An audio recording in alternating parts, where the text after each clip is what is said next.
This Christmas, my wife got me the prize. The prize of prizes. A Green Goblin picture signed by Willem Dafoe himself. Look upon it and weep. I didn't sign nothing! No, the real Willem Dafoe signed this. You are miniature fantasy Willem Dafoe. A thing of plastic and dreams. One step closer to the real thing. They say misery loves company, and you'd be hard-pressed to find evidence to the contrary if you look at the so-called hardcore gamers lately. Within such ranks, there seems to be a dedicated subset of right miserable pricks looking to make everybody as unhappy as they are. I'm not sure when it started, but I've sensed it's only in the most recent of years that gamers have started being angry not just when someone doesn't like the same games they do, but are now equally as furious, if not more so, when someone likes a game. This new backlash towards positivity, this rage over someone enjoying a thing, is simply unbelievable, but it is a thing now. This was highly evident in this most recent end-of-year game coverage. The usual slew of Best of 2013 awards were given out by all the big game media outlets, but the anger and resentment that surrounded them this year was unusually remarkable. The comment threads of most major game blogs were seething at the idea of strangers on the internet liking a game more than they did, and nowhere was the ludicrous outrage more pronounced than GameSpot, where its decision to award A Link Between Worlds the Game of the Year award was met with quivering anger and volatile tantrums. Not just among commentators was this apparent though, sadly. I had my own peers, fellow game critics, sneering at me and trying to make me feel bad for giving BioShock Infinite a Jimquisition award. People couldn't bear that I enjoyed a game they disliked, and don't get me started on the usual review bullshit. In my time as a reviewer for Destructoid and now The Escapist, I have earned a reputation, it has to be said, for scoring some big games harshly. However, it may surprise you to know that the worst backlash I ever got, the biggest controversies, the most horrendous harassment and abuse I've ever received for my work has come not from my negative reviews, but from my positive ones. Some of the most vile shit ever said to me or about me was over the fact that I adored DMC Devil May Cry. To some, my personal enjoyment of this game, my praise for a thing they didn't want to like, was so utterly outrageous, it prompted some of the most startling attacks I've ever had on my character. Forget that time I trashed Assassin's Creed 2, or the time I committed the crime of saying The Witcher 2 was merely decent. The fact I liked a game was the worst thing I ever did. And this is just one of many instances. The Saboteur, a goddamn Kirby game, the fact I have enjoyed most of the Call of Duty titles. All of this stuff has legitimately offended people. And boy, I remember Mass Effect fans angry that reviewers liked Mass Effect 3. You know, it is fine if you hated the ending to that game and felt let down by it, but many people genuinely loved Mass Effect 3, and you're gonna have to get over that. It didn't actually affect your life in a tangible way. All that time Greg Tito loved Dragon Age 2 and gave it a perfect score. You know, when I took over the Escapist reviews department, I had people actually appealing to me and praying that I could somehow go back in time and alter that review of his, that travesty. Because it's not enough to be mad that someone hates a game you like anymore. We've overfilled ourselves on bile so much it's spilled over to the point where we have to be mad when people like games we hate. And that just strikes me as extra gross. Like, I almost understand being angry at a negative review. I kind of get the nucleus of logical thought that goes into being angry when someone slams something you love. It's hard not to tie your identity to the things you like and feel vicariously insulted when someone insults it. It's still insecure and fucking infantile, but I can at least get a foothold on that train of thought. This new thing though, this rage, palpable fucking rage, when a stranger on the internet likes something, I don't get it. I cannot begin to fathom it, and I cannot bear to think about how absolutely sad and tragic someone must be as a person to translate a stranger's joy into their own personal fury. But whether it's gamers angry that critics loved Gone Home, or critics bitter that gamers loved Grand Theft Auto 5, this new wave of positivity backlash is utterly astounding, and to me I find it to be a fresh level of unfucking dignified. I suppose in the case of games like Call of Duty, there's that complaint that because lots of people like it, companies keep making more games like them. But even ignoring the fact that another Call of Duty game you won't really ever play doesn't do much to ruin your life personally. Exactly why is it the responsibility of the end user to alter their personality and taste in order to cater to what you want to see more of? If you want less games following in COD's footsteps, blame not the COD fan, blame the talentless, unimaginative, cowardly fucking idiots who replaced ingenuity with focus testing and play follow the leader because they forgot how to lead the market. It's a fault of the industry that so many games chase one popular release,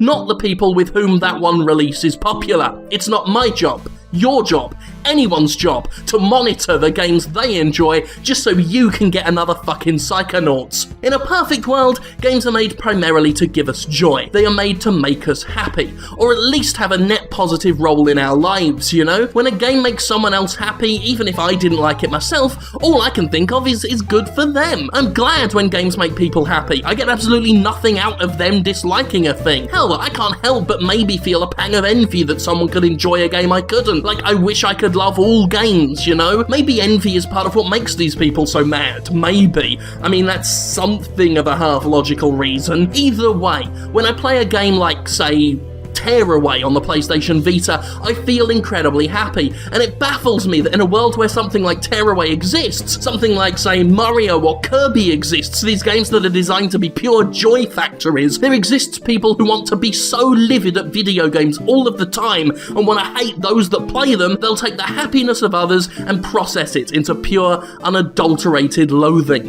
And I have to say, I think those people are doing video games wrong. If you get pissed off that someone else on the internet enjoyed a video game, you have gotten games wrong on a fundamental level, and you are an idiot, and a joyless fucker to boot. No, you were not the real Willem Dafoe, and you were not in Lewis and Clark. That wasn't even Willem Dafoe, that was Dean Cain, you idiot. I was the Green Goblin in it. That's Spider-Man, you fool, you klutz. He is a thing of plastic and dreams. He knows not what he means. Thank God for me. Ah! Little shit! Hi, gang. As a special treat, we are doing next week's episode this week. That means Jimquisition has adopted the early access business model. Now, with this episode, you may notice a few different things. We're missing some features like lighting, competent editing, microphones, but don't worry about it, it's early access, which means it's okay. And you can always watch this one now, and then wait in future for the finalised, fully edited episode. Release date TBD. There's a growing trend in the game industry of games being sold incomplete. Not buggy or glitchy, though they ship... hold on. There's a growing trend in the game industry of games being sold incomplete. Not buggy or glitchy, though the ship it now, patch it later attitude surely informed this latest craze. No, games are shipping not just with bugs and glitches these days, but with entire features missing. It's becoming acceptable to buy a game now on the understanding that it will be a full product at a later date, and, well, that's sort of troubling. So far, many games have gotten away with this by still providing enough to be worth the asking price. Grand Theft Auto 5, for instance, didn't ship with its Grand Theft Auto Online mode, a mode that would come weeks later. The main reason people buy GTA, though, the core experience, was there. However, woe betide anyone who bought GTA 5 at launch specifically for GTO, and then had to deal with the nightmare that was its launch, not to mention the shitty microtransactions that have pissed everyone off. Still, people accepted GTA 5's incompleteness because its real draw was, after all, complete. More recently, Crytek said Rise, Son of Rome would ship without some of its multiplayer features, promising them at a later date. Peggle launched without dual mode, promising an update post-release. The concept of releasing early and then offering DLC updates to plug in missing features is dismayingly growing in popularity, even if they are free most of the time, and seems to be becoming more acceptable. Of course, consoles have been pretty good at training us for this. The Wii U shipped without touted features, like Wii U TV, the PS4 shipped without HDMI capture or media format support, and much in the way of footage sharing options, the Xbox One shipped with the same missing features. Hell, part of what I was excited for about the PS Vita was missing for ages, and when Sony finally did put PlayStation 1 classics on the Vita store, it did so half-heartedly and pathetically. And that's the big problem with this growing trend of releasing things before all the touted features are ready. You're stuck with something with less functions than you want, and when you do get the features, they could still be wildly disappointing. Nowhere, however, has this pay now, get a real game later model been more embraced than on Steam, where early access has become the hot new thing. Early access games are becoming alarmingly common on Steam, where alpha build quality games can be spat up on the store and charge the price of a finished product. On the one hand, indie developers getting funding for their works in progress is an interesting idea, and there are some quality early access games like Eldritch or Starbound, games that offer terrific complete experiences already and are just set to get better. But there's 87 fucking pages of early access games right now. 87 fucking pages! And some of those games are inexcusably incomplete, like 7 Days to Die. A game with a ton of promise, don't get me wrong, but it's absolutely got no right to charge $34.99 in its current state. Just look at these missing features here. The game is almost unplayable at the moment due to missing a fucking stealth system,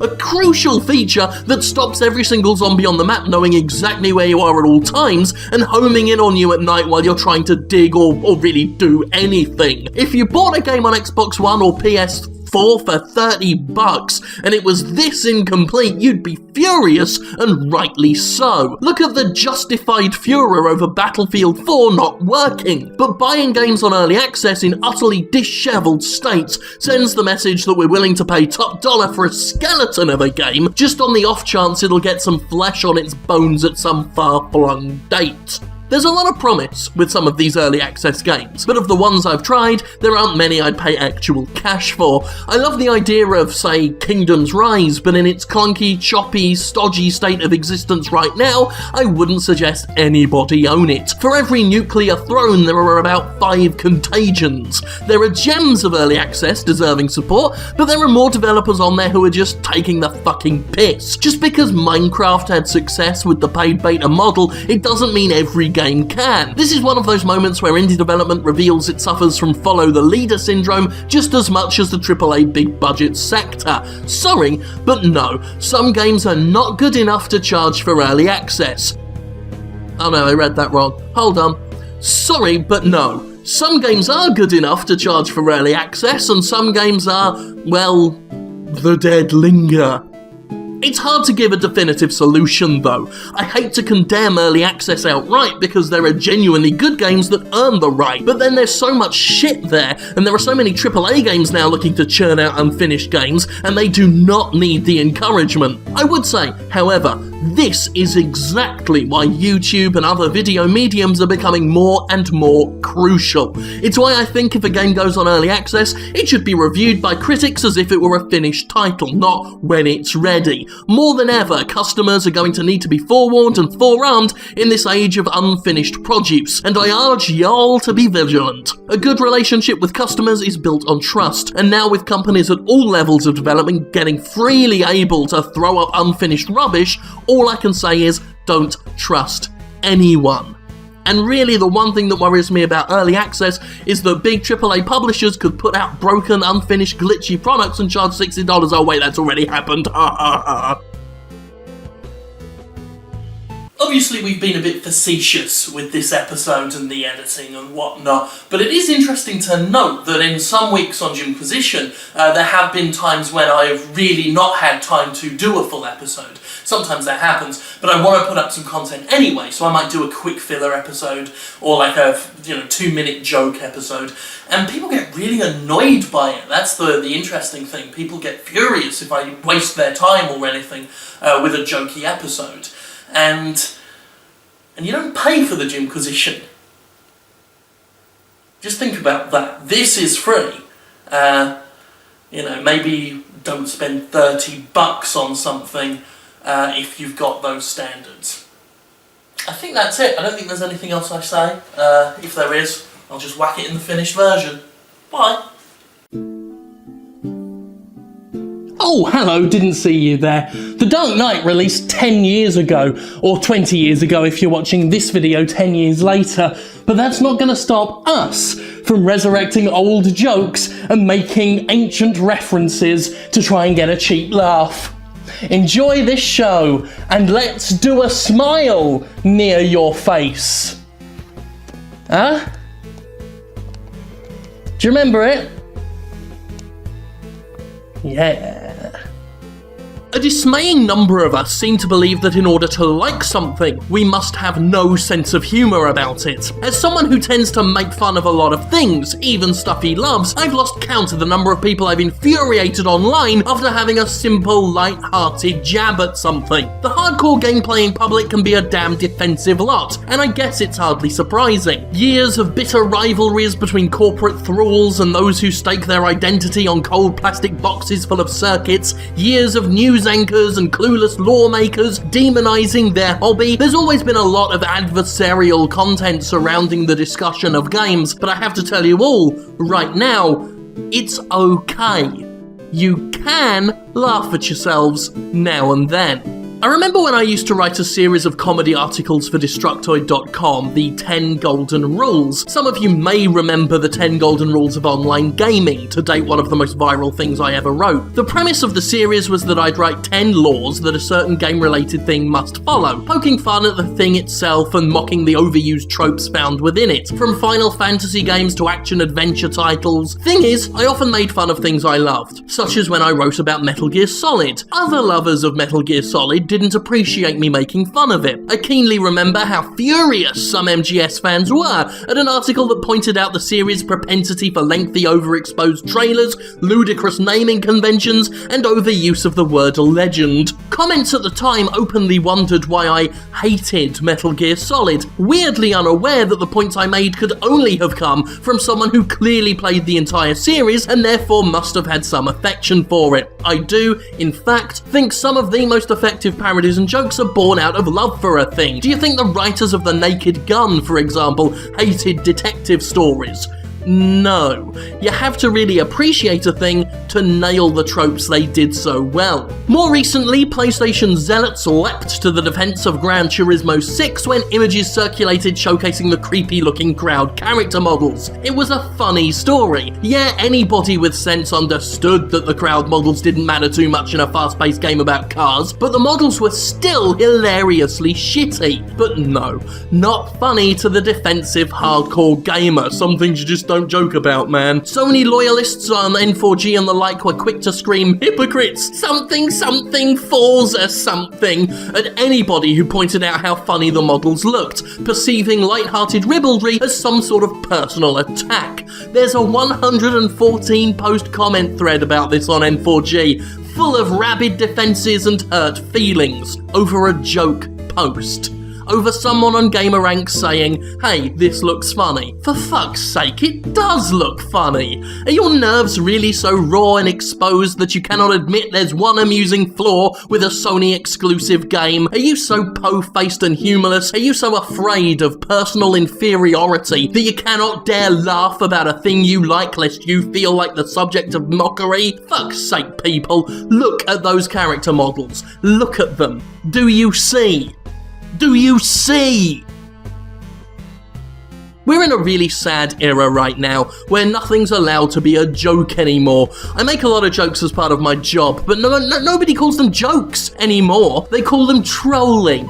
That's what we think comedy is now. If you make a statement on the internet, people will think it's 100% sincere or an insulting trolling attempt. There's no in-between anymore. That glorious landscape between sincerity and trolling, known as just fucking kidding around, doesn't seem to exist anymore. At least not in the minds of some people, because we've all become so damn combative, so bloody raw, that we're afraid to admit that sometimes a joke's a joke, and I am sure I've fallen into this trap too. I'm not accepting myself from the blame here. Hell, due to Poe's law, where reality is sometimes so ridiculous it's hard to differentiate from satire, it can be quite easy to take a harmless goof as something more sinister. See some of the reactions to this very show. But come on, friends, I hate to resurrect a tired old Batman meme, but why are you doing a serious all over it? I say it a lot, but I'm a fan of Dynasty Warriors for fuck's sake, and you can't be a Dynasty Warriors fan without having a sense of humour about it. I don't know how you can be a fan of anything without having a sense of humour about it. Contrary to what the internet may tell you, abject hatred of a thing isn't always the best source of comedy. It rarely is, actually. Just look at how much stand-up comedy revolves around the comedian's significant other or children. Love for a thing, a deep appreciation and understanding for a thing, is where the most pointed and often the most funny observations come from. The next time someone makes fun of a game you like, check to see exactly how well observed the humour is. If it's more than someone just saying, "this shit sucks," there's a good chance the jokes come from a good-hearted place, just like the vast majority of jokes invented by humans. This comes down, once again, to the gamer's propensity for sucking the joy out of a hobby that should really be all about joy. There are so many games intended to make us happy, and yet so many of us want to be miserable about them, just as I discussed in another recent episode. But it doesn't have to be that way. In fact, I grant you permission to laugh at yourselves, to laugh at the games you like, because every game you like, every game everybody likes, has something wrong with it, something that can be made fun of, and no matter how much you love that game, trust me, you are allowed to admit that it's not perfectly perfect, and you are allowed to poke fun at it. In fact, you should, because being a fan of a game doesn't mean being a joyless fucking cockhead. Yet again, another insightful and wonderful Jimquisition from yours truly, the Clown Prince of Games. All that remains to be done is that same thing we do every week. What is it? It's simple. We are Kill the Batman. Oh no, it's a film reference. It's a film reference. No, we must, of course, thank God for me.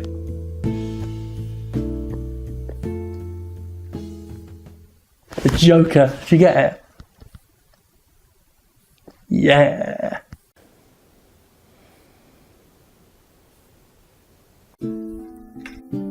I received an unprecedented number of requests, more than 2, to do an episode on the whole King.com Candy Crush trademark saga BS. Now, never has there been a more egregious example of an episode that just preaches to the choir, that just backs up everything you're already thinking. But you know what? I'm more than happy to oblige. I think the vast majority of us understand that King, the quote-unquote maker of Candy Crush, is being a colossal fucking shithawk lately. In fact, the only debate over its behaviour ought to be which of its 2 big bastardages is worse, trademarking Candy because of its one fucking game and then bullying smaller developers with it, or attempting to lay sole claim to a widespread word like Saga and then going after a game that bears no similarity in Stoic's The Banner Saga. Yes, King has done what many companies do when they come into money off the back of one success and started swinging its huge gold-plated dong around, trying to squash less wealthy people underfoot and jealously guarding its ill-gotten gains like a dragon on its treasure pile. There is no mistake that King is being an overwhelming fucking cock here, but this runs deeper than King, and focusing purely on the company misses the real point. What needs to change is trademark, patent and copyright law itself, something I've argued for years. It's fucked up beyond belief that you can lay claim to a single word or idea in a spurious context, do very little with it,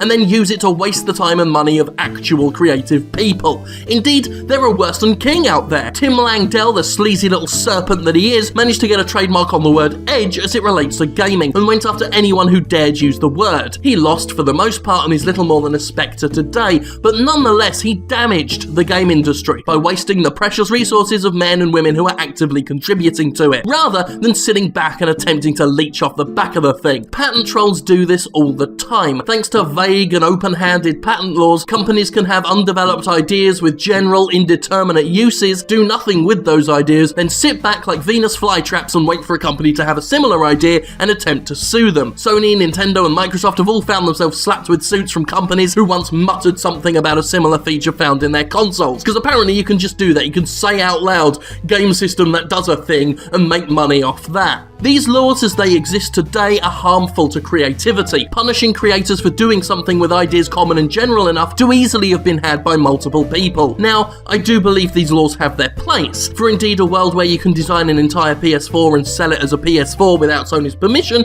would probably lead to a world of anarchy. However, the law needs to be deeper, employ more context, and allow for more restrictive definitions. They also need to make would-be patent trolls work way fucking harder to patent their so-called ideas. A law that allows a Tim Langdell to exist is a broken, failed law. If he could exist, even if the worst he got to do was waste time, then the law has failed us. So too is it failing us by allowing King to do what it does. So too is it failing us by allowing ZeniMax to go after Mojang when it called its game Scrolls. Generalized words alone shouldn't be fucking trademarks. They simply shouldn't. And even if they were, even if they should, even if they could, the trademark holders shouldn't be strong-armed into defending them so zealously. Another issue that makes this whole thing worse. See, I'm almost positive Bethesda didn't give much of a shit that Mojang was calling its game Scrolls. The way its representatives were speaking, it seemed like the whole situation was regretful. However, trademark law works in such a way that you can't just let a thing slide like that. If you don't fight Scrolls, then when Bumblefuck Games tries to make the Elba Scrolls and you tell it to stop, it could use the precedent of your failure to fight Scrolls against you, basically saying that you aren't defending your property and therefore it's fair game. Again, the sheer generality and lack of contextual understanding, the hammer-handed, mallet-fisted approach to this shit is poison to the world of creativity. There can be no doubt that King is crossing lines it doesn't have to cross, taking an already shitty, overexploited system and riding it to its grossest logical endpoint. I am not going to tell you not to hate them or be mad at them. By all means, they deserve your scorn, but the greater part of one's contempt should be reserved not for King, not for Langdell, not for the grotesque patent trolls of the world, but for the toxic ecosystem that spawns them. In a system that works, in a system crafted responsibly and carefully, the Kings and Langdells can't exist. They're born in the system. A system that I do think ought to exist, but one that needs a complete and total overhaul. Not that there will be one, because right now it works in favour of those with the most money, and lordy knows that's who the law exists to serve, right? As an addendum though, good lord fuck King. The company that ripped off a game called Scamper Ghost by copying it and calling it Pack a Void, yes, Pack a Void, not only aping someone else's game but naming it after someone else's intellectual property. Pretty fucking disgusting, right? Anyway, had to add that as an addendum and help spread the word about King's shady little hypocrisy, because again, and this cannot be stressed enough, fuck King. And fuck trademark law. By the by, you might notice something a little bit different about me this episode. I would like to thank Evan for sending me one of the most amazing gifts ever. If you know me for any length of time, you'll know that I have this passing interest in Fist of the North Star. In particular, the character of Jagi, one of the villains, who was punched and his head tries to blow up, but he holds it in place with metal things, and he wears this mask. And according to Evan, the nice chap who sent it to me, there's like 1,000 of these or something in the world, like very rare things, you can't buy them, and he got hold of one because he's in Japan, and he sent it to me, and it's incredible. And I like to walk around the house all day wearing nothing but the mask, screaming "say my name" at the cat and the dog. So that's what I'm off to do now. Thank God for me. Now say my name. Today's Jimquisition largely involves the Xbox One. Now, in previous episodes, I have licked a PS4, I have licked an Ouya, so in the interests of journalistic fairness and balance, it's only fair I do the following. Right.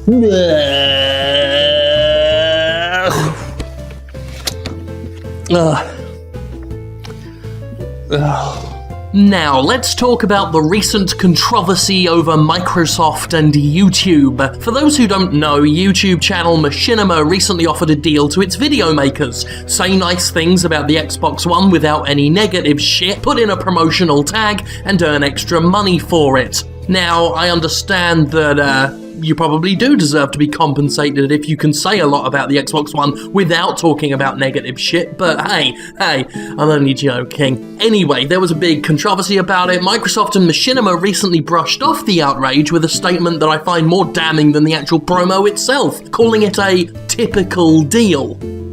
A typical deal. Ugh. For YouTube content creators, it's been the standard that you get to be a new wing of a company's PR department, and the best part is, up until now, nobody's had to even say they were paid. Indeed, this is not the first time this has happened. Big YouTube networks have enjoyed the favour of publishers for years, supping at the teat of Electronic Arts and the like, taking cash for the undeclared advertising efforts of its content makers, and there has never, ever been a shred of an ethical standard in place to stop it. It's kind of funny, in a way. For years, games journalism has been accused of taking bribes and being in bed with corporations, and while I think most of games journalism is way too soft on big publishers, the truth is there is at least an expectation of professionalism that prevents actual bribery and surreptitious marketing from taking place. Fact is, the reaction to a game reviewer masking advertisement as criticism would be too vicious for the writer to survive it. It's just not worth it to a games journalist to take a bribe because they've got stuff on the line.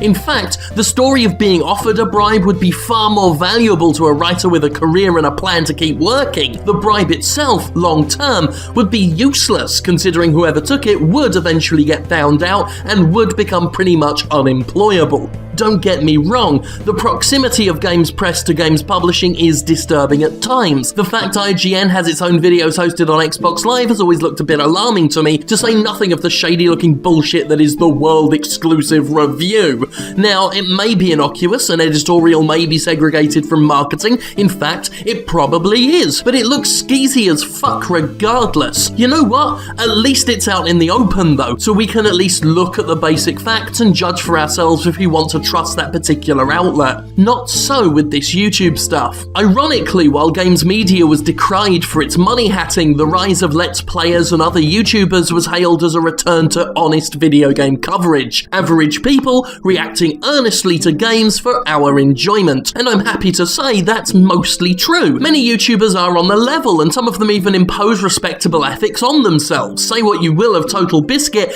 but he's straight as a die when it comes to being open with his viewers, even if his openness does insult them sometimes. However, there are no real expectations of a YouTuber. Video coverage doesn't even have the flimsy showboating of ethics that traditional games media is so fond of. Short of the matter, there's no consequence for a vlogger whose opinion is up for sale or trade, and there's no pressure to disclose that it is to the general public. And sadly, because YouTubers have the reputation of being average people with honest reactions, it makes them all the more tantalizing to corporations, ever willing to pervert goodwill for their own ends and suck the blood out of a positive reputation like a pulsating leech. Microsoft may claim ignorance. It's stated that it doesn't monitor what its partners do as it attempts to escape responsibility, but the fact is that companies have descended on YouTubers and are doing all they can to get popular video makers saying nice things about their products. Whether it's Francis unboxing an Xbox One or PewDiePie getting exclusive YouTube coverage of certain games, companies are desperate to get in bed with the new hotness. For the most part, it's innocuous on the creator's end. I mean, Francis got an Xbox One early, but boy did he still rip in a new one. Sometimes, however, it's not, like this recent say nice things about the Xbox One debacle, where, aside from one hidden away little tag, not much of a clue was given in a huge amount of videos that the opinions contained within were paid for by the company selling the product.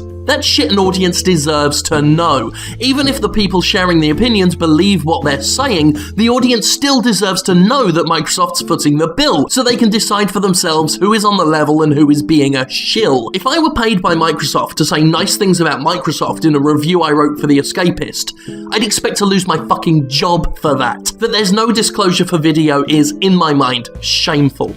Shame is the word of the day, really, because I genuinely do think that the rise of video bloggers and Let's Players has been largely a net positive. People have done amazing things on YouTube, and I hope they continue to do so. However, the spectre of corporate string pulling has cast its nasty shadow over the entire landscape, as it does pretty much on anything that used to be an emergent and exciting and cool idea, and it's fucking sad. The water has been poisoned, if only just a bit, and once again the end user, the consumer, the audience is forced to be ever more vigilant and resourceful as it attempts to weed out the trustworthy from the enthralled. And really, it shouldn't be like that. But that's the reality. The world of YouTube is not an inherently more honest, trustworthy place than established media or anywhere else. It hasn't been that way for years, unfortunately.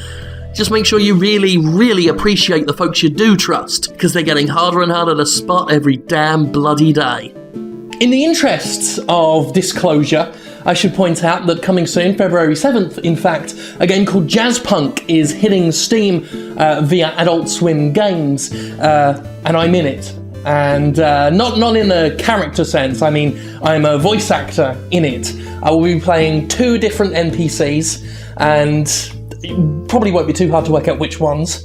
And I'm kind of excited about it and looking forward to it. That's Jazzpunk. The Escapist will be reviewing it. Obviously, I won't be reviewing it, but we will be fully disclosing, unlike some other websites who had voice actors that they didn't disclose, the fact that I am voice acting in it. But Jazzpunk, I'm kind of looking forward to it, and shitting bricks, because it's a little bit nerve-wracking. I've never done that kind of thing before, but hey, maybe I'm not shit. We'll see. Thank God. For me. I received a request to do an episode on Microsoft offering $100 to anybody who recycles their PlayStation 3 in order to get an Xbox One. Now, I'm not going to do an episode on that, because really all I would do is this.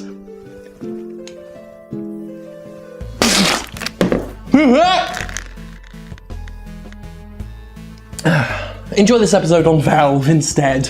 I can appreciate a store that wants to deliver a ton of content. Hell, in an age where you can't do anything commercial without someone else attempting to steal your thunder, I can see why any company selling products would want more stuff than anybody else. But for fuck's sake, Steam, sort yourselves fucking out. There's a distinct line between abundant content and oversaturated crap, and Steam has crossed it with massive gaping strides lately. I say this having experienced the utterly appalling launch of Recoil, a largely mediocre shooter that launched in such a grotesque state it was borderline unplayable. Headache-inducing lag, obscene graphical glitches, and a generally unstable experience. Even after the developer rushed out a patch, it's still prone to crashes, and it still looks and plays like murky shit. And this is just one in a long, long line of utter fucking drivel. Lest we forget the horrific Revelations 2012, a game that looks, plays, and most likely is an awful Left 4 Dead mod, albeit way more racist, broken, and God, you can see the video footage, right? Look at it. Look at it!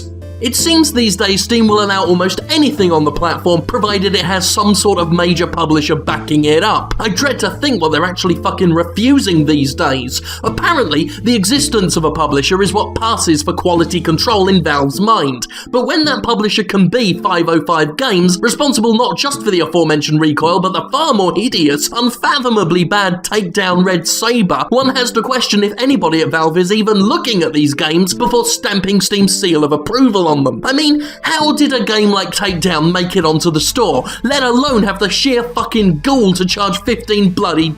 Companies are taking the piss here. They're taking the absolute piss out of their customers, and Steam is just letting it happen. It's getting harder and harder to sift through the shit these days because the floodgates have just burst open to allow a slurry of dreadful, awful, shameful games onto the market, trying to pick the foul plays and the Octodads out from among the unearths, the motor rocks, and the Gary's incidents is becoming far more work than the consumer should have to put up with, and things like early access is just making that harder, with developers tossing up far from finished alpha builds of games that get equally shown alongside finished titles. And then there's Greenlight, a system I once had faith in before it allowed terrible bullshit like Guise of the Wolf to be sold for actual money to actual people. Have you seen Guise of the Wolf? Look at this footage. They think that's worth money. They're selling that right now, and it exists on Steam because people voted for an idea, a concept, and that's all it takes to get on Steam now. Just have a vague concept before pulling your pants down and dumping a steaming load of software right onto Steam's eager face. Even worse, Steam's open-handed approach even allows developers to be underhanded and lie about their games. I'm sure we all remember the War Z, a DayZ ripoff that sold itself on Steam Steam by boasting features that didn't exist.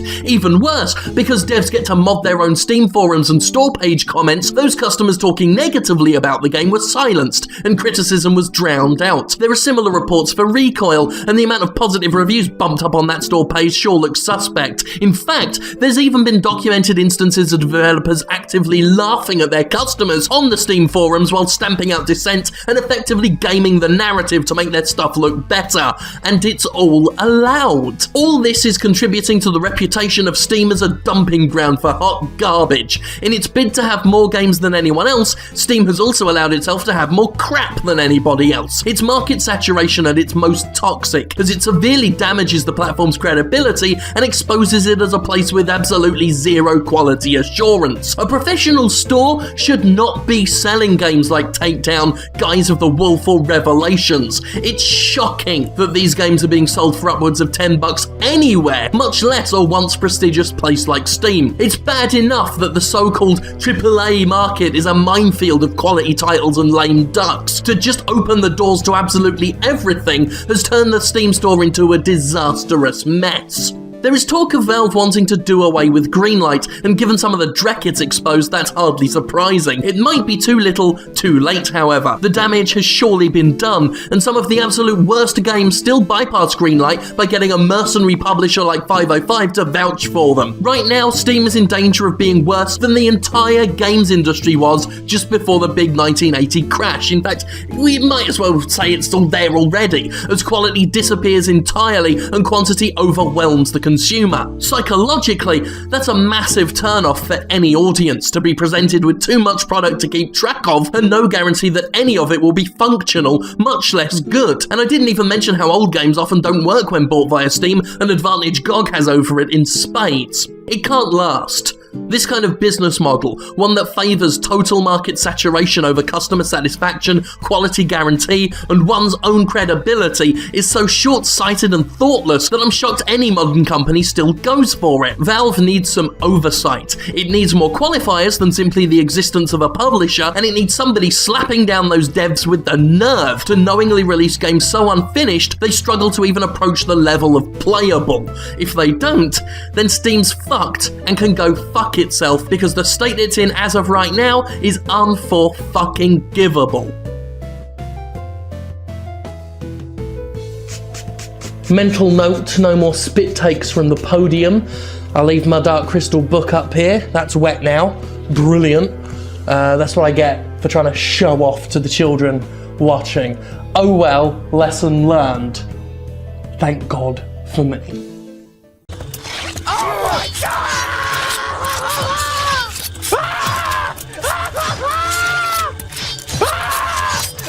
Help! Oh my God! Oh! Hey, I need some help over here.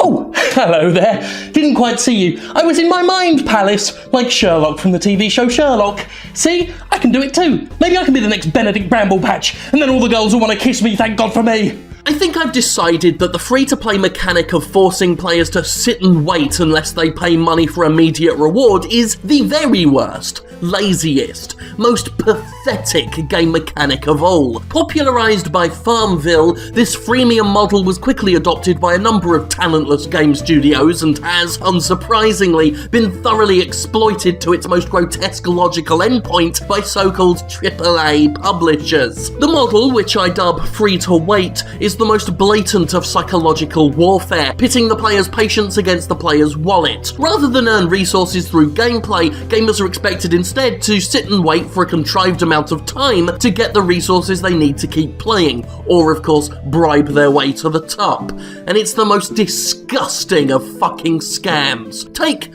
for example, I don't know, I'm just pulling this out of thin air, Dungeon Keeper Mobile, the most high-profile farce of a non-game and one of the most gratuitous, exploitative examples of free-to-wait. This game, for want of a more insulting term, requires you to dig out caverns and tunnels to build a dungeon, just like the classic games of the the same name, except this time it can take your imp workers between 4 and 24 fucking hours to dig a single block of fucking rock. Unless, of course, you buy gems, the premium currency that you use to speed things up. However, your reward for doing that is, well, more blocks to dig, which will require more gems. And that's really it. There's no fucking game there. The entire thing is a hoax, a scam, a fabrication, a cynically designed cash transfer system whereby some hack developer enthralled to Electronic Arts gives you not a game, but the idea of a game,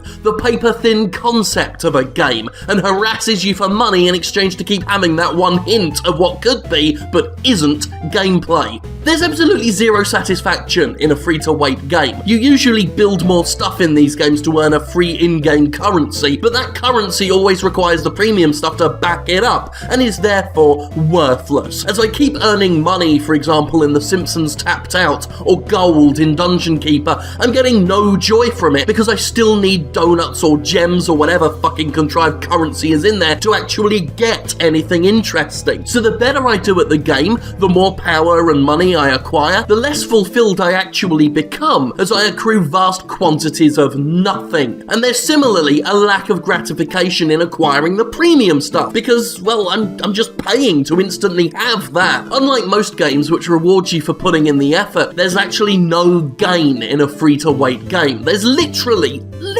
nothing there. That this style of product has caught on actually shocks me. It's fucking disgusting that companies are tricking their customers with disingenuous styles of play, and depressing that people have fallen for it. There's just no excuse for it. Not for anyone with a shred of artistic integrity. There are free-to-play games out there that work to earn their fucking money. Games like the recently released Loadout concentrate on producing a good game first, earning goodwill from its players, and then turning that goodwill into money by offering optional content you can buy to support the studio. In Loadout, you can instantly play and keep playing as long as you want, and the stuff you spend real money on is purely aesthetic. So it's not even pay to win, a concept being exploited by actual $60 games these days. But this game, a humble little game from a humble little studio, can provide a genuinely quality shooter, and it really is a fucking good game, without perverting the free-to-play model, is worthy of applause. I mean, well, I guess it shouldn't be worthy of applause, but in this world, unfortunately, it is. And it's absolutely shitting appalling that a massive studio like Electronic Arts would stoop so much lower, making a game that barely has what could be called gameplay in it, and holding even that thin sliver of interactivity fucking hostage, slothfully, greedily, and disgustingly ransoming its own audience for the most insubstantial of bullshit. I usually hate it when people say something isn't a game. I've seen that levelled at titles like Gone Home, Stanley Parable, or even Telltale's The Walking Dead, and I find it an intellectually lazy criticism. In fact, I've been planning a video on it at some point. With games like Dungeon Keeper, Tapped Out, or the fucking despicable Final Fantasy or the Bravest, however, there's no defending them from that criticism. They aren't games. They provide no play, they give nothing to the player, they don't entertain, they just take. They demand, they cajole, they openly mock, and they take.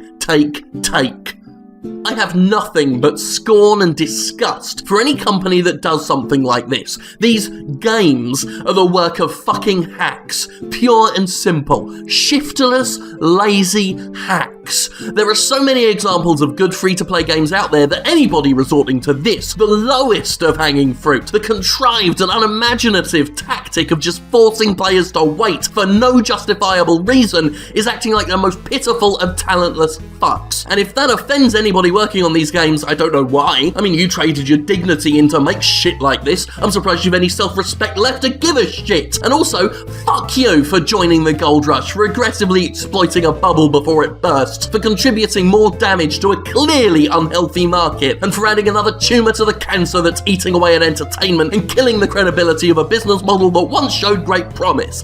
Fuck you, you bone-idle fucking locusts. The topic of gamer entitlement has become an increasingly popular debating point ever since the whole Mass Effect 3 ending controversy thing. On the one hand, you've got some people who say that gamers are entitled, spoiled crybabies who should shut up, and on the other hand, you've got folks like, say, Eric Kane at Forbes, who calls the gamer entitlement thing a myth, who says that people should stop wielding it like a cudgel and telling gamers to stop whining because the customer's always right.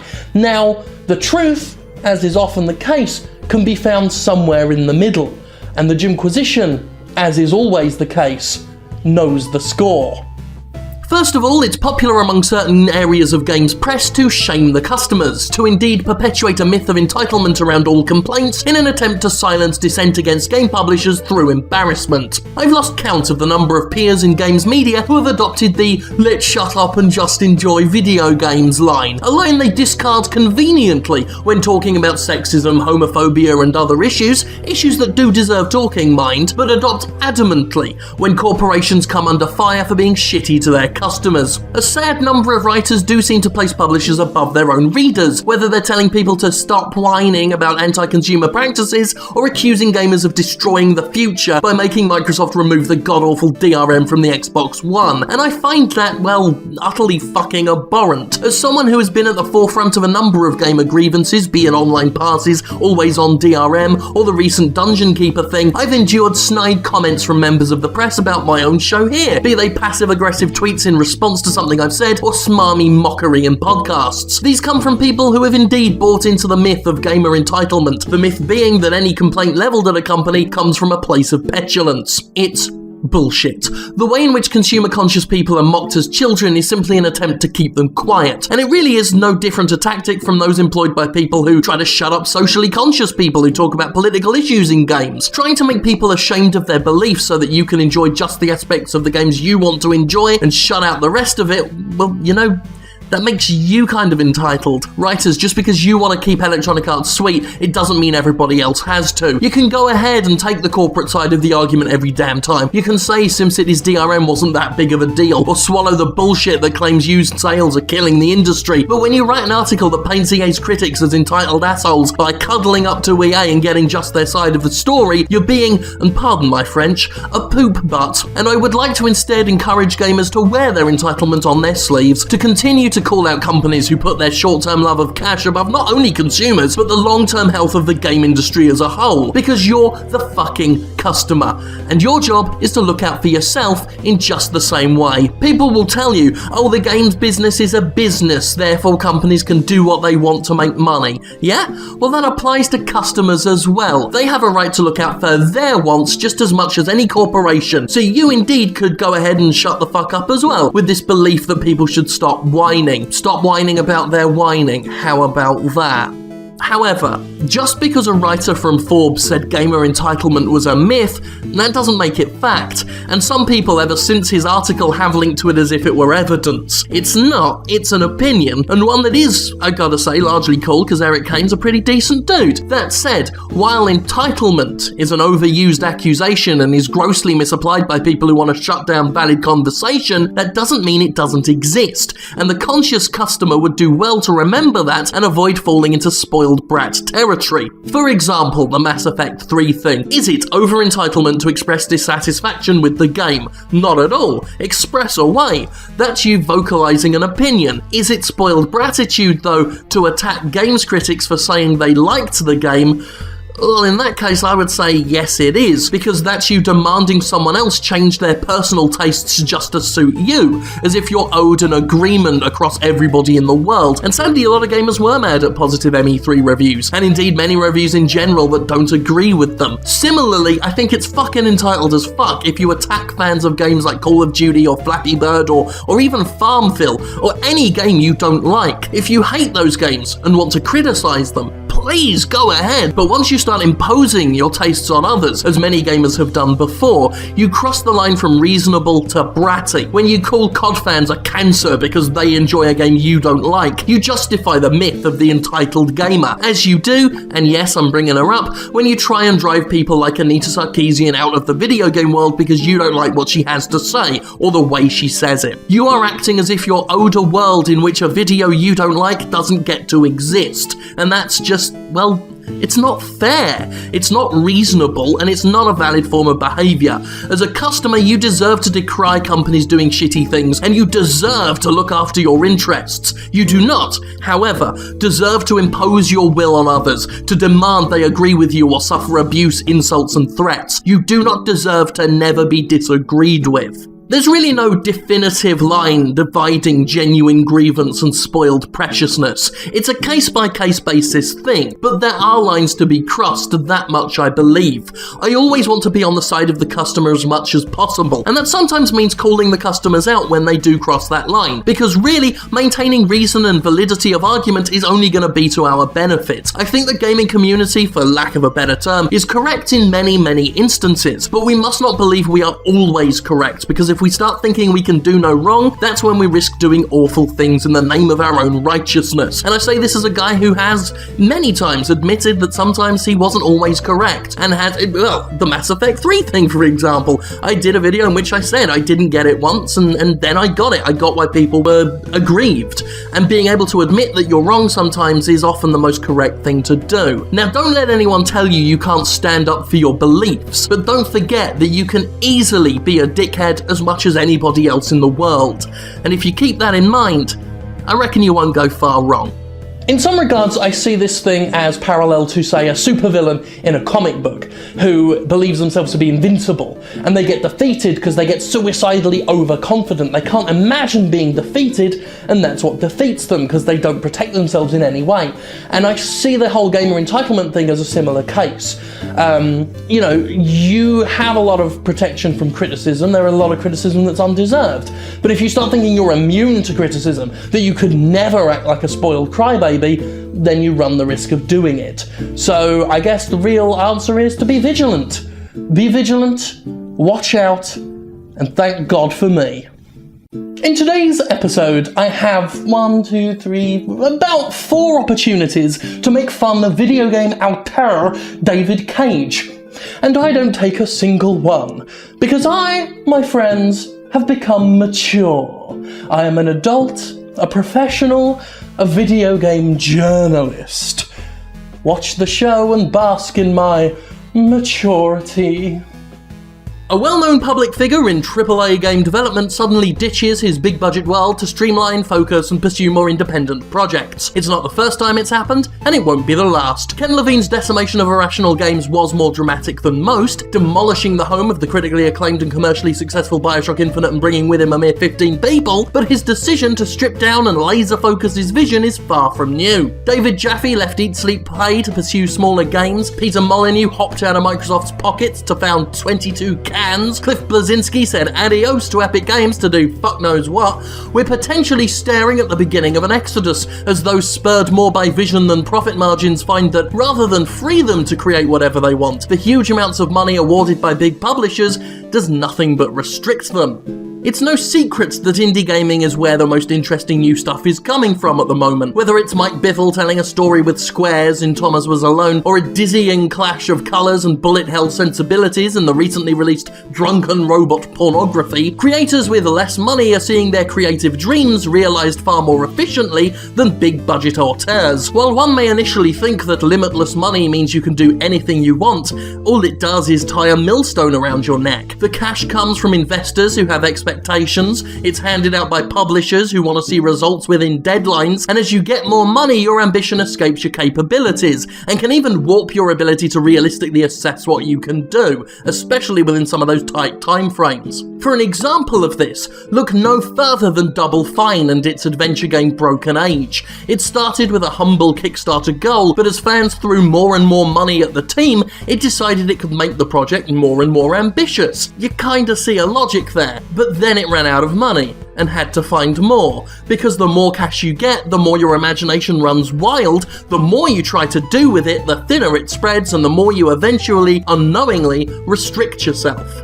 The limitations imposed on an indie developer are good things creatively. Restrictions force artists to focus their vision. Elegance, in my mind, comes from simplicity. After all, the more moving parts a machine has, the more things that are gonna break and go wrong. And of course, they say necessity is the mother of invention. When you can just chuck money at your problems, you stop engaging your brain. If you need to put in effort to find a solution, well, you get more creative. Usually.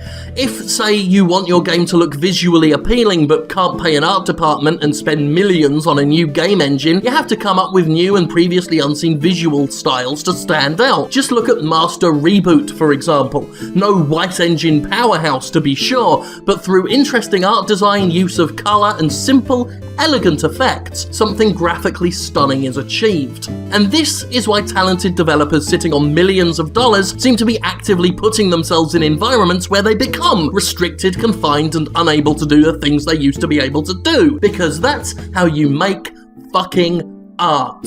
The AAA, big-budget, explosive industry will still be around, but you can expect less and less Bioshock Infinites in future. You can expect way more Titanfalls, the pretty, explosive, online-focused, combat-oriented games that definitely have their fun, but not a lot of story, not a lot of inventive backbone. And I used to be a lot sadder about that. I used to lament the publishers deciding single-player games made no money, survival horror games were worthless, and that if it ain't Call of Duty, it ain't worth shit. I mean, I'm still annoyed by that for sure, and I think it's a fucking stupid attitude. But when I think about how bloated AAA development is, how a single game in that environment costs millions of dollars, involves hundreds of people at artistic, bureaucratic, and legal levels, when I think about what a sprawling, unwieldy Rube Goldberg machine of a nonsensical system mass-market game development has become, I can't lose sleep over the first-person shooter to RPG ratio being so imbalanced. And that's because the truly creative games aren't going away.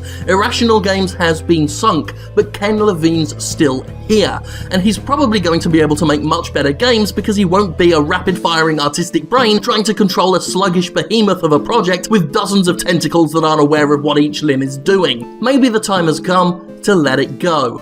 To not lament the fate of the AAA world and not be sad that Dead Space is being fucked over by besooted EA executives, and not worry when another Call of Duty clone comes out in place of a narrative-driven single-player game. Because not only do we still have single-player narrative-driven games, we have them better than they'd ever be while trapped in the ridiculous AAA system. I'd much rather have, say, Outlast exist as the independent, focused, uncompromising survival horror it is, than have it acquired by Capcom and eventually perverted the way Resident Evil was, twisted through fear, confusion, and 100 clawing hands pulling in 100 self-interested directions. Purity of vision and elegance of execution are how you make a great game, and there are only a few tiny pockets of the AAA world left that aren't so overly complex and imprisoned by massive budgets. And I'm not saying there won't be victims, and there won't be plenty of unsavory occurrences, and I'm certainly not saying indie games can't be shit, because many of them are fucking shit. And I'm not saying we can't be mad at AAA games, because goddamn there's some stupid friggin' idiocy going on in that world. But I do think it's ultimately good for the artistic side of video games that we're seeing developers fighting to get out of a system that 10 years ago you wouldn't be considered pro unless you were in it. Because really, fuck that fucking system. Emotions, emotions, emotions, emotions, emotions, emotions. Give me millions of dollars and I will make mediocre games. Emotions, emotions, emotions.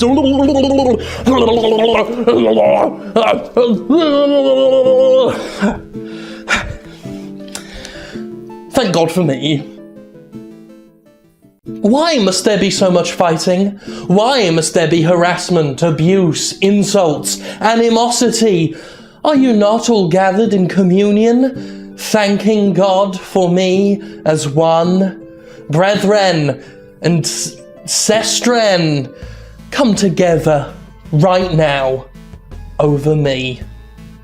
Jimquisition has covered the topic of harassment a few times, whether it's dealing with Phil Fish, Anita Sarkeesian, or more recently Zoe Quinn. When the harassment of video game personalities and figures comes up though, a few viewers are always keen on asking a particular question. What role does the media play in these unfortunate and dismal situations? Is press coverage of online attacks only encouraging the abuse of game developers and critics? Is it paying undue attention and making a problem worse just for the fabled ad clicks? Should members of the media, myself included, stop covering the topic? Personally, I'm of the opinion that the media should be covering the harassment of game industry figures. Fact of the matter is, online abuse, especially of women and trans people, is a very real and very horrible thing among the varied online gaming communities. There is definitely a risk in exposing the target of abuse to more potential abusers. That much is true. Kotaku, Destructoid, The Escapist, et al. Are all widely read, and probability states there are going to be a ton of dickheads reading who will welcome news of a brand new victim to bully.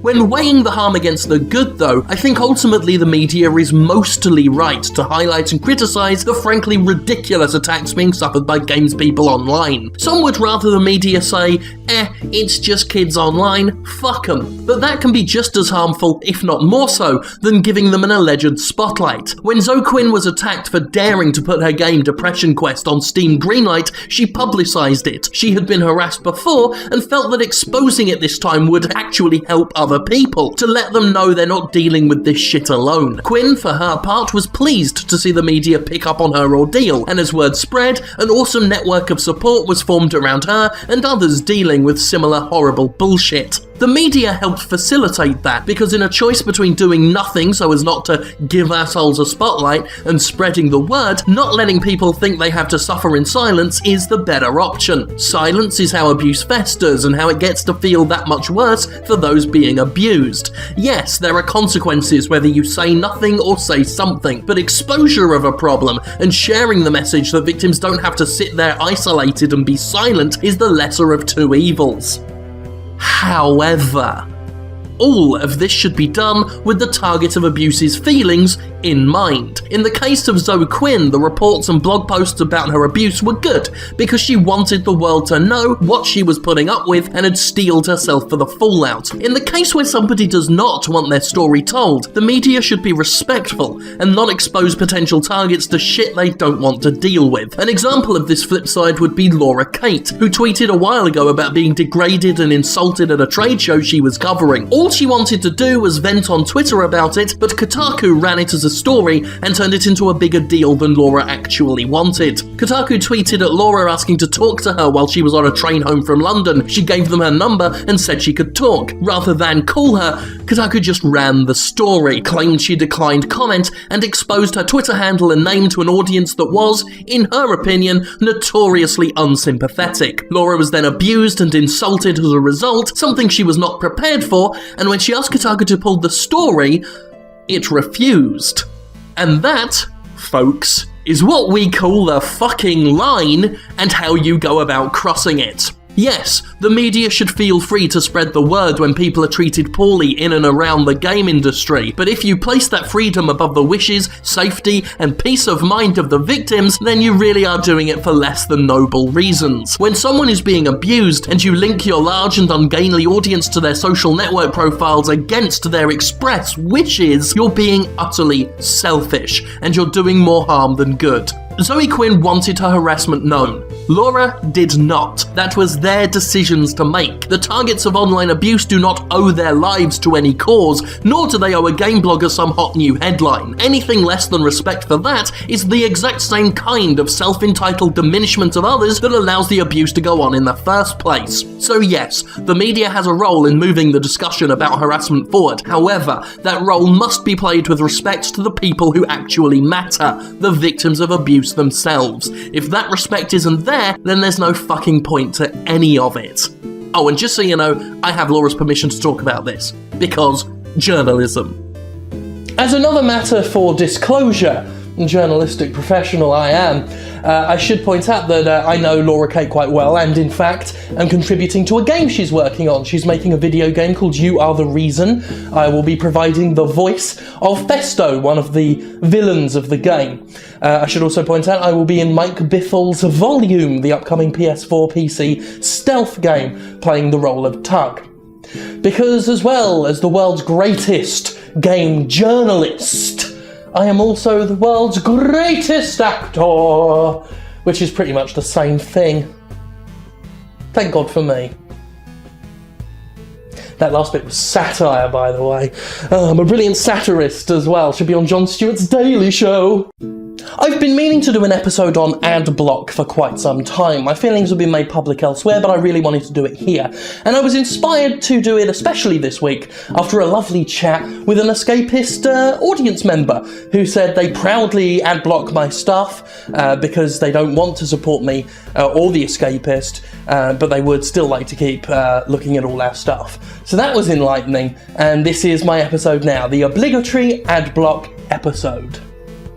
So, let's talk about ad block. It's not an issue specific to games media, but it certainly affects it, along with all other web content, and many game coverage outlets have been talking about it over the past 12 months. As a content creator online, one who has not yet hinged his hopes upon Kickstarter or Patreon projects, advertising is how I make my money. I don't like it, but that's where my money comes from at the end of the day. If you ad block this show, you are watching my work without the escapist getting any compensation which the site uses to pay me. Fact is, if everybody watching blocked ads from running, there'd be no show.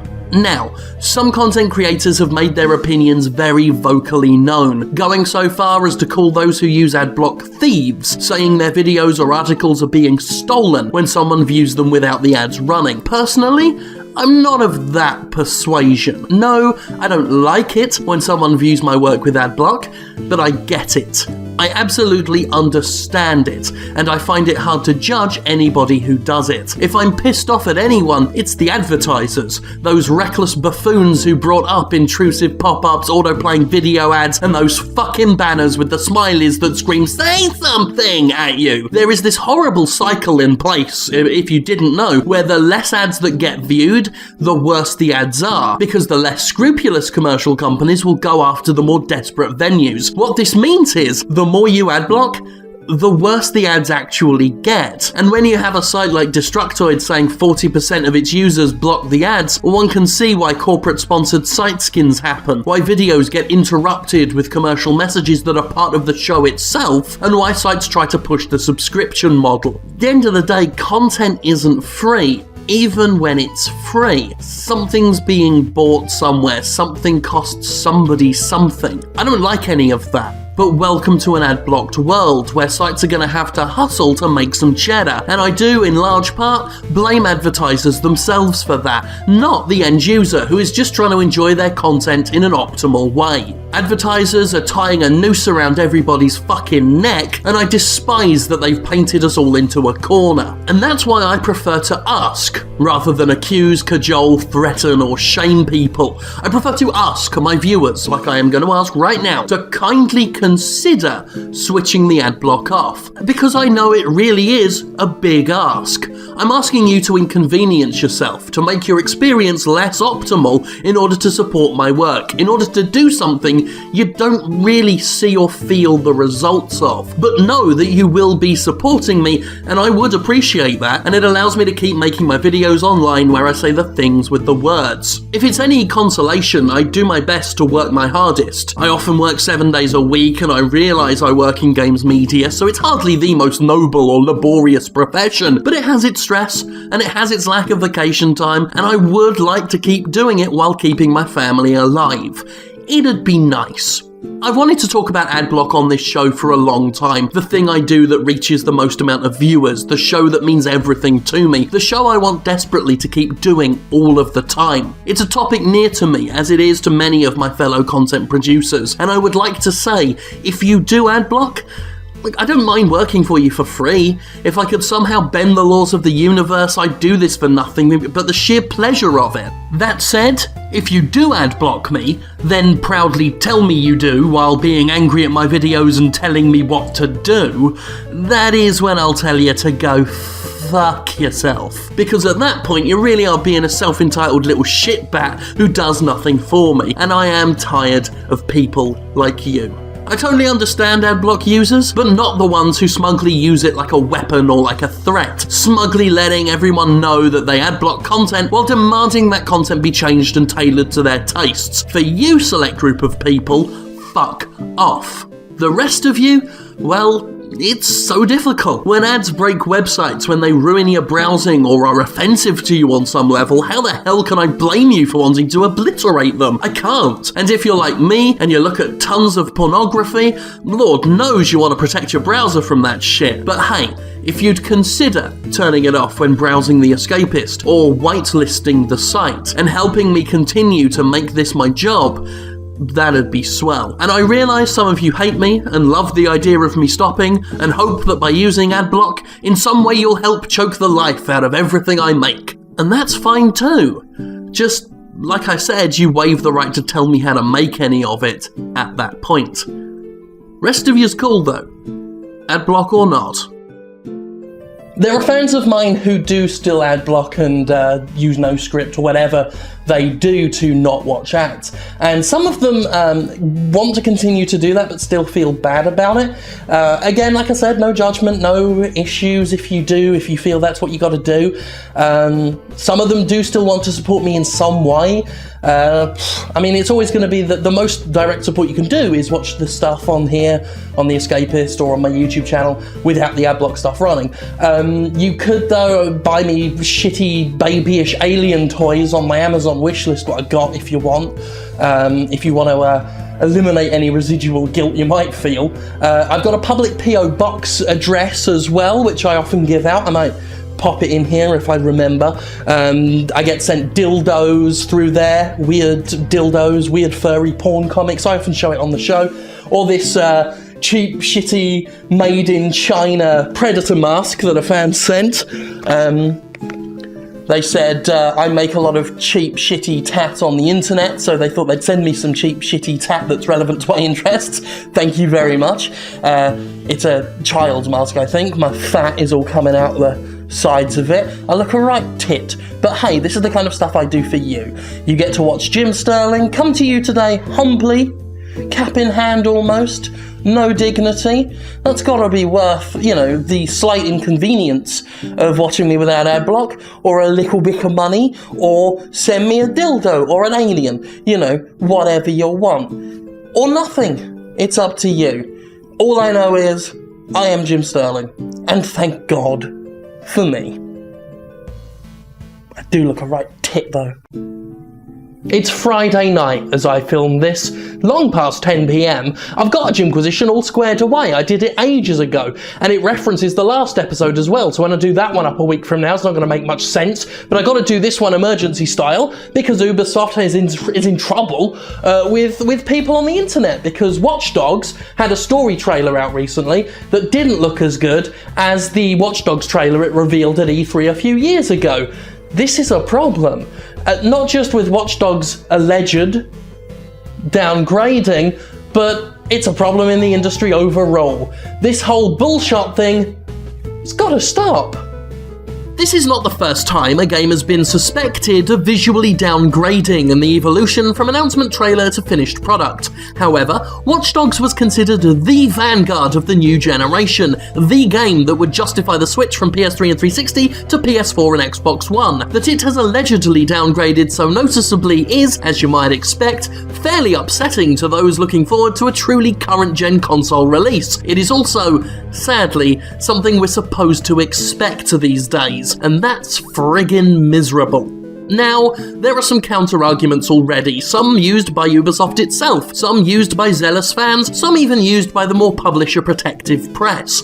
I will admit, the argument is true, that gameplay absolutely tops graphics. There is no evidence yet that Watch Dogs, despite any potential visual steps back, will be a bad game. It's still a conceptually ambitious title, and one I'm eager to see in action for myself. Art style too is more important than raw graphical power. If the game is visually well designed, it can often get away with lacking impressive graphical bells and whistles, something Nintendo proves constantly. There is no saying that this will be another Aliens Colonial Marines situation, where entire swaths of gameplay were downgraded, and even launch trailers straight up lied about the content. That said, issues like this still deserve attention, and as much outrage as the consumer wants to provide. Sure, gameplay is more important than graphics, but selling your game's graphics as better than they are is still an absolutely fucking shitty thing to do. It was shitty when Killzone 2 did it last generation, and it's shitty this generation, whoever does it.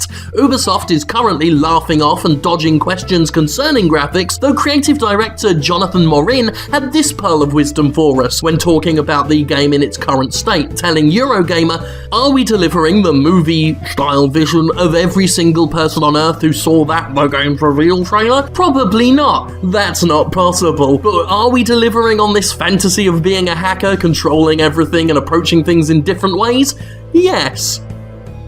And to that I say, that's a fucking weaselly attitude to have.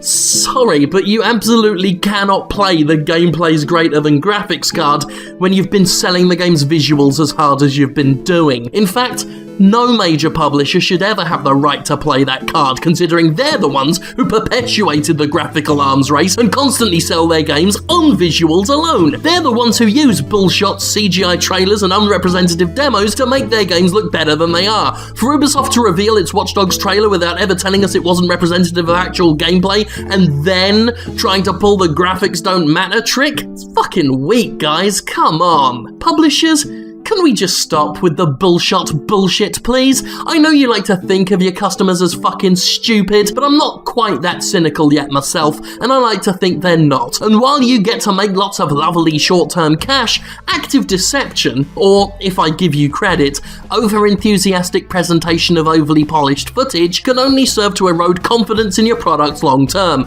If you know your game won't look as good as the footage you're showing, don't fucking show it! Because you will be found out, and you will likely disappoint your customers, who probably wouldn't have cared if you showed honest footage to begin with. The AAA game industry is knee-deep in pre-order culture, this we know. Pre-orders for everything. But pre-orders operate on trust.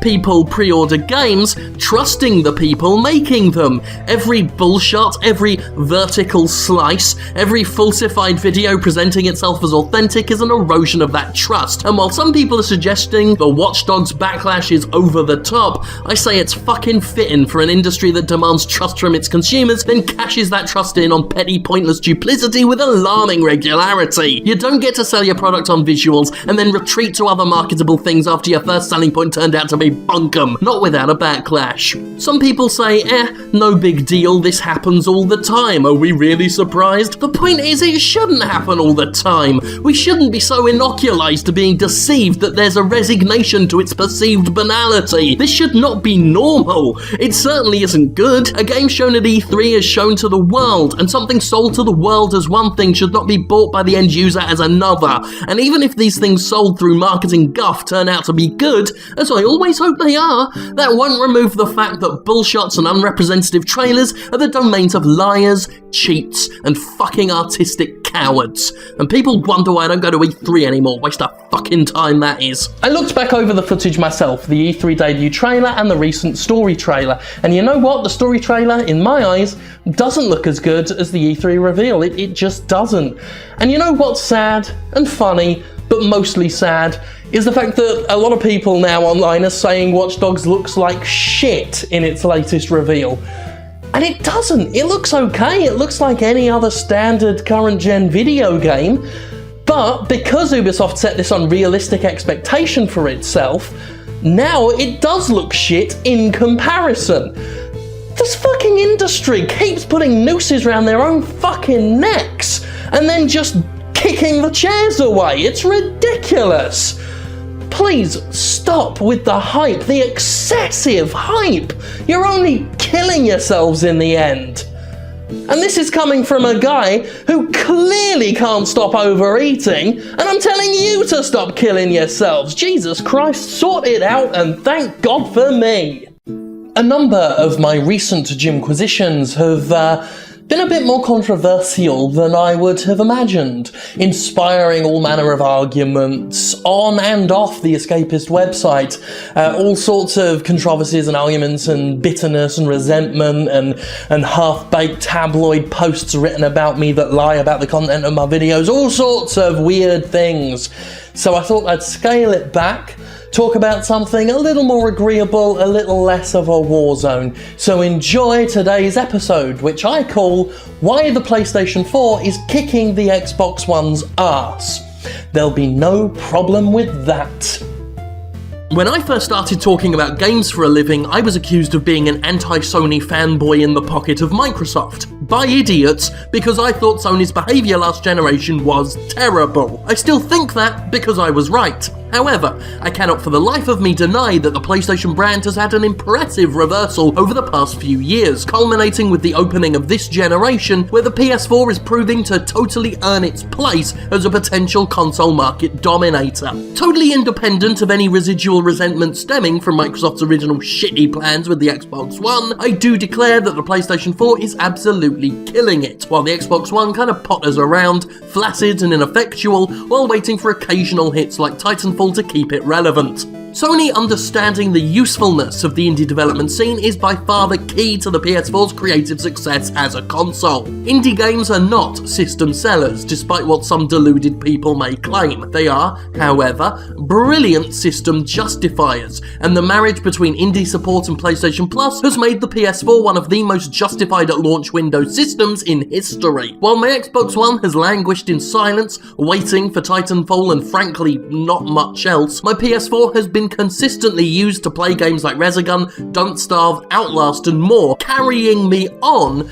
to its big AAA releases. The selection of games has been savvily handpicked too. Games like Outlast and Octodad have a big following around them and a ton of exposure on YouTube, which makes them highly recognisable and ripe for streaming via the PS4's built-in Twitch service. It only makes sense to plunder the best titles on Steam for your console library. Once upon a time, the difference maker between PC and console was convenience, that plug-in and play quality enjoyed by consoles past. With firmware updates and other fucking bullshit, that's not so true anymore, with the PC getting a massive boost from these wildly varied indie games. They're the real difference maker now. By cherry-picking the very best and biggest of these games, the PS4 has the potential to act almost as a curator of good PC indies, and that's going to be a very good thing in the long run. While Microsoft continues to act as a strict gatekeeper and alienates indie developers with woeful initial licensing plans and tales of maltreatment, Sony puts master reboot of all things on the PS3. I'd never expect to see a game like that on a console, but it joins such titles as Proteus to create an impressively eclectic and varied library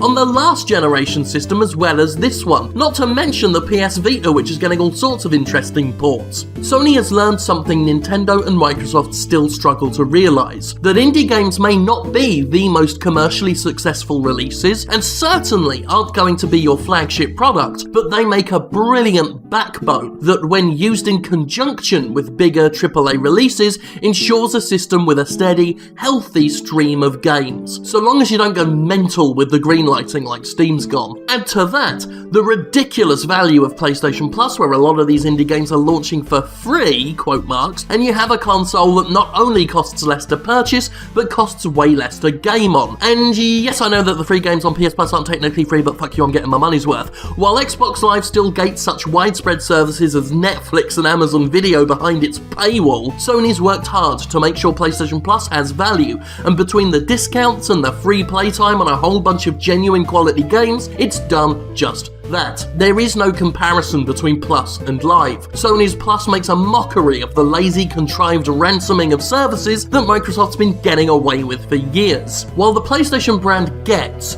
that a steady release of titles is way more important than a clump of AAA games fighting for attention, Microsoft has little to offer right now except its touted merger of television, movies, music and games. Except, being a game console, it's really not that useful. Its playback functions are shit, with me much preferring to play physical movie discs on literally any other device, while again, Netflix and other services are gallingly held hostage by Xbox Live, when I could just use the entertainment apps on my smart TV and cut out the unnecessary middleman, which is really all the Xbox One is trying to be, a middleman that's hoping its users don't find out there are faster, better and cheaper ways to access everything it has. I understand that in saying this, I'll be labelled an anti-Microsoft fanboy in the pocket of Sony, by idiots, yet again, because I think Microsoft's behaviour this generation so far is terrible. It may change. Hell, it'd be good if it changed. Microsoft may pull its head from its arse and realise that it doesn't have the monopoly it seems deluded into thinking it has, and that'd be cool, because I'd rather have two consoles that kick ass than none. Right now though, the PlayStation 4 is killing it on the console scene, and it deserves to come out on top as a result. That's, well, just a scientific fact. I realise what I tell you may come as a bitter pill to swallow, but I'm sorry.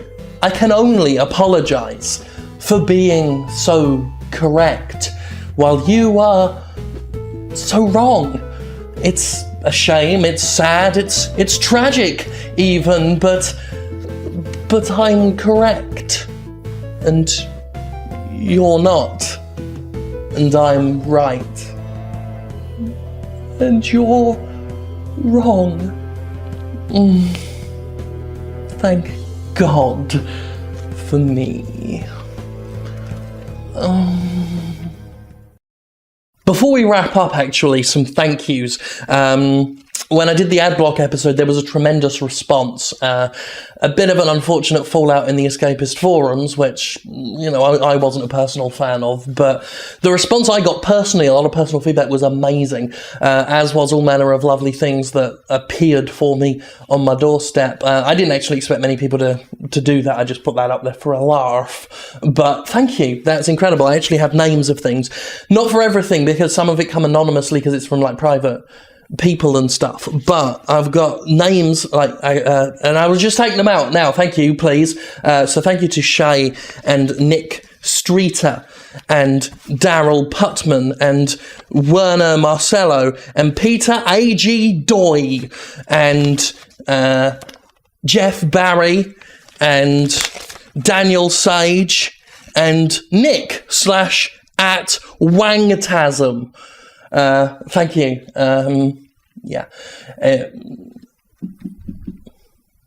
You guys are awesome. There was a panel at the Game Developer Conference this past week, something along the lines of how to safely monetize teens. Yeah, how to monetize teens. It drew a lot of ire from attendees at the show, and it's hardly surprising, but if only that were the extent of the sliminess on display at GDC this year. If only. Unfortunately, things only get sleazier from there. I avoid going to a lot of game industry events these days for many reasons. Travelling wastes my precious time, I view events mostly as glorified commercials for corporations, and I like to avoid arseholes. I miss them sometimes because there are a lot of good non-arsehole people who go, and there's potential for interesting stuff. However, I am very glad I did not go to GDC this year after hearing about some of the panels and sessions scheduled for it. That desire to avoid arseholes would apparently be very hard to fulfill. I heard about these panels via occasional acquaintance and fellow Dynasty Warriors fan Jesse Cox, and the sheer level of smug, preening, anti-consumer bullshit being shared there. Well, if I'd have gone, I may have lost what little hope for the game industry I have left. A selection of panel topics include social whales, understanding and leveraging a new kind of player, Design and monetization strategies in highly successful F2P games. Retention tips for free-to-play genres. Making money on Google Play. Best practices in monetization.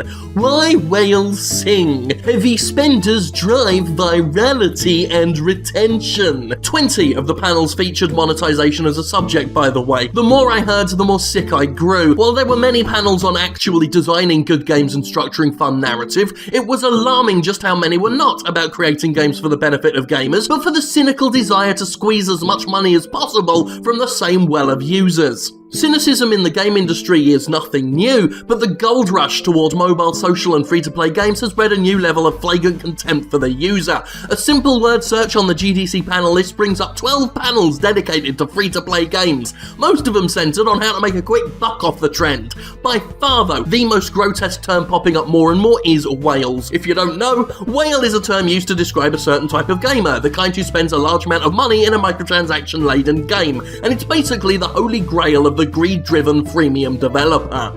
And I'd just like to say, if you use the term whale in earnest, well, you're a fucking cunt.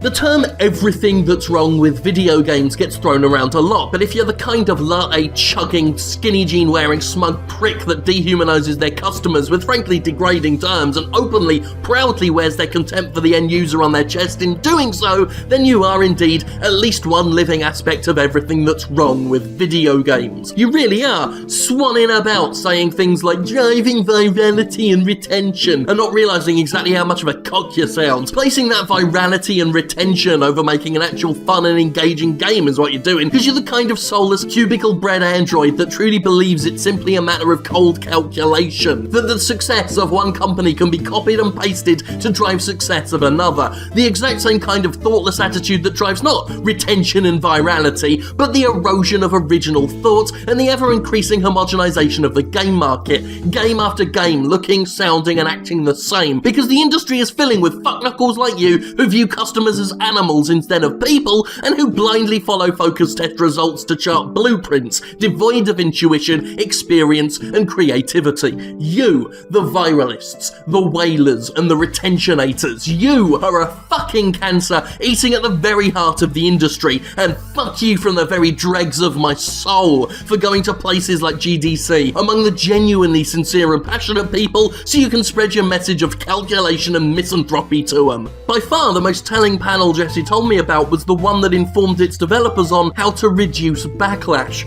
How to reduce backlash. Certainly a topical subject following the release of the disgusting cash grab that is Dungeon Keeper Mobile, but it speaks volumes about this fucking industry that such a panel needs to exist. Last I checked, the idea of games was to make players happy and satisfied, not piss them off knowingly. How to reduce backlash? That means you know the things you're doing aren't right. It's that attitude that saw shit like SimCity's game-breaking online mode happen, or the Diablo 3 auction house, two things that were recently killed off by their companies because they couldn't reduce the backlash. This panel confirms what I knew from the start, that companies know people won't like what they're doing to video games, and they just don't fucking care.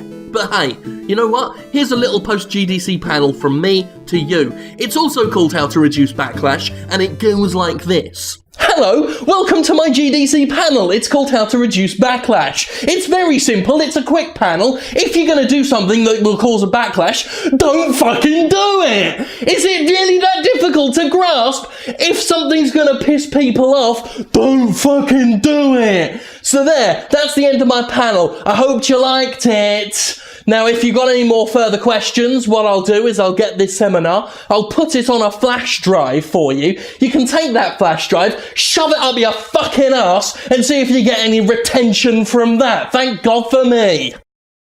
My Twitter was littered with demands to do a Jimquisition episode on Facebook buying Oculus Rift. It's all very exciting, and while I think some people are expecting me to slag the whole thing off, I'm going to take a bit more of an optimistic view on this. I don't think the Facebook thing is as bad as people assume, or at least not as bad as it could have been. Watch the video, see if you agree or not. I could be wrong. To be honest, I don't get this VR stuff. So Facebook bought Oculus Rift for $2 billion, and that's a shocking thing. Hopes are dashed on the rocks, gamers wail and gnash their teeth as their dreams of virtual reality violence wither and die. But as someone who never saw the Rift as anything more than a cute little idea, I can't say I'm too cut up about it myself. It is shocking, to be sure, but that's where it stops for me. I remember the last time virtual reality was the next big thing, as Facebook's Mark Zuckerberg speculates it'll be this time. I remember the primitive polygonal skeletons that would come to life before your very eyes, and I remember VR just going away. I remember 4 or 5 years ago when 3D was the future of technology, and I remember in the early 90s when 3D was the future of technology, which itself was a rerun of the time before then, when 3D was the future of technology. Fact of the matter is, while these things are nice, they require too much involvement from the user to truly take off. Smartphones became big because, monetary requirements aside, they're easy to use, can be taken almost anywhere, and require no effort. 3D TV, on the other hand, requires specific software that supports it, goofy glasses, sitting in the right position, and various physical requirements to even allow it to work on individuals. Similarly, VR requires the use of potentially headache-inducing goggles that will weigh heavy on the head with extended use and simply are not workable for long-term use. Zuckerberg's dream of a virtual reality social network is nice, but the mass market adopts what is easy and can be taken down the pub, not what requires more investment than simple cash. I could be wrong, of course, but I honestly think the $2 billion spent on Oculus is a waste of cash, at least for what Zuckerberg wants it for. Technology like 3D and VR just seems too cyclical. All that has happened before and will happen again. But anyway, regardless of the technology's viability, the question remains: is Facebook buying Oculus Rift bad for the gamers who dreamed of big things? Let's face it, Oculus Rift was going to be bought. There are plenty of companies with short-term memory who seem to forget how cyclical this tech is, and even then, the Rift is impressive enough stuff to have niche viability as a luxury item in the right hands. Don't get me wrong, I think it's really cool, and I think there's potential for success there. Someone was gonna get it, and looking at potential contenders, I honestly don't think Facebook is the worst company to do it. With the exception of Valve, I wouldn't want to see Oculus Rift in the hands of any of the major hardware players. Frankly, better Facebook than any of those options. Facebook has a pretty decent history of not really messing with the things it buys. Instagram still functions as it always did, for example. And while some speculate we'll be forced to use Facebook or sit through ads to use the Rift, I don't personally think that'll happen. It looks like Facebook wants its hands on the tech to use with its existing stuff. I don't think it wants to fill the Rift with that stuff. On the flip side, it's actually the games industry with a way worse track record of being intrusive with proprietary software and the enforcement of unwanted accounts to access stuff. It was not Facebook that designed EA.com and Origin accounts, or Uplay, or Calypso, or Gameloft Live. The game industry itself is a worse offender for this shit than Facebook. Can you imagine if Microsoft bought Oculus? Then we'd have Xbox Live shoehorned in and we'd be forced to game on Windows 8 and use fucking Bing for everything. Or what of Sony, with its track record for really not doing much of anything with the great technology it makes? I simply couldn't trust Sony to push Oculus right, though its Morpheus thing discounts it anyway. Heaven forbid if a publisher like EA or Activision got the thing, then there'd be alarm bells. Again, Valve might have been the preferable option, but I don't think Valve has the cash to pull that off. That in mind, I'm kind of happier Facebook got in ahead of any other game company. This is not to say, of course, Facebook is saintly. I've no love for that company at all, but when it comes to who has a better track record of not fucking with shit, Facebook has a better rap sheet than almost any major company in the actual video game industry. Between the perversion of beloved game franchises to the seizure and subsequent closure of studios, the games industry is awful for the little guy, and Oculus Rift would have been eaten alive in that lion's den. Yes, there is apprehension to be had, and I suppose there's a whole other topic you can have on the idea of a crowd-funded system selling out for incalculable riches, but as far as I can tell, we have a system with limited use that might be used for a few more things than it was going to, with a company that, while worthy of mistrust and scorn, at least doesn't seem interested in undermining everything the Rift tried to be. Again, better that than what the game industry itself could have done to it. We're closing out today's episode with this amazing gift from Melody Stanley, who sent me this. That is miniature fantasy Jim Sterling, an adorable luxury plush figure. The best thing about this is he gets to close out the show, unless of course my microphone doesn't pick it up and then it'll just sound shit, but let's try it anyway. Thank God Isn't that awesome? Unless it didn't work, in which case it isn't. Bye! Good morning, my people. I have new lights donated by a mysterious benefactor. Your name wasn't with it, my friend, but thank you. I sure as shit haven't had time to test them before I started filming, so if this looks awful, well, we'll have to deal with it next week. Anyway, on with the show.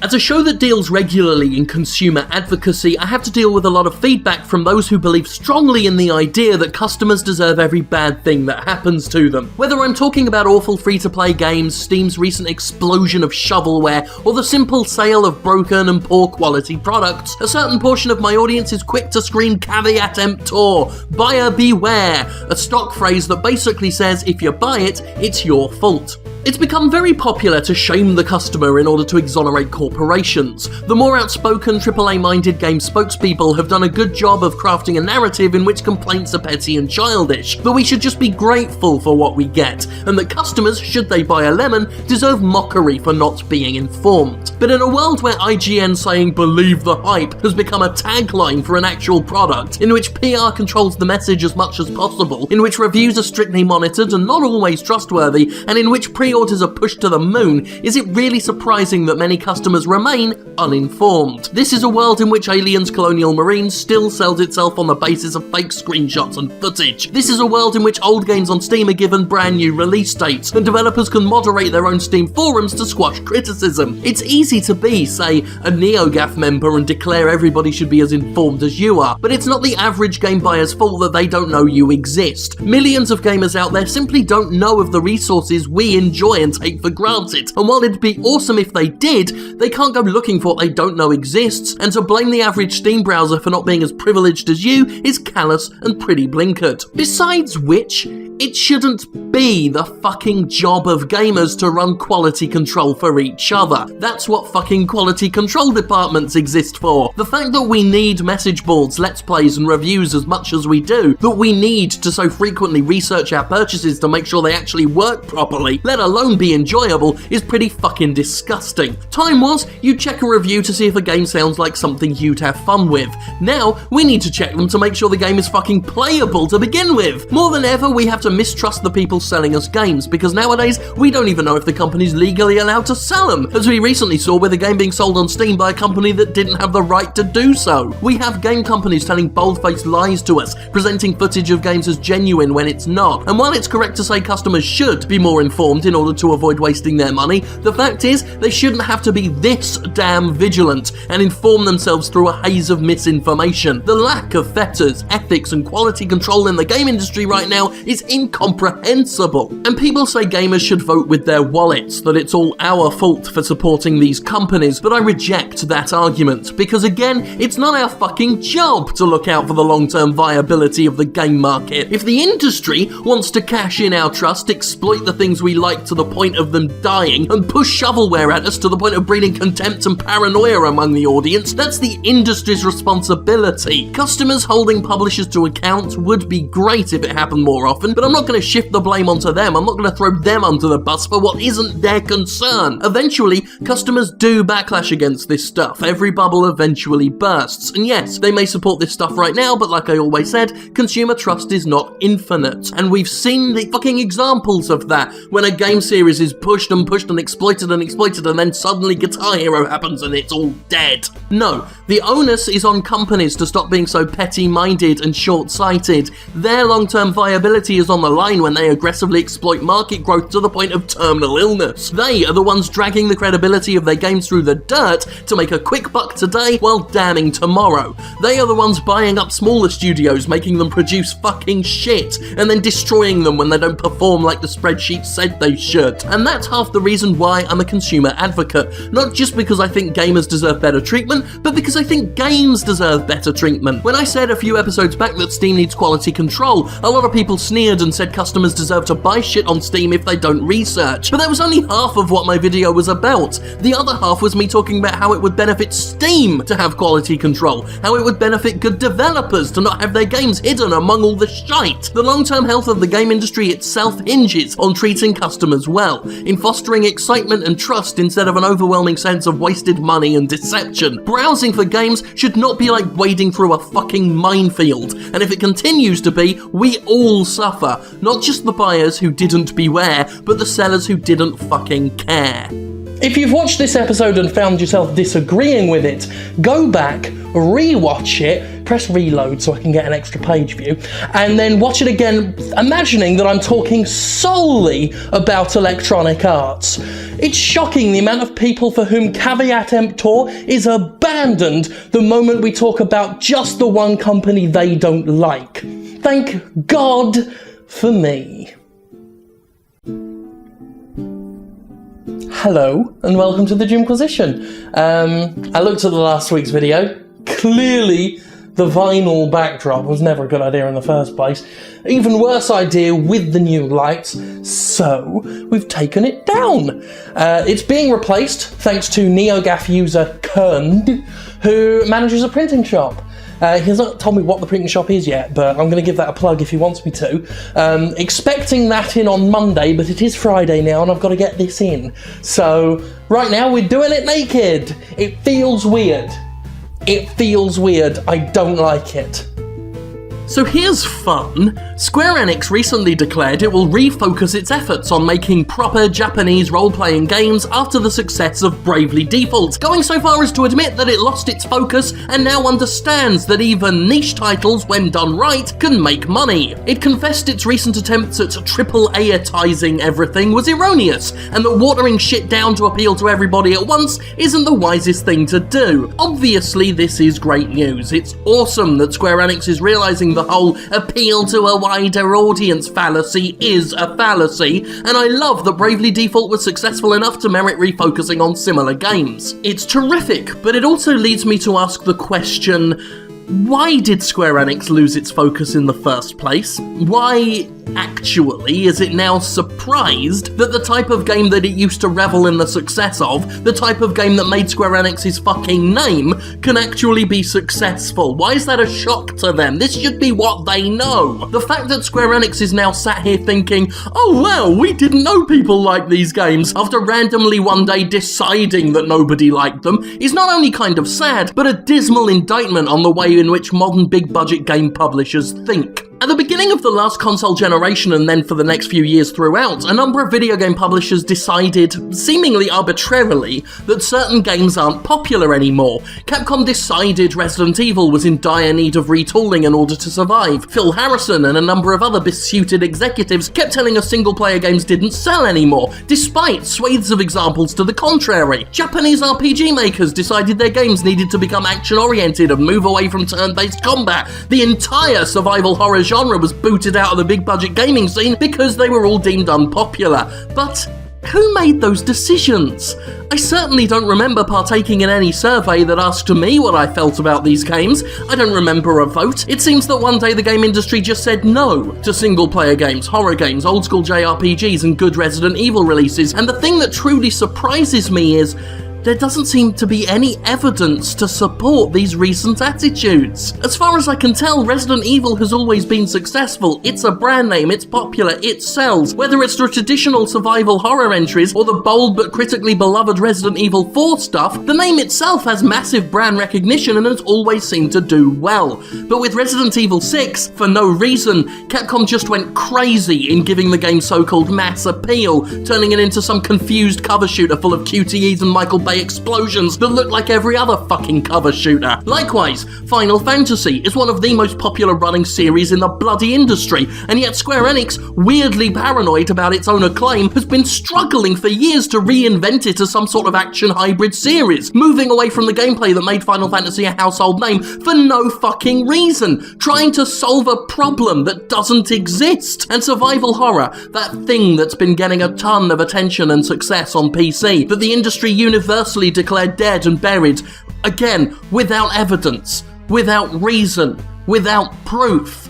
Meanwhile, the BioShock series and Dishonored have demonstrated a single-player game can sell well. Resident Evil Revelations has demonstrated that Resident Evil doesn't need to look like Gears of War in order to succeed. Outlast, Amnesia, the upcoming Daylight and Evil Within are demonstrating there's still tremendous buzz and excitement around the survival horror genre. And Bravely Default has indeed proven to Square Enix that it has been doing little more than jumping at ghosts this whole time. The industry is terrified of invented boogeymen, it would seem. The spectre of failure is so very scary to big companies that they're in a state of hysteria, panicking at things that do not exist. Survival horror was doing just fine before the industry ran away from it. Final Fantasy was doing just fine before Square Enix ran away from it. Everything was doing okay, but these companies unanimously shat themselves like a deer in the headlights and set about confusedly and blindly tampering with everything in a rudderless bid to right a ship that was already on the correct course. The result? Square Enix reporting losses, Capcom reporting losses, games failing to profit after the millions of dollars utterly squandered on terrible ideas. To me, the last 6 years will always be remembered as a period in which companies tricked themselves into seeing monsters that weren't there. Like the people in the olden days who heard that original War of the Worlds radio broadcast, believed it was real, and then swore blind they could smell the black smoke that the Martians were pumping into London. This industry is full of cowards, remedial cowards that lack conviction, so scared of their own success and future imagined failings that they'll burn their own houses to the ground to prevent it catching fire. I am glad Square Enix might be opening its eyes to its own ridiculous behaviour, for sure, but goddamn it's sad it took this many years to happen. Maybe next time the industry hides under the bed from the things that go bump in the night. Maybe it can ask an adult to check first and find out if the things are actually fucking there.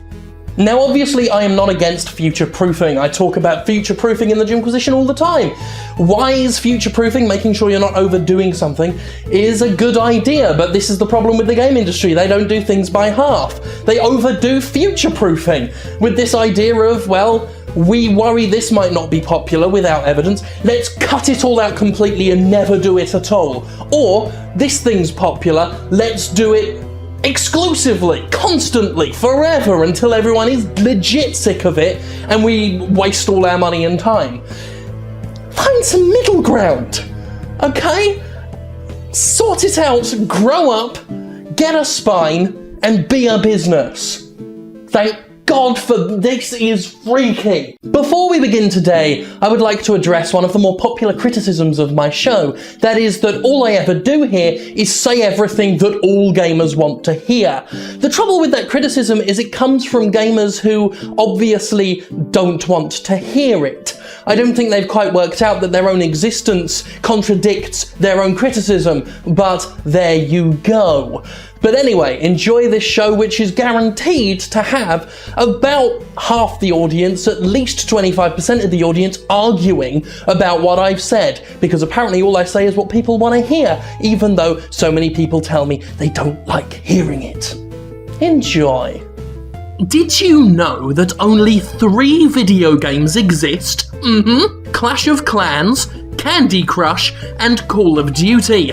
The CCCCC of D Trinity. The unholy Trinity, some might say. Now, while to you or I, millions of video games exist in the world, to the people actually responsible for producing big budget games, everything in this industry, everything it strived to create, can be boiled down into 3 games. Clash of Clans, Candy Crush, Call of Duty. These were the 3 games name-checked in a fascinating discussion I had with a developer who must sadly remain anonymous because he'd probably lose his job. In this chat, which we had following my last episode on an industry of pitiful cowards, I was informed as to exactly why so many genres we love, like horror games, strategy games, and single-player games, disappeared. Now, cowardice, risk aversion, focus testing, they're all part of it, but according to my friends in the industry, the most heinous disease inflicting the industry right now is the rise of power of marketing departments and their obsession with those 3 games. Over the past 5 years, the AAA game industry has come to be run by lifelong CEOs and executives who have a background in packaged goods. Not video games, all manner of packaged physical goods. You know how Reggie Fils-Aimé worked for Pizza Hut or Burger King or wherever it was before joining Nintendo? Well, that happens in almost every big game company. Men with no prior experience in video games being hired to run video game companies. Without knowledge of the game industry, these executives have come to rely on marketing departments to tell them how the game industry actually works. There's only one problem. Those marketing departments? They came from the same place the CEOs and executives did, packaged goods. According to my tiny little birds who are toiling in the machine, what we basically have is old men who know nothing about video games making decisions about video games based on advice given to them by slightly less old men who know nothing about video games. The blind leading the blind. Well, not quite blind. They have extreme tunnel vision, and in that meager line of sight, 3 games are seen: Clash of Clans, Candy Crush, and Call of Duty. I deal with it every fucking day, one of my dear friends confessed under cover of anonymity. Marketers don't come from games, they too come from physical goods. They know nothing of the landscape, and the only things that fall into the sphere of vision is Candy Crush, Clash of Clans, and Call of Duty. The rest of the industry might as well not exist. Now obviously we've known for a while that many games want to be Call of Duty. That's why we have so many brown military shooters, but I thought you'd like to know exactly how myopic the scene really is. It's not simply that Call of Duty is popular, it's that it's literally one of only 3 games the people in charge even know about. Your Dark Souls, your Elder Scrolls, even your Grand Theft Autos, those games that come out thanks to companies that aren't yet totally swallowed by blindness, they literally do not exist to the physical goods marketers. That's how bad it is, and at the very least I know for a fact that several game developers have wanted to say that shit out loud for years and have been unable to, and that I can do it for them is a personally pleasing thing to do. And here's another interesting thing. I once said that game publishers would rather make no money than some money if they can't have all the money. Now, according to what I've been told, this is actually quite true. It wasn't just something I intuitively picked up. These marketers see no value in simply making money. That's not an option. They want all the money, more than anyone else, more than they've ever made. And anything less than that, they're just not interested.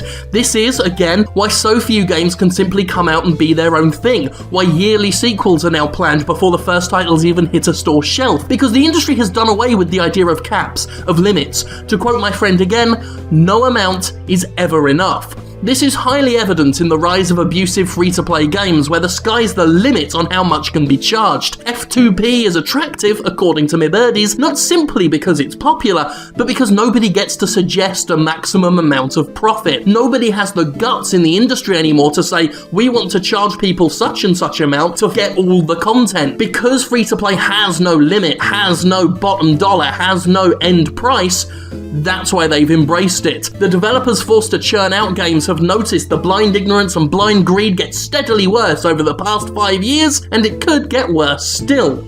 At least in one sector of the industry. The irony, of course, is that in their quest to take all the money in the world, game companies are leaving tons of money just lying around. While AAA publishers look to the skies for their profits, the ground is littered with opportunities that indie developers have just scooped up. This is a shitty time for AAA companies, but indies have directly benefited from the big budget market's failures, with the independent makers of horror games, adventure games, and real-time strategy games picking up the bundles of money that the AAA world was too proud to bend over and pick up. The AAA industry right now doesn't seem to know what to do, as the majority of its leaders gouged their own eyes out about 5 years ago, then asked men with blindfolds to lead them to the promised land. These blindfolded men saw only 3 answers, and while they lurched toward the unholy trinity, grasping arms outstretched, those with open eyes danced around them, picking up their cast-offs, scooping up their discarded wallets, and more importantly, eating their goddamn lunch.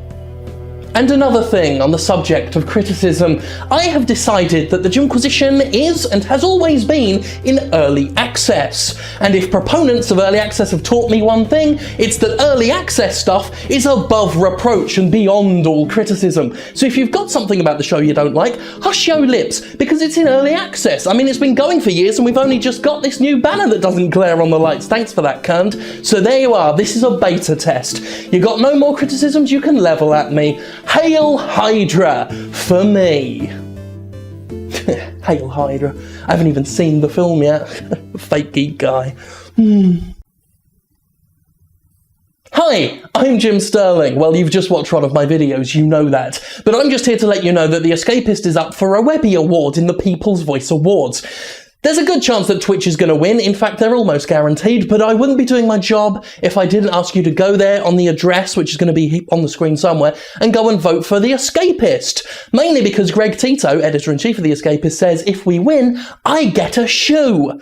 A second one. I can't wait. So please go ahead, vote, and give your old pal Jimmy a shoe. One day, game developers will learn that deleting negative feedback, trying to quash criticism, or otherwise attempting to silence people who don't like their games never works. One day. Not today, though. Not today.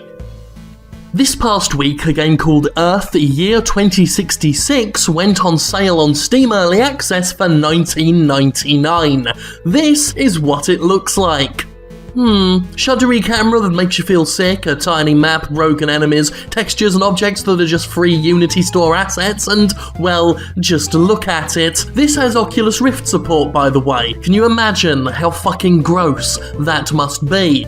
It's a terrible game, obviously, something a game design student could craft a better version of in a handful of hours. In fact, I hear an amateur is remaking it in just 3 hours, and it's being sold for $19.99. Say what you will about how we shouldn't judge early access games, but looking at this, looking at what someone allegedly playtested and thought, yep, that's good enough to sell for $20, well, come on. We should have all played games for long enough by now to know when something will never be good. There is a difference between an early build with a ton of potential and a stitched together joke built on a foundation of crap. Earth is the latter. However, Earth serves a useful purpose, believe it or not. It helps to epitomise the very worst of what a developer can get away with on Steam. Now, I've made my case in previous episodes about Steam's need for quality control. I don't need to make that again. This time, I'm just going to tell you a story. It's a story of extremes, certainly, but it happened, and we should be mindful of that. In the wake of 2066's release, the obvious begun to happen. The developer, a man-child calling himself Muxwell, did what all bad developers with no understanding of the Streisand effect do, and started deleting negative comments on the Steam forums, exploiting the fact Steam lets devs moderate their own communities, and effectively giving them the potential to cultivate their own echo chamber. Good devs don't do that. Muxwell did that, and he got caught. Obviously. Muxwell drew more attention to himself by trying to squash negative attention, and it was later discovered that the artwork for Year 2066 was found using Google image search. It belonged to an actual artist, which Muxwell defaced by overlaying a babyish font and using it without permission. Oh dear. Muxwell then attempted to run damage control, spinning all kinds of weird stories like this one. Something about a masterpiece and people being fired, and I don't know what any of this statement actually means. But not to worry, Muxwell had alt accounts and friends posting positive reviews and comments about Earth 2066. This is Garfield saying he really likes the game and doesn't know why people hate it. Garfield, of course, is on Muxwell's friend list. Internet detectives traced a couple positive reviews on the store page to Muxwell or his friend, while criticism was locked or deleted. Naturally, when confronted, our little friend Muxwell decided to do what other misguided peddlers of crap have done in the past and just acted like a spunking cock. He labelled his justified critics spammers, trolls and provokers, claiming his community was not a garbage tavern and pledging to further the deletion of spam and abuse, which in his mind is basically anything he doesn't like. Here he is saying he doesn't know who Jim Sterling is and therefore doesn't care if Jim Sterling is publicly sharing his shady behaviour online. Oh, you silly boy.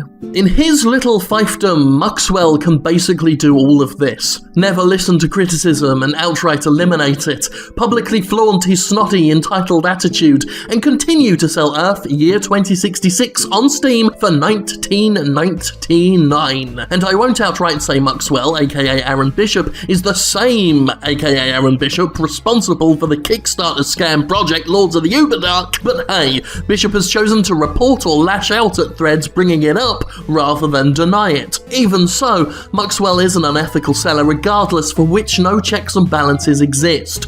All that can be done is for the community to pressure him harder than he can push back. And let's not forget the greatest crime of all. Earth, the year 2066, looks like this. And this happens in it. And it's $19.99. And people wonder why, though I fully support early access in theory as an idea, I struggle to not be suspicious of anything that comes out under the label, and I struggle to trust anybody on Steam. Without checks and balances, without assurance, I'm sorry, the trust just isn't there. And folks like Maxwell ain't helping. Many good stories deserve a wonderful epilogue, and this story has one. Since I started the recording of the audio for this week's episode, our friend Maxwell went and wiped everything in his forum. All of the threads are gone, all of the evidence is gone. Obviously we've all got the screen grabs because that shit doesn't work, and he's renamed the forum the Troll Tavern. The forum's just filling up with criticism again, but I thought you'd all appreciate that nice little ending chapter. It's wonderful, isn't it? Thank God for really shitty developers. They give me a lot of content, and thank God for me, right? Before we begin, a brief addendum to last week's episode where I talked about year 2066. At one point, I made a point about how developers squashing anything that criticises their game can lead to unfortunate rumours happening, like the rumour that Maxwell was called Aaron Bishop and was responsible for the Lords of the Uberduck Kickstarter. I mentioned that though Maxwell may not be the same guy, he wasn't responding to criticism, and therefore it looked like he was. Funnily enough, the actual Aaron Bishop came out and said that they're two different people. Aaron Bishop is just one of the aliases Maxwell uses, and that the Lords of the Uberduck Kickstarter is not a scam, even though it looks like it might be. He said they made some mistakes with the Kickstarter and all this stuff, but he's still working on it. So Aaron Bishop at Uberduck and Aaron Bishop, aka Maxwell, are two different people, but unfortunately, as I say, because some devs are censorship happy, these rumours happen, and that was the point I was trying to make. Case in point, this. But it's only fair that I come out and, with that sort of information that came to light this past week, mention it. So enjoy this show. This past week, an error occurred on PlayStation Vita that allowed users to download and play almost every single PlayStation 1 and PSP game, including many glaring omissions from the PS Vita's store, including Crash Bandicoot, Spyro the Dragon, Suikoden, Metal Gear Solid, and Silent Hill. This was awesome, and users flocked to their Vitas to grab some cool stuff. Then Sony pulled a Sony and, fixed it, because heaven forbid the Vita have a ton more worth than Sony deems right. Now look, I'm sure Sony has its reasons for doing what it did, and yeah, not all the games worked right, but nevertheless, the patching of this so-called mistake only served to highlight just how badly Sony dropped the ball with the PS Vita, a system that would otherwise be my favourite handheld ever if only it were treated right. Frankly, the fact the PSP and PS1 library wasn't available in full from the start is pitiful, and here we are 2 years after release and we've still only got a fraction of such games available. Sony promised PS1 compatibility for months after launch, delaying it post-launch before finally revealing it a year later, and when it finally did happen, it was a fucking joke. Many games needed to be downloaded on the PS3 at first and then switched over in a convoluted process. We still need to do that for a lot of them, and after only a few months, Sony stopped bothering to put PS1 classics on the Vita store at all, with any degree of reliability. Now, the PS1 classics section just languishes there on the PS Vita store, with many true classics still unavailable for purchase directly on the system. Even worse, different territories have different games, which is just pitiful. Clearly these games work on Vita, make them available for all Vitas, please. Same goes for the PSP library. Having an entire system's worth of games available to buy and play increases the perceived value of the Vita 100-fold, making it a far more worthy purchase. Yes, there is porting and licensing to deal with, I grant you, but you know what? If Sony doesn't think the PS Vita is worth that effort, why the fuck should we think the PS Vita is worth buying? Call me old-fashioned, but I'm not fond of investing more in a system than the system's own maker is. That Sony lets the PS Vita just sit there for years with only a half-furnished back catalogue, barely updated and missing important titles sends a terrible public message. Now, it's not like Sony has completely fucked the PS Vita up, of course. It's getting some terrific titles every few months, the latest of which was the excellent RPG Demon Gaze, and the system's earning a reputation as a home for smartly produced ports, such as Limbo, The Walking Dead and Borderlands 2. But again, this approach is half-assed compared to what Sony could be doing. While Steam is currently opening its floodgates and letting all sorts of shit hit its store, including a ton of mobile ports, I have to ask, why the hell isn't Sony courting some of these devs to do the same? I am not saying the PlayStation Store needs to become Steam, especially since I think Steam's lack of quality control is wrecking its own reputation, but there are some games hitting Steam that would be perfect on Vita. Good mobile ports like Dead Effect or Barbarian should have a home on PS Vita, while other indie games like Paper Sorcerer, Life Goes On or Wazhack are the kind of games I'd prefer to play on a handheld system as opposed to my PC. It would require Sony reach out, do some legwork, maybe even incentivize porting to PS Vita a bit, but again,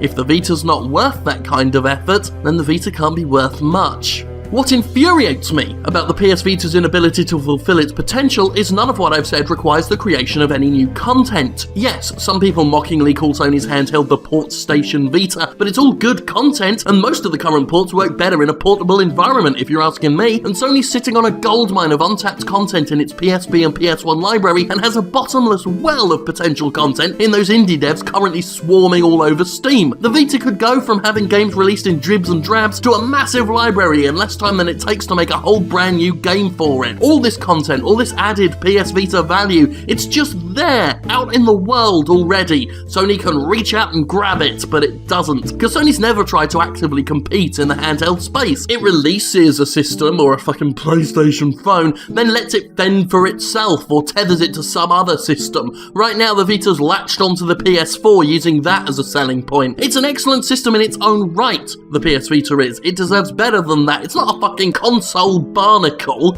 Well, it shouldn't be, anyway. Oh, and while we're talking the PS Vita, let's just restate the obvious, shall we? Those expensive memory cards are fucking pathetic. Cut that fucking shit out, Sony. Too expensive. Stop it. Stop making it so shit like chargers and memory cards aren't universal, because you know what? It's not $19.99 anymore. And stop charging so fucking much, because the more expensive those cards are, the less value the PS Vita has. Fucking stop it.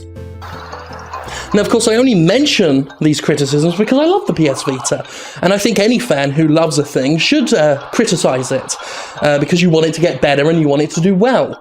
I say this, of course, just in case people from N4G and the like get upset, because I didn't imply that the PS Vita was perfectly positively perfect in every way. God, jump over the thing. You can't play a PS Vita in gloves. Case in point. Thank God for me.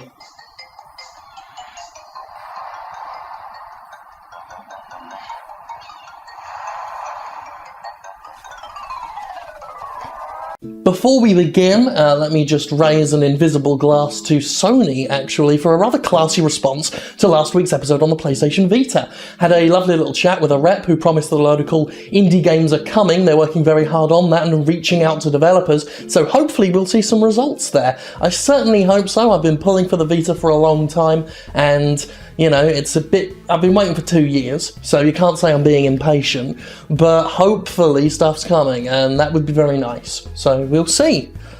Don't let me down, Sony. Otherwise I'll probably just complain on Twitter for a bit. It's not much of a threat, but it's all I've got. So Electronic Arts introduced microtransactions into Plants vs. Zombies Garden Warfare. Considering the game, which retailed for $29.99, had the in-game economy of a free-to-play title, it was fairly obvious that EA was waiting to sell copies before smuggling a freemium economy into a paid retail experience. The response from gamers? Well, some of them.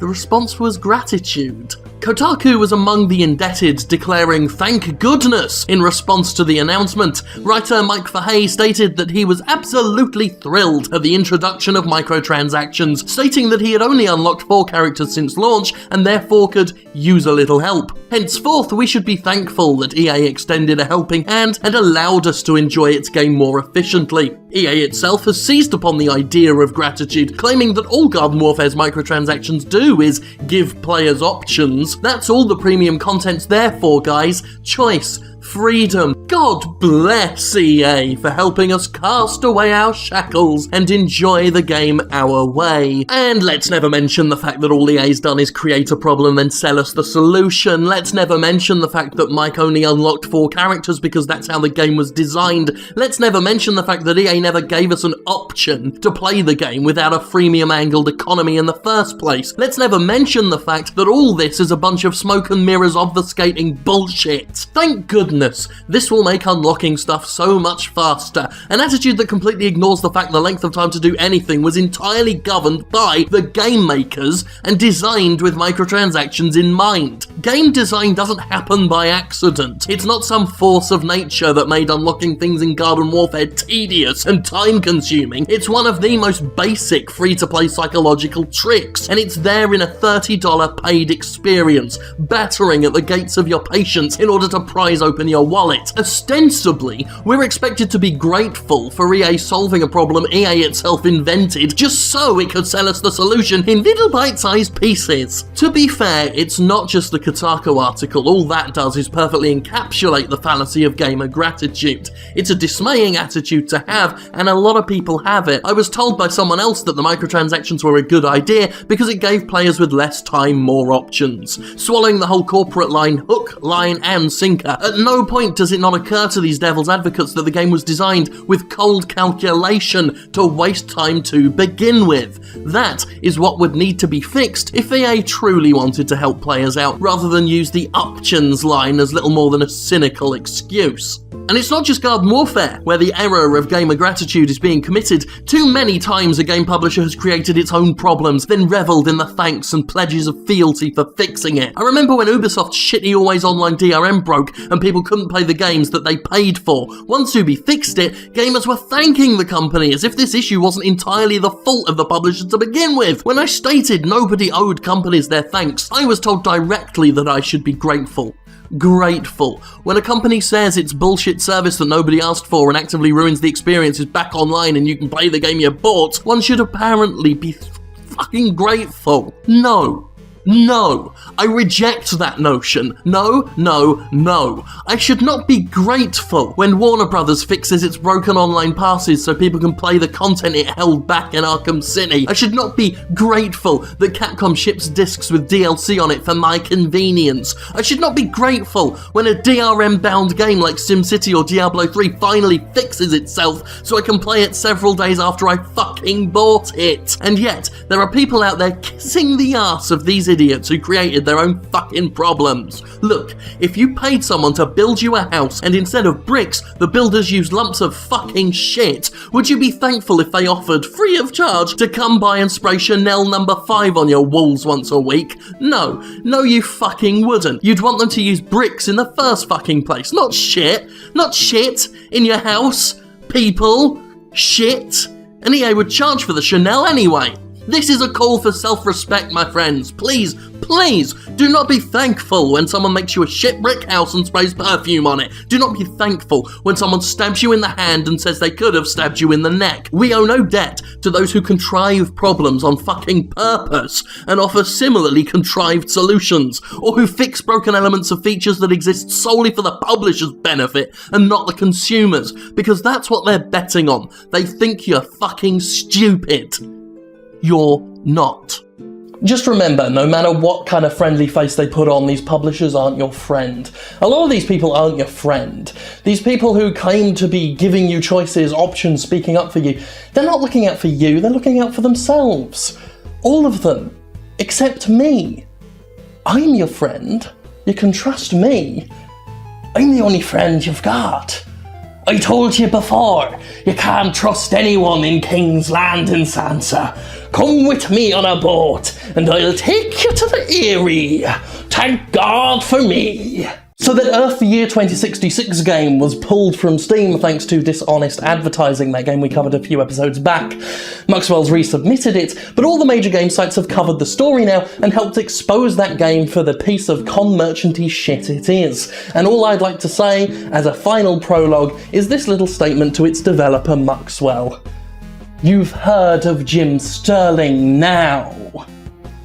Tomodachi Life is an upcoming Nintendo game focused around living an eccentric life with a me personification of yourself. You can have relationships in the game, and until Nintendo edited it out, these relationships could be same-sex. Citing bugs that affected the larger game, it wasn't supposed to be there in the first place, Nintendo patched gay marriage out of the Japanese version of Tomodachi Life, but Nintendo America made it quite clear that it had no intention of putting it back in for the game's Western release. Since, shockingly, some gamers are actually gay and actually like being represented in games that put personalization first, a me-quality petition was enacted to try and get Nintendo to change its mind. So far, so mildly controversial, and then Nintendo itself made things stupidly controversial. When it could have just stuck to its guns and said that the stuff wasn't in the original version, or it just could have kept its whole mouth fucking shut, someone over there parted their lips and did a stupid. Commenting to the Associated Press, Nintendo demonstrated just how blind it is to the real world, saying, "Nintendo never intended to make any form of social commentary with the launch of Tomodachi Life. The relationship options in the game represent a playful alternative world rather than a real-life simulation. We hope that all our fans will see that Tomodachi Life was intended to be a whimsical and quirky game, and that we were absolutely not trying to provide social commentary." Leaving behind the ridiculous implication that only old-fashioned straight relationships can be seen as playful and fun, let's look at the absolutely pathetic claim that acknowledgement of alternative sexuality is, by default, social commentary. No, it fucking isn't. It's the year 2014, for God's sake. In the heads of most normal, well-adjusted, modernised human beings, same-sex relationships are normal enough to be practically mundane. It shouldn't be, and to the well-adjusted out there, it isn't some earth-shattering big issue that two guys or two girls would want to be in a relationship. In this day and age, in fact, it makes more of an outward political statement to exclude gay relationships in a game about personalisation and living life according to the player's imagination. Nintendo didn't want to provide social commentary? Guess what? That's exactly what Nintendo fucking did. Can you imagine if Nintendo said it didn't want to get involved with racial politics and therefore made it so you could only make Caucasian me's? Or what if it said it didn't want to make any comments about feminism and that's why we can only make male characters? Not only would it be seen as a fucking dumb statement, it would actively make Nintendo look racist or sexist, because guess what? When you exclude somebody and provide a really dumb, nonsensical reason, you actually make yourself look like a bigot. As Jason Schreier at Kotaku said, denying gay people the right to get married in a game about relationships and marriage is itself social commentary. It's true. To deny it these days, you can only be making a statement, whether you intend to or not. Out here in Mississippi, we're currently dealing with a nasty little ruling that allows business owners to actively discriminate against gay people based on religious grounds. There are many states in this country that deny gay people the right to get married. The ground is giving way to those on the side of progress, but it's still a big issue, and for Nintendo to try and claim bipartisanism with exclusion is just wrong. Now, Nintendo has subsequently apologised for the whole kerfuffle, well, parts of it, stating that it will look into including same-sex relationship options in future Tomodachi Life games. That was cool to see, and it's nice that Nintendo backpedaled. However, it still doesn't address the real problem I have with the whole situation. This idea that including gay anything in your game automatically makes it political, or, as some gamers implied, inherently more sexual than straight content, as if that ever happened with, say, Skyrim. This attitude automatically paints gay people as something abnormal, something worthy of extra scrutiny, and it's just plain wrong. It wasn't the patching out of anything that caused me concern, it was the way in which that patching was excused. It's a horrible excuse, and it's one that baffles me to see people being comfortable making. To be clear, this episode is not strictly about whether Nintendo should or shouldn't put gay marriage in Tomodachi Life. This is about the bigger issue, the sadder belief that inclusivity is inherently political, when active exclusion makes so much bolder, and more importantly, so much uglier a statement. I fear it's a statement not exclusive to Nintendo either. I fear that for many, including broader sexualities and alternative experiences, is seen not only as a statement or agenda, but a statement or agenda that one should be afraid to make. It should be the other way around. One should think twice before erring on the side of exclusion. Making a large part of your audience feel forgotten and invisible should not be the default setting for a game creator. That shouldn't be the safe option. And especially in a world where The Sims can happen, have gay marriage, have it not be a big deal, have it be a massive fucking seller. It really isn't the safe option anymore. Some say it shouldn't be Nintendo's job to cater to gay people, to include them for the sake of inclusion. I agree. It shouldn't be a job, it shouldn't be catering, and it shouldn't be for inclusion's sake. Oh, let me be clear, gay marriage should be in a game about marriage, but it absolutely shouldn't be a job, catering, or for cynical reasons. It should be the fucking default setting by now, that it still remains some weird hassle, some extra effort, some alien ideal, some social comment is just fucking sad. Some people ask why, if gay relationships and all this stuff is normal, why people make such a big fuss of it, why make such a big deal of it, why they identify so strongly with it. And it's because of shit like this.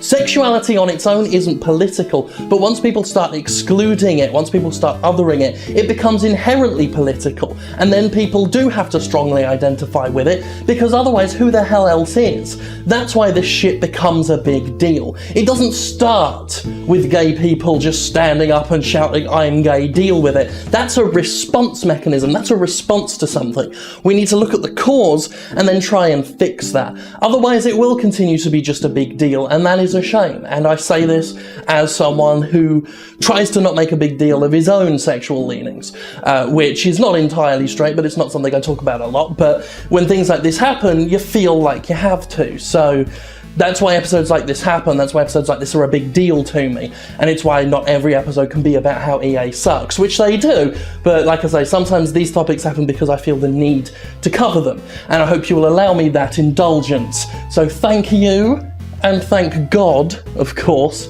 for me. It's summer in Mississippi, I'm wearing a trench coat, and these new lights show off what a fat, sweaty bastard I am. The last Jimquisition is in need of a little bit of a correction. I kind of misrepresented some stuff because I was just really shit at explaining it. I was way too vague when I mentioned that gay marriage was patched out of Tomodachi Life. It was a bug to begin with, wasn't meant to be there, and Nintendo kind of fixed the bug because it was causing other problems.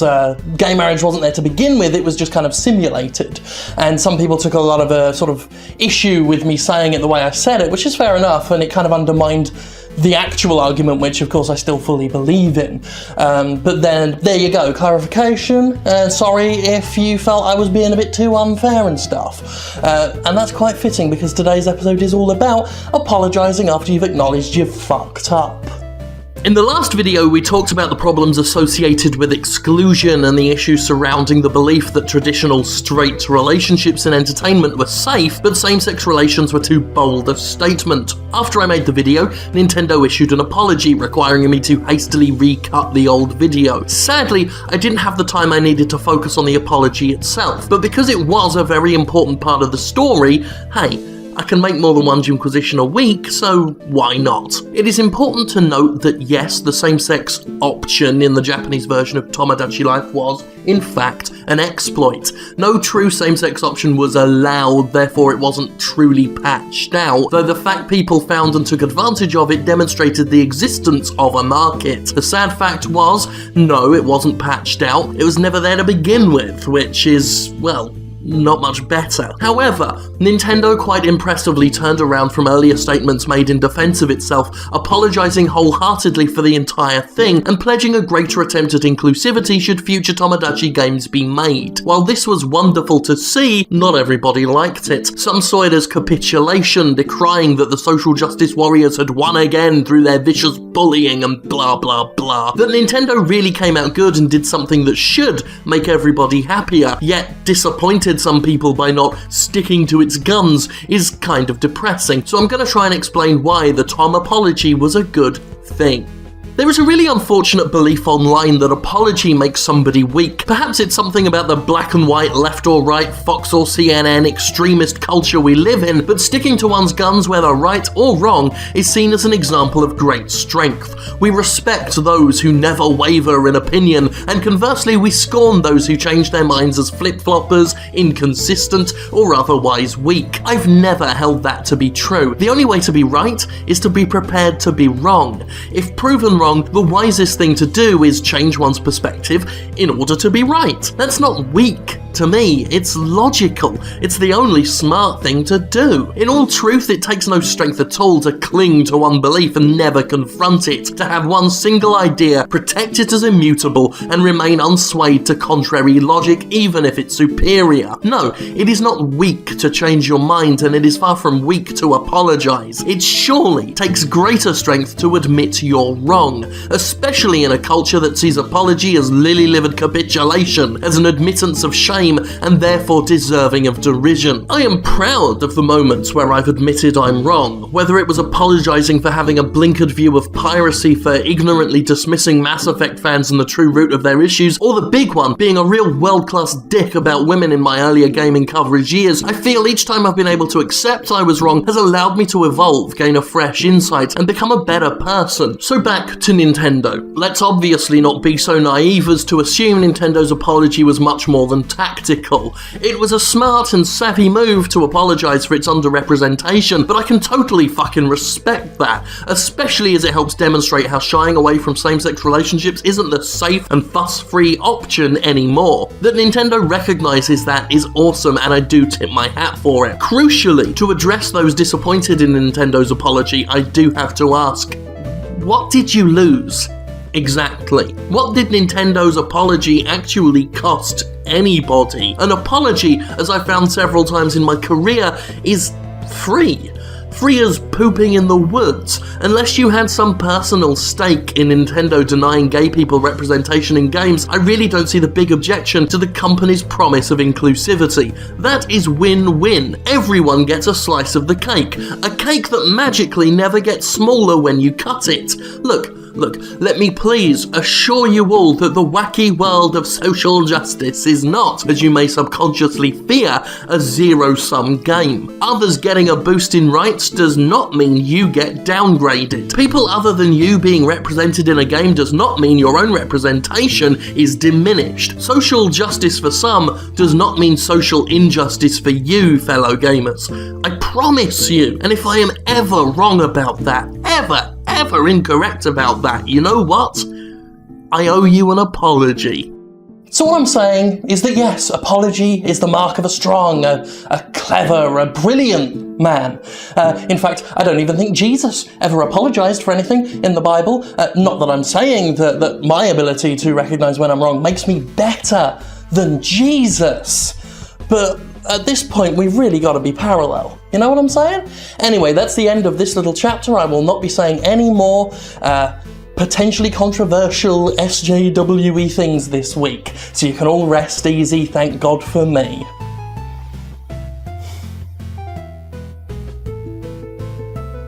Anita Sarkeesian.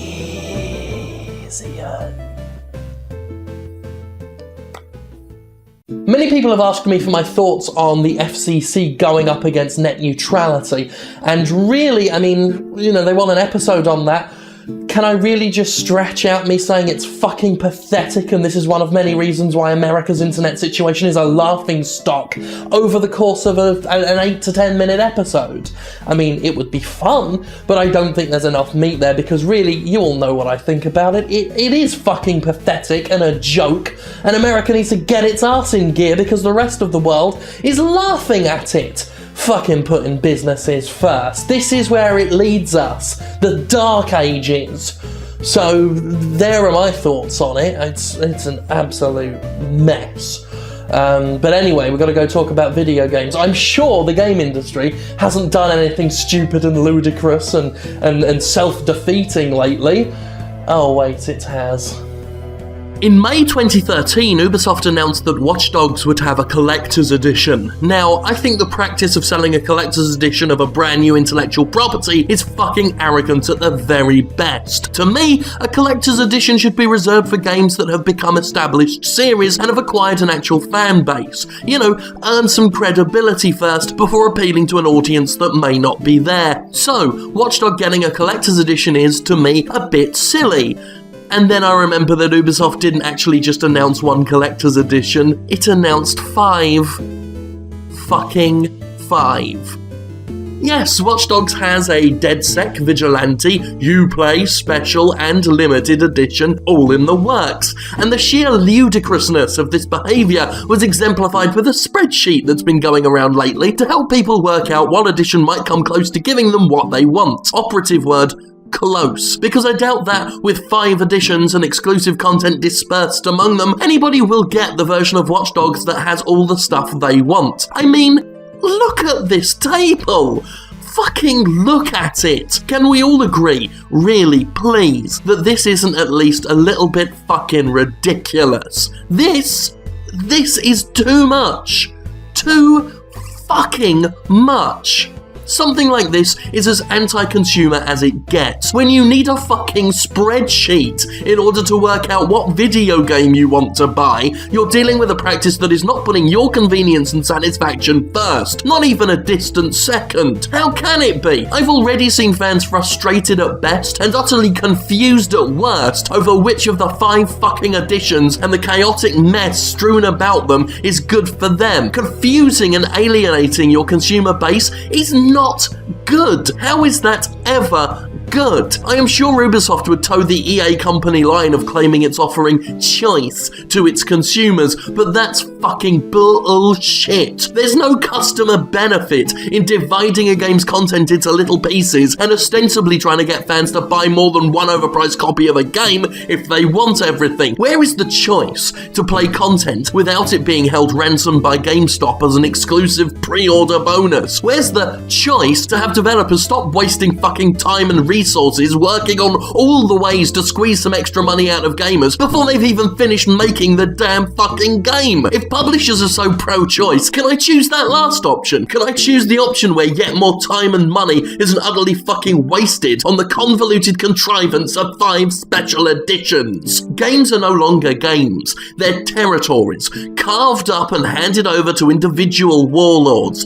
GameStop, Amazon, Steam, and whatever proprietary digital service the publisher decided to pull out of its own arse, they're all served long before the customer is, each one getting a slice of the game in the form of exclusive pre-order content or whole new versions. In doing so, companies split their own audience up and divide them into camps, months, maybe even years ahead of the actual game's launch. Our wallets not only prized open directly, but traded on like cattle to the physical and digital retail masters whom the publishers truly serve. Publishers don't just sell their games to you, they sell you, their customers, to other companies. And the result is confusion among gamers, not to mention further encouragement for gamers to just say fuck it, ignore it at release, and wait for the inevitable Game of the Year edition. Something that'll be a lot more complete, a lot easier to track the content of, and probably way fucking cheaper. And this industry wonders why it's in trouble. I mean, Jesus, I'm not saying Kingdoms of Amalur was ever gonna be a success, but when you remember how poorly that game performed, and then remember it had a $200 special fucking edition with a statue and everything, you start to realise just how fucked in the head this inane,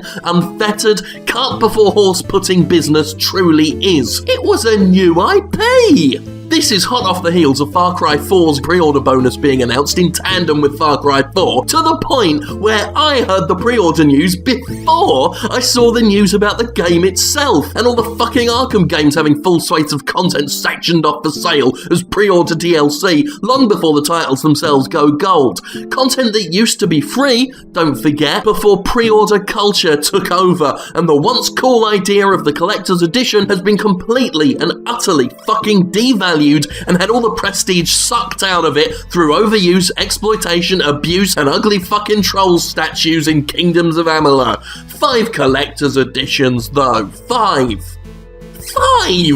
Fuck's sake, game industry. Restrain yourself. As with so many things in the game industry, I like it at its core. Like, I like DLC at its core. I like the core idea of a collector's edition, but this is ridiculous. 5 collector's editions for a new IP. It's bloody stupid. Once again, a great idea, something in theory I'm behind, has been utterly abused and exploited and rendered into some weird mutant joke to the point where I have to stand against it in totality on sheer principle. Thanks a lot, game industry. Thanks. Thank God for me, and thanks.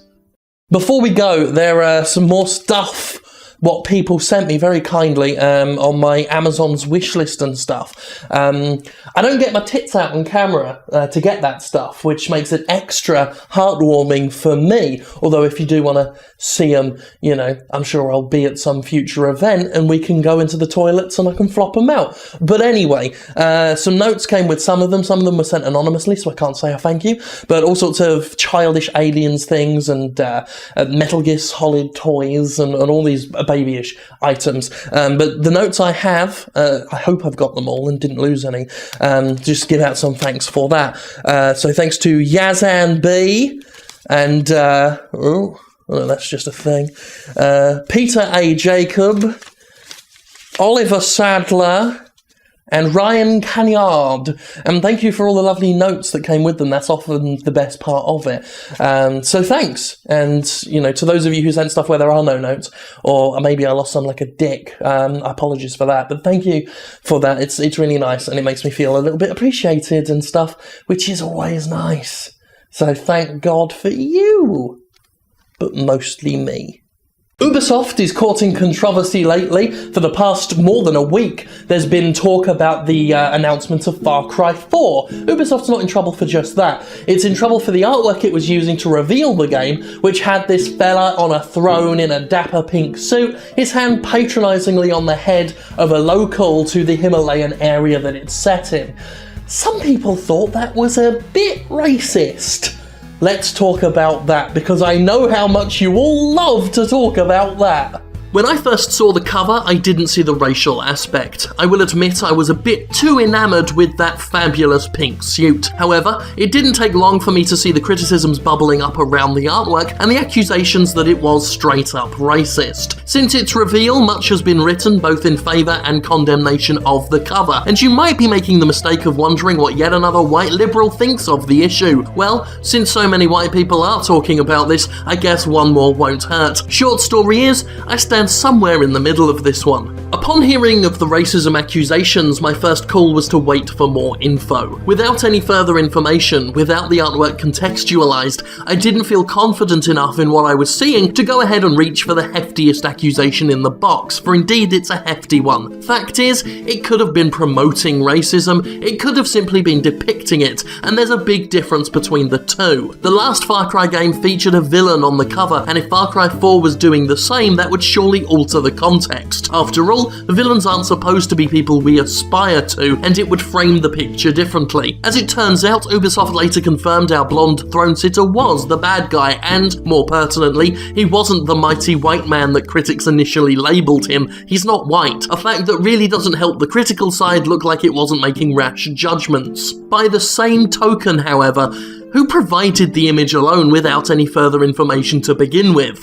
That would be Ubisoft, who threw up this image of a fair-skinned man looking, let's admit it, rather cool and suave while he dominated a local man, and then said nothing about it for like a week. Fact is, when you put something out there in the public space without a framing device, people will frame it for themselves, and that so many people were able to frame the artwork in a racist way is ultimately down to the company providing the art. It didn't help that the only other artwork shown was a man holding a rocket like a dick, making Far Cry 4 appear more Saints Row-like and power fantasy-ish, and allowing people to think the front cover may well have been a player character. It also doesn't help that, under the misguided notion of satire, Far Cry 3 was itself fuck-handed in its portrayal of race and cultural appropriation. The last game already left a bad taste in some people's mouths when it came to this very subject. It was rather, well, idiotic to be so careless with the handling of this one. Maybe if Ubisoft wasn't so keen to push pre-order pre-order bonuses, push those above providing actual context for its own shit, things would have been different. Whether you consider the art racist or not, the controversy here helps highlight the ridiculous cloak and dagger aspect of the game industry and how a contrived need for secrecy can exacerbate issues. Many big budget companies are obsessed with information control. They'll deny rumours of a game even with the most concrete evidence, only to announce said game a day later. They refuse to comment on stories, even going so far as to lie at times, to protect the opportunity to reveal the information on their terms. Even if we know all the fucking info, they'll pretend they're the first to provide it. It's a frigging pantomime, and it's a little embarrassing. This issue is touchier than most, but it's yet another result of a company that refuses to reveal parts of its game until preordained calendar dates. This slow feed of barricaded, locked, embargoed intel that a company will sit on like a dragon with a gold pile, refusing to break from the religiously laid out plan, even if giving us more info would actually help lessen bad PR. I've had this before in the past. I've criticised something, I've had a go at something, and a developer or publisher would say, "You don't know the full story, man," and then never tell me the full story.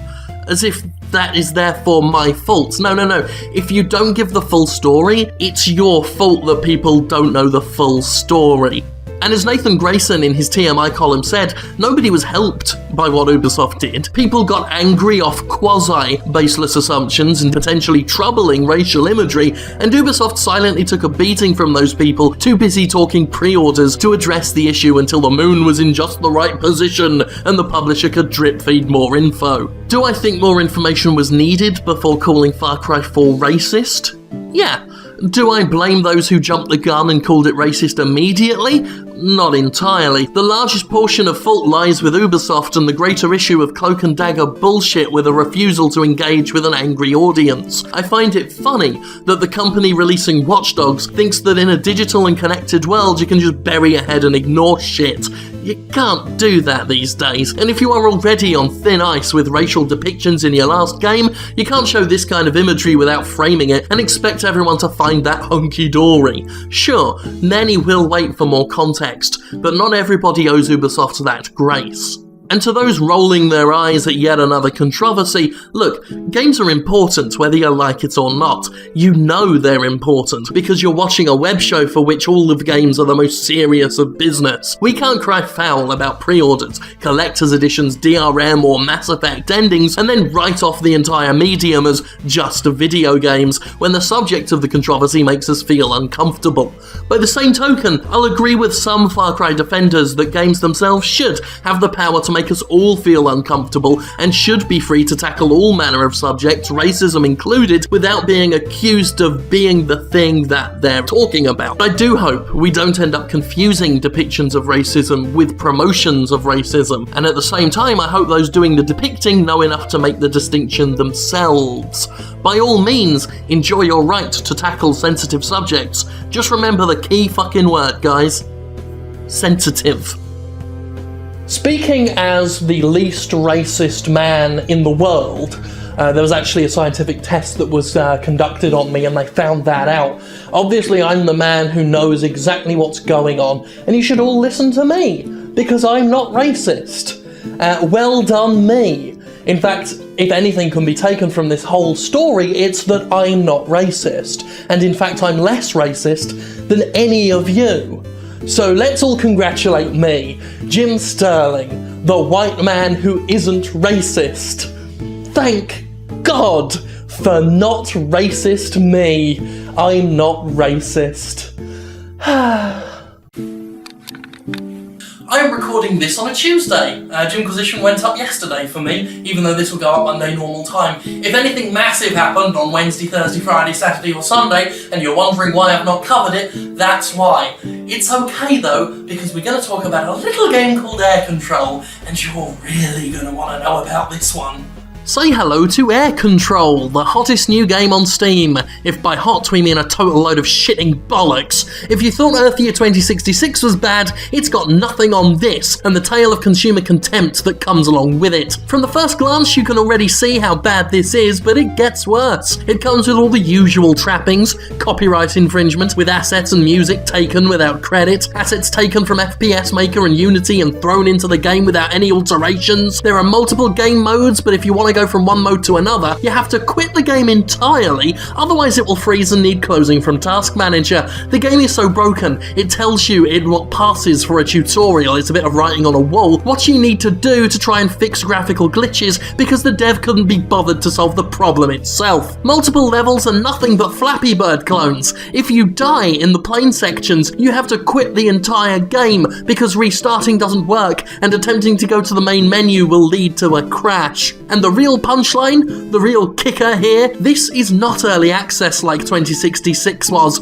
This is not even a greenlight game like Guise of the Wolf. This piece of shit, this vile, unbelievable, diabolical excuse of interactive refuse is being sold directly on the Steam store page for $5.99. This game, which looks like MS Paint had sex with a dead man's dick and balls, which inevitably crashes and simply doesn't work, and is full of other people's work, is being sold as a finished product, pushing down other games. Fuck's sake, the game steals audio from Delta Airlines' safety videos! And of course it's being sold on lies, why wouldn't it? Unrepresentative screenshots are a thing, Killjoy claims it's a flight sim on the storefront, but when called out on this lie, the developer pretends it never said it was a sim, even though it clearly did. Here's the evidence, look at it. On the subject of copyright infringement, Killjoy claimed it fixed the issues, but the game itself is unchanged. All the dev did was remove screenshots containing the evidence of infringement. The game has it all intact.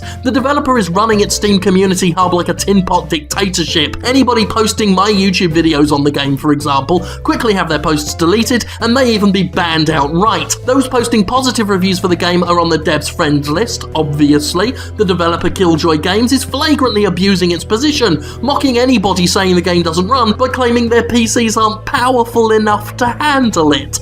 To handle this. Look at it. The developer's lies run deep and are many, and it is spending all its time censoring or banning anybody speaking up about them. Killjoy has a repeated history of trying to revise, well, history, even in the face of contrary evidence. Links to negative coverage are removed, people wanting their money back are ignored. Steam?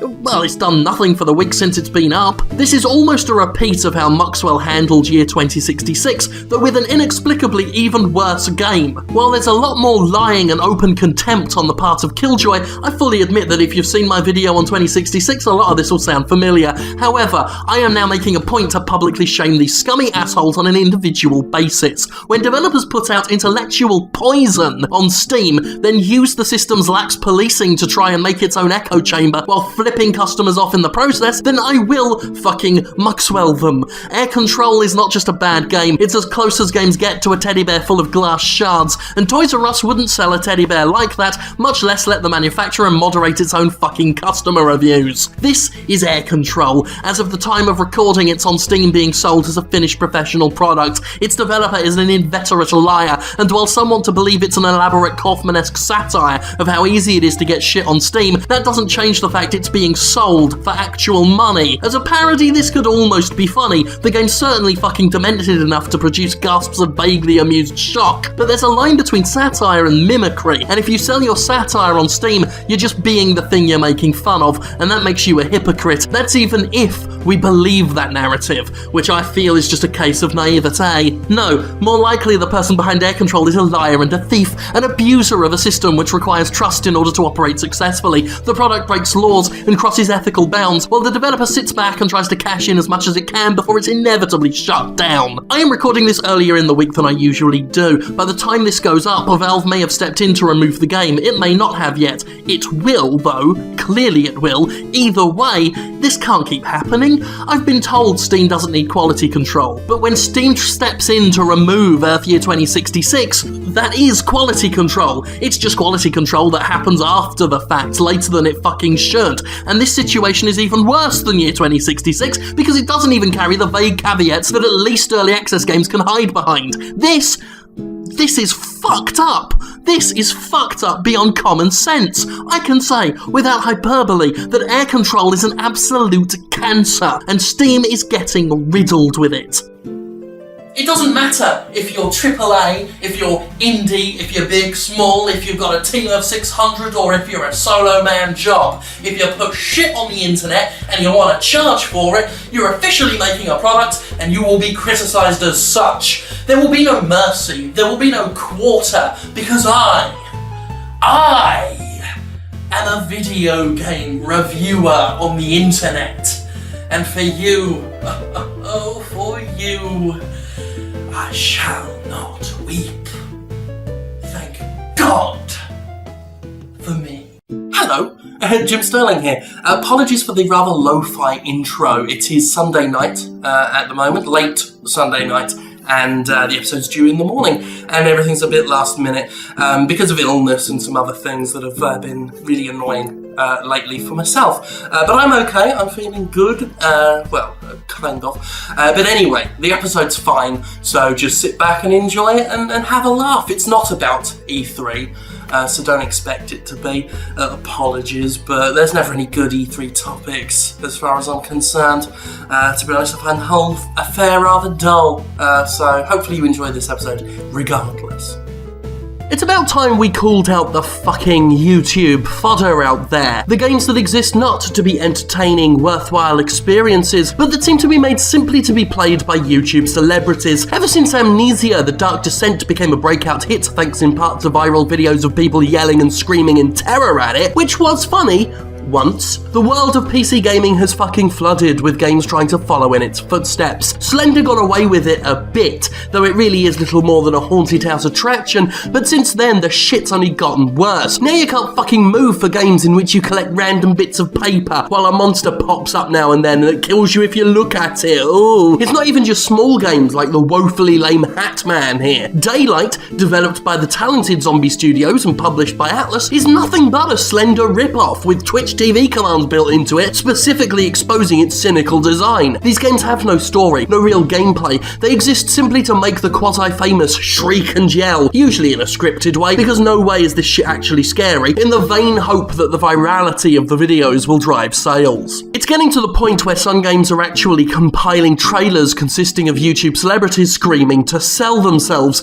and if that doesn't expose why these games exist, I don't know what will. Fellow critic Total Biscuit calls these games PewDieBait. Since PewDiePie is of course the king of the shrill screamers, I prefer the more generic term YouTube fodder, but both terms mean the same thing. Too many games now are being coldly, cynically designed for YouTube. It's not just horror games either. Surgeon Simulator and Goat Simulator, like Amnesia and Slender, got away with being lol so random sim games with weird physics and buggy gameplay, but now they're being Seinfeld affected by a slew of upcoming games that are pulling the same shit with 10% of the humour and negative 100% of the originality. Games like Air Control we've covered in detail, but there's pointlessly bizarre shit like Hippo Campo or that fucking Suicide Guy game they just greenlit. We can now expect an upcoming avalanche of broken, borderline unplayable experiences because it's lol so random and lol so satire, and YouTube celebrities will eat that shit up. And yes, so will I admit that, but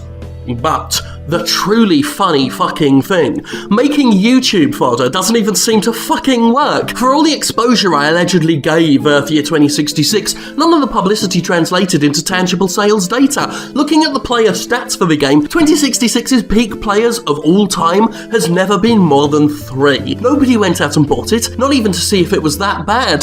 Similarly, the cynically produced, thoroughly shit jump scare sim that is Walden and the Werewolf has been played by PewDiePie himself and exploits that fact in trailers, yet not even the world's most influential Let's Player can drive sales if a game is demonstrably shit. It has a peak player count of 6 at any one time, like one person is playing it right this weekend. The sad irony of these YouTube fodder games is there isn't even any money in being YouTube fodder. I mean, a lot of the mega famous YouTubers have an audience of mostly children who are probably watching the vids because they can't buy the games, or otherwise you've got guys like Total Biscuit and to a way lesser degree me, whose YouTube channel channels play more to discerning gamers who will look at a game, see it is shitty, and then just sit back and enjoy the video tearing it apart. It's why I cover games like Year 2066 and Air Control so confidently, because I know the coverage, the so-called publicity, isn't turning into sales. People aren't buying these games just because someone who is a bit well known on the internet talked about them. It's a cynical move on the part of game devs, and it isn't even fucking working. But I do cover these games, I do have a go at these games, even if they aren't being sold to too many people, because they are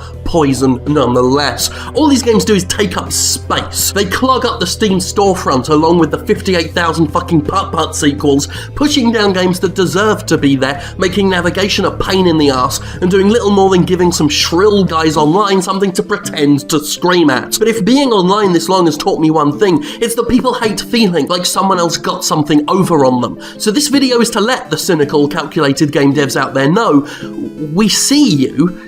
We see what you're fucking doing. You're not being crafty, and you've not pulled the wool over our eyes. We know why you're making copy-pasta, vapid, paint-by-numbers trash, and we also know it isn't fucking working. So...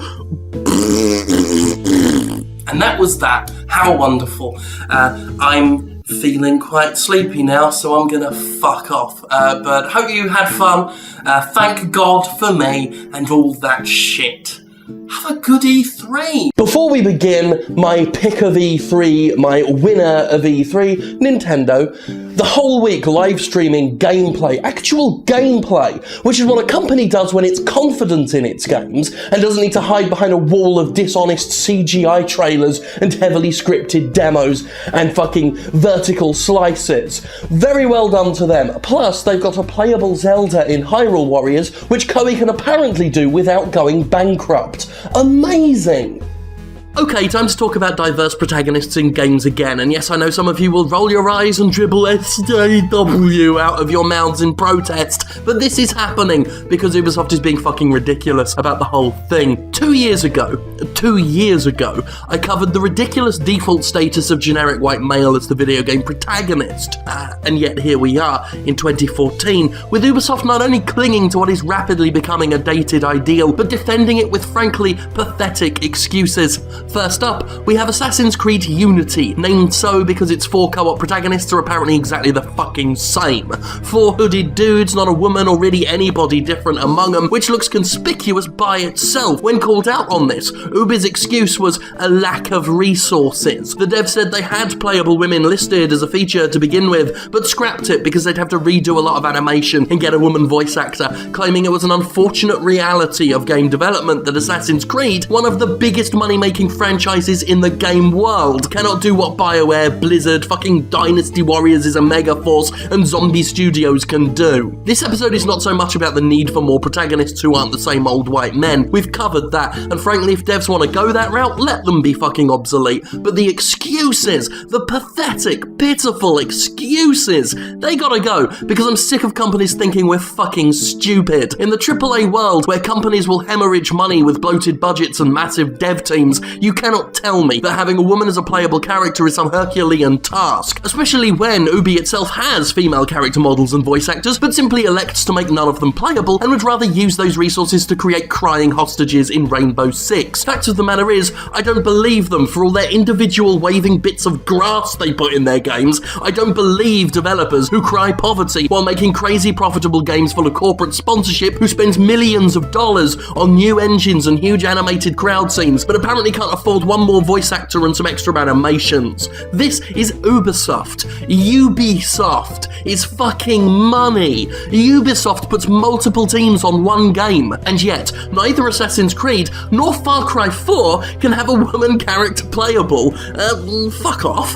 Oh yeah, they trotted out the same excuse for Far Cry 4, claiming they had plans for optional genders, but just couldn't pull the time and assets out of their arse to perform the immense task of making good on their plans. Meanwhile, Anthony Burge at Gearbox says the choice to have 2 playable women in the upcoming Borderlands game took a short conversation with Randy Pitchford. Meanwhile, smaller studios like Techland have no problem doing this. Meanwhile, Saints Row can allow you to have cis, trans, black, white, fucking green and purple and 7-foot-tall characters, and none of them have gone fucking bankrupt. 2 years ago, I asked Zombie Studios exactly how bank-breaking it was to make women playable alongside men, and the answer was, not very. Not only are there workarounds to make it cheap and easy by dressing each character exactly the same, but even if you push the boat out and add in all the extra animations and size differences, it's not all that expensive. Every facet of character design is scalable, to the point where adding women is only as expensive as the developer wants to make it.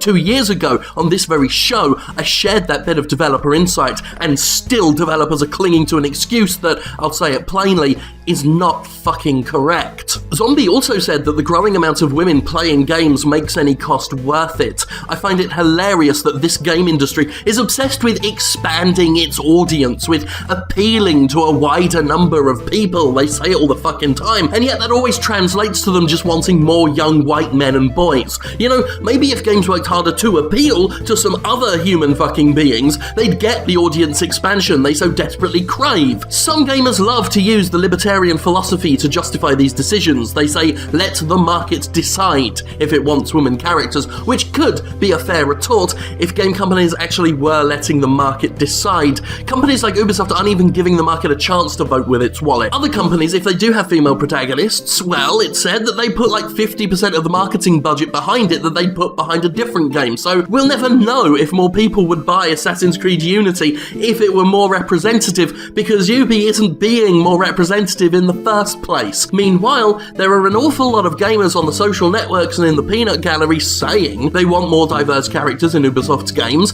and last time I checked, they were all part of this self-same market. It sounds like the market has decided, and companies like Ubisoft just don't want to listen, because if the company's recent output has taught us anything, the only thing that matters to Ubisoft is homogenized games that look, sound, and act the same way. It's no wonder they're too fucking cowardly to make another type of protagonist. Now, I must reiterate, this is not a social justice episode. Not this time. No, because we're looking at one of 2 scenarios here.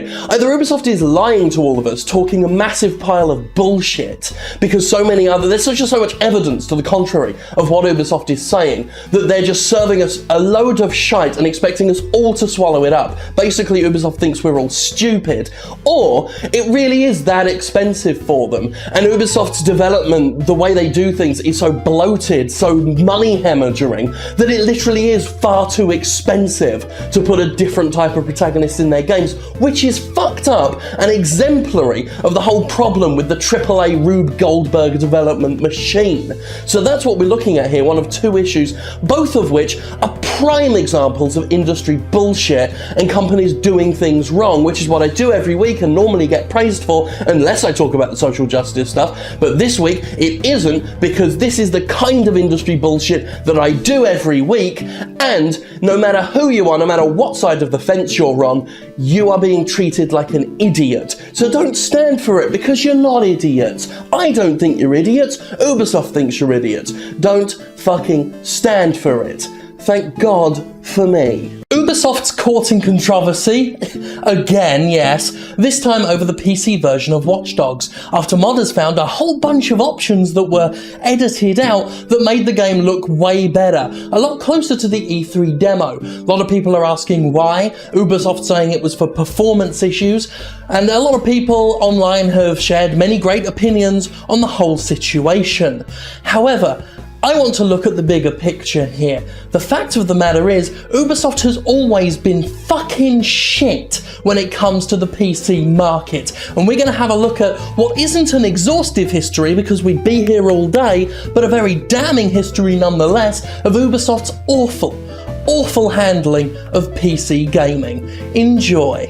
Our tale begins with Ubisoft's famous PC DRM, which caused an uproar back in 2010. The restrictive anti-piracy measure, which debuted in such games as Assassin's Creed 2 and Settlers 7, was utterly fucking ridiculous, requiring a persistent internet connection in order to play even the single-player aspect of games. If one loses one's connection for any reason in this scenario, a common occurrence in America's many realms of shitty broadband, you'd have been booted from the game you purchased, losing unsaved data in the process. The same would be true if Ubisoft failed its end of the bargain. Ubi servers go down, bye-bye game. Ubisoft defended its pathetic DRM, stating it was okay because the game would keep trying to reconnect to a non-existent internet connection, and anyway, it's okay because Assassin's Creed 2's checkpoints are like really frequent, guys. Later that year, however, the true failure of Ubisoft's connection requirements were exposed. In May, Ubisoft servers went down, rendering a number of its games unplayable. Ubisoft tried to spin this as exceptional demand from players because Ubi loves insulting our intelligence. In 2011, Ubisoft said its DRM was a success, bringing a clear reduction in piracy of our titles, which required a persistent online connection, and from that point of view, the requirement is a success. The message was, fuck you, Ubisoft got its pound of flesh, and damn the cost to the paying consumer. Also in 2012, Ubisoft introduced limited installation DRM to Anno 2070. With this game, you could only install it on a limited number of PCs, except the DRM couldn't tell the difference between a new PC and a new fucking graphics card. You changed the graphics card, Anno would count it as a new install. Ubi's response? The DRM works as intended, so, yeah, another fuck you.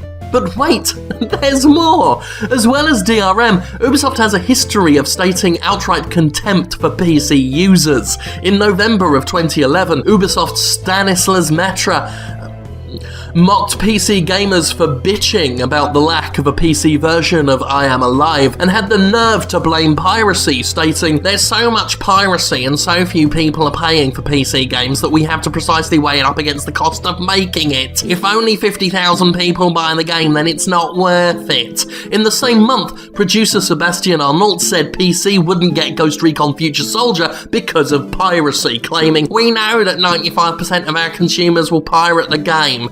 95%, guys. Hey, Ubisoft knows it. But wait. Both these statements were made after Ubisoft, and I'm pronouncing it Ubisoft, introduced its always online DRM. The DRM that Ubisoft claimed was successful in dramatically reducing piracy. So, what is the truth there? Was Ubi's DRM a failure? Did it not stop the piracy if 95% of people were pirating it? Or are Ubi's producers and directors just lying? We never found out the truth. All we saw was the public two-facedness of the European EA. Oh, and let's talk shitty PC ports, please. Whether it's games like Assassin's Creed 4 not being optimized for PC because Ubisoft says it's not important, or From Dust being released in a broken and inferior state compared to the console launch, or Splinter Cell Double Agent being over-demanding on hardware and filled with bugs, you can guarantee a new Ubisoft PC game will piss a lot of people off with something shoddy going on. The company has a reputation now for being bad at PC ports, and Ubisoft doesn't give a shit. And while Ubisoft quietly axed its DRM in 2012, it still persists with its own form of software control via Uplay, an integrated, alleged service that inconveniences players with separate logins required to run its games. It's a shitty thing that very few people like, and Ubisoft tries to force it into everything, especially on PC, and it comes with its own set of failures, like in 2012, when that year's Steam Summer Sale brought Uplay to its knees and rendered the influx of freshly bought games unplayable, or when it was discovered that Uplay was a security risk, installing a browser plugin without warning users that provided a backdoor for malicious websites via at least 21 games. And only just recently, Watch Dogs on PC was unplayable at launch for many people, myself included, because Uplay broke it. Uplay wouldn't load it, and therefore it wouldn't load. It's funny that Ubisoft says it held back graphics features on Watch Dogs for performance issues, when it has a history of crippling its own game's performance with DRM and lazy ports, and outright rendering them unplayable thanks to shit like Uplay. And this is because Ubisoft is not a PC publisher. It's never been one, it never will be, and every time the company claims PC is important and it's dedicated to the market, it's clearly talking utter fucking shite. Years and years of evidence point to the contrary. And another thing, Ubisoft, stop Stop misusing the word iconic. Aiden Pierce does not have an iconic baseball cap, okay? Arno from Assassin's Creed Unity doesn't have an iconic pocket watch like you're claiming in your advertising for the collector's edition. We don't even know who Arno is yet. You don't get to just say things are iconic when they're not iconic. That's for us, the iconographers, popular culture, we to decide. You don't get to decide that. Not you, not you. Thank God for me. Iconic catchphrase. In December of 2013 on NeoGAF, we were talking about playable characters in Hyrule Warriors, and I was naming some potential ones like Zant and the Bug Princess, and here we are in July of 2014, and what was announced for Hyrule Warriors? Zant and Agatha, the Bug Princess. Now, I'm not saying this makes me a prophet, green seer, the designated, God-appointed, chosen one of video games. That's for you to say about me, because I am. Very few things impressed me at E3 this year, very few things indeed, mostly because I didn't know what, out of the many heavily scripted gameplay videos and unrepresentative CGI trailers, was actually real. I finished watching Ubisoft's conference, for example, wondering if I'd seen even 10% actual gameplay, while Electronic Arts' emphasis on scripting and shadow-heavy interviews of men talking about video games gave me very little to actually feel excited about. E3 has always been a place to lie, between that notorious Killzone 2 demo of many years and a whole generation ago, or the incredibly recent rumours that The Division is already being downgraded from its over-promising trailers. There are dozens of examples of games showcased that will never look like, and perhaps were never intended to look like, that. After the Aliens Colonial Marines debacle, my trust in the industry and its ability to honestly preview a video game is at an all-time low.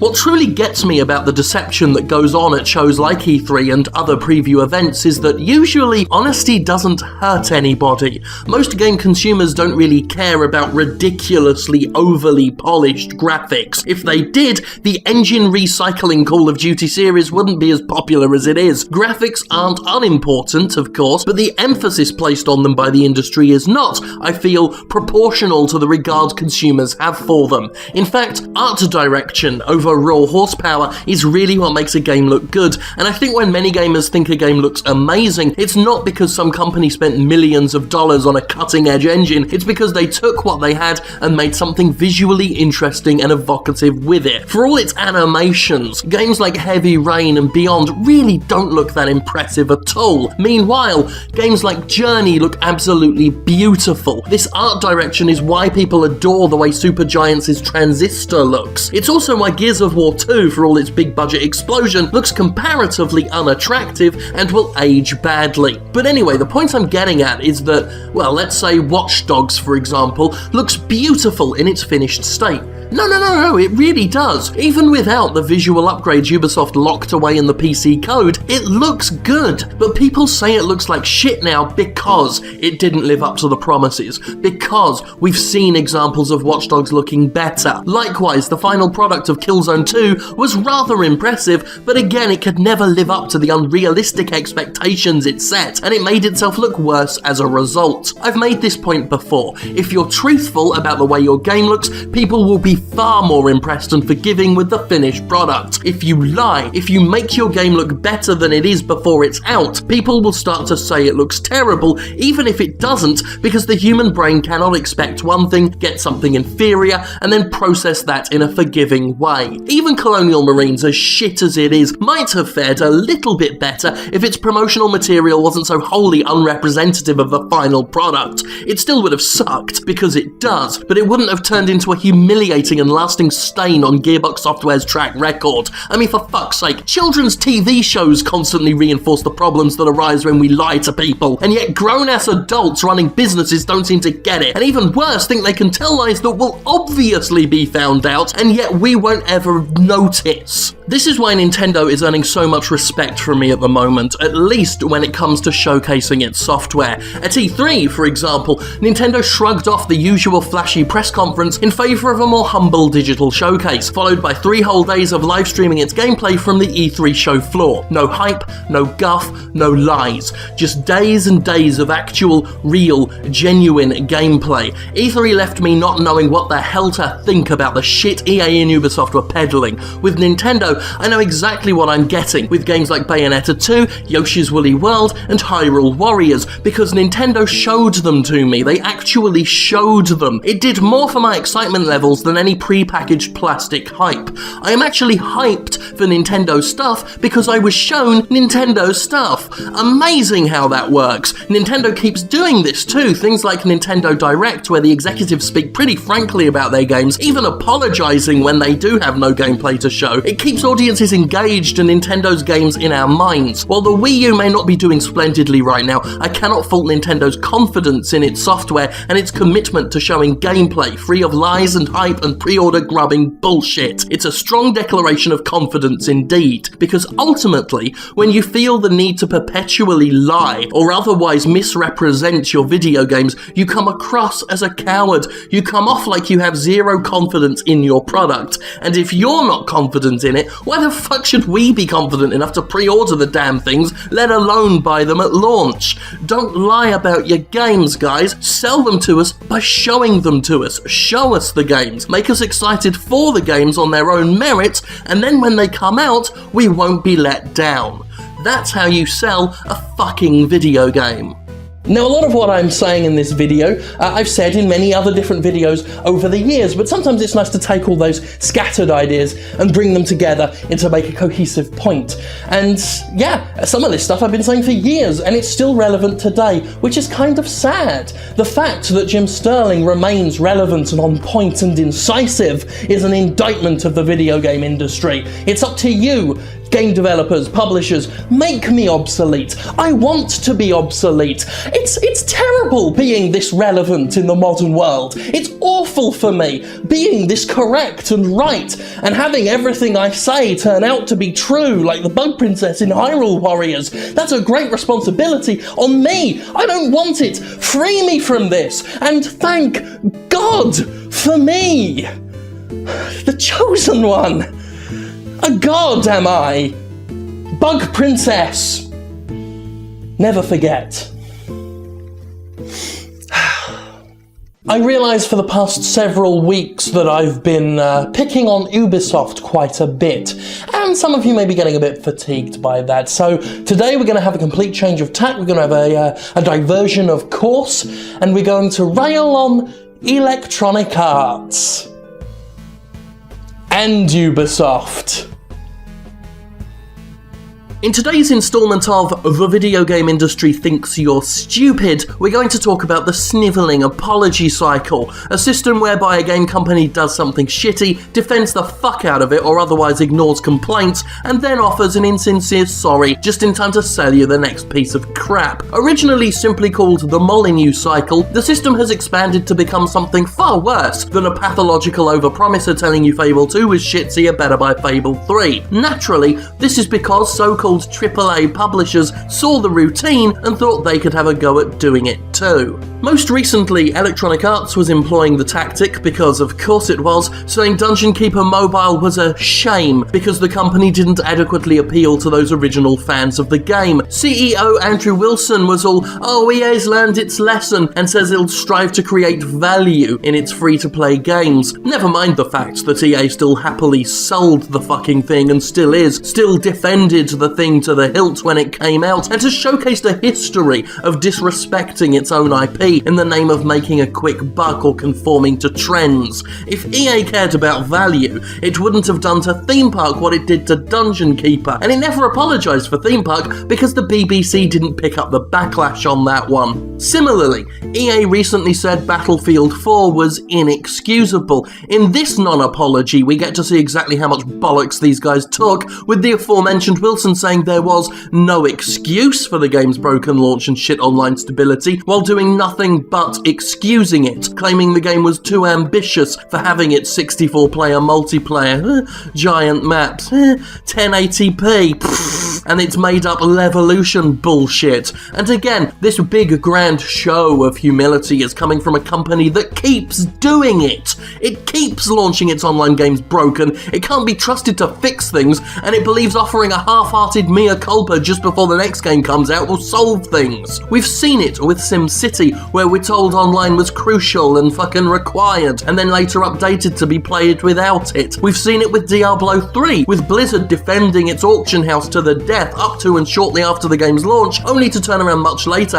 after the money's been made, and say it was a mistake. We've seen it with Ubisoft recently admitting DRM doesn't stop piracy, even though Ubisoft defended its atrocious DRM policies by saying DRM stopped piracy. And the less said about what Microsoft's done with the Xbox One, the better. Nothing but U-turns and apologies and we got it wrongs, all done only after they realised they couldn't get away with it. These little takebacks, these public demonstrations of reversal, they're a classic case of the game industry trying to have its cake and eating it too. It's a near predictable pattern at this stage. Release a game in a broken, insulting, or otherwise distasteful state, defend it with protest or silence while making as much money as possible, and then, when the cash has been sucked dry and it's time to sell something new, tell us how inexcusable that game was, and how lessons have been learned. And it works because we love to see the powerful on its knees. We love to see people eat crow. And with companies this shameless, it takes very little willpower. It costs nothing for EA to get on its knees,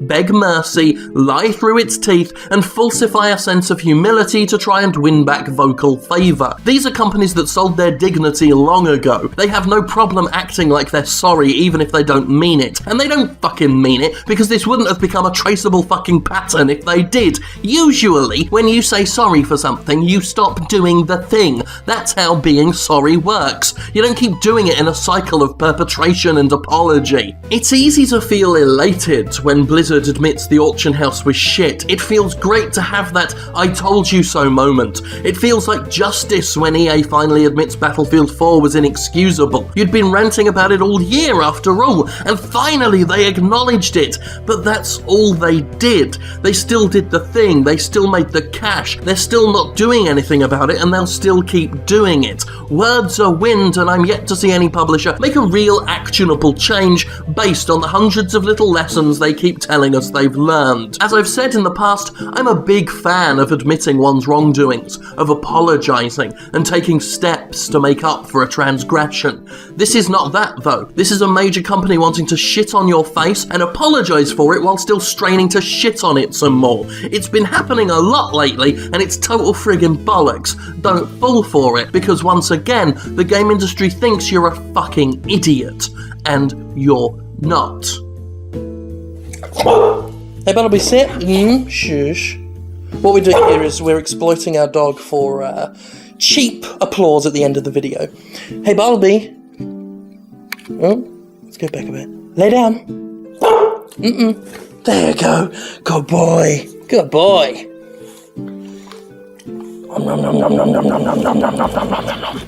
Come over here. You sit. Hold on. Lay down. Lay down. Lay down. Lay down. Good boy. Thank God for Bartleby. You'd think, after the unmitigated disaster that was Alien's Colonial Marines, that the last thing Sega would want to do would be to court more controversy regarding pre-orders. The last thing it would want to do is look desperate to pre-sell you a game before it's out. But of course, this is the AAA video game industry, where decency and dignity are sold separately.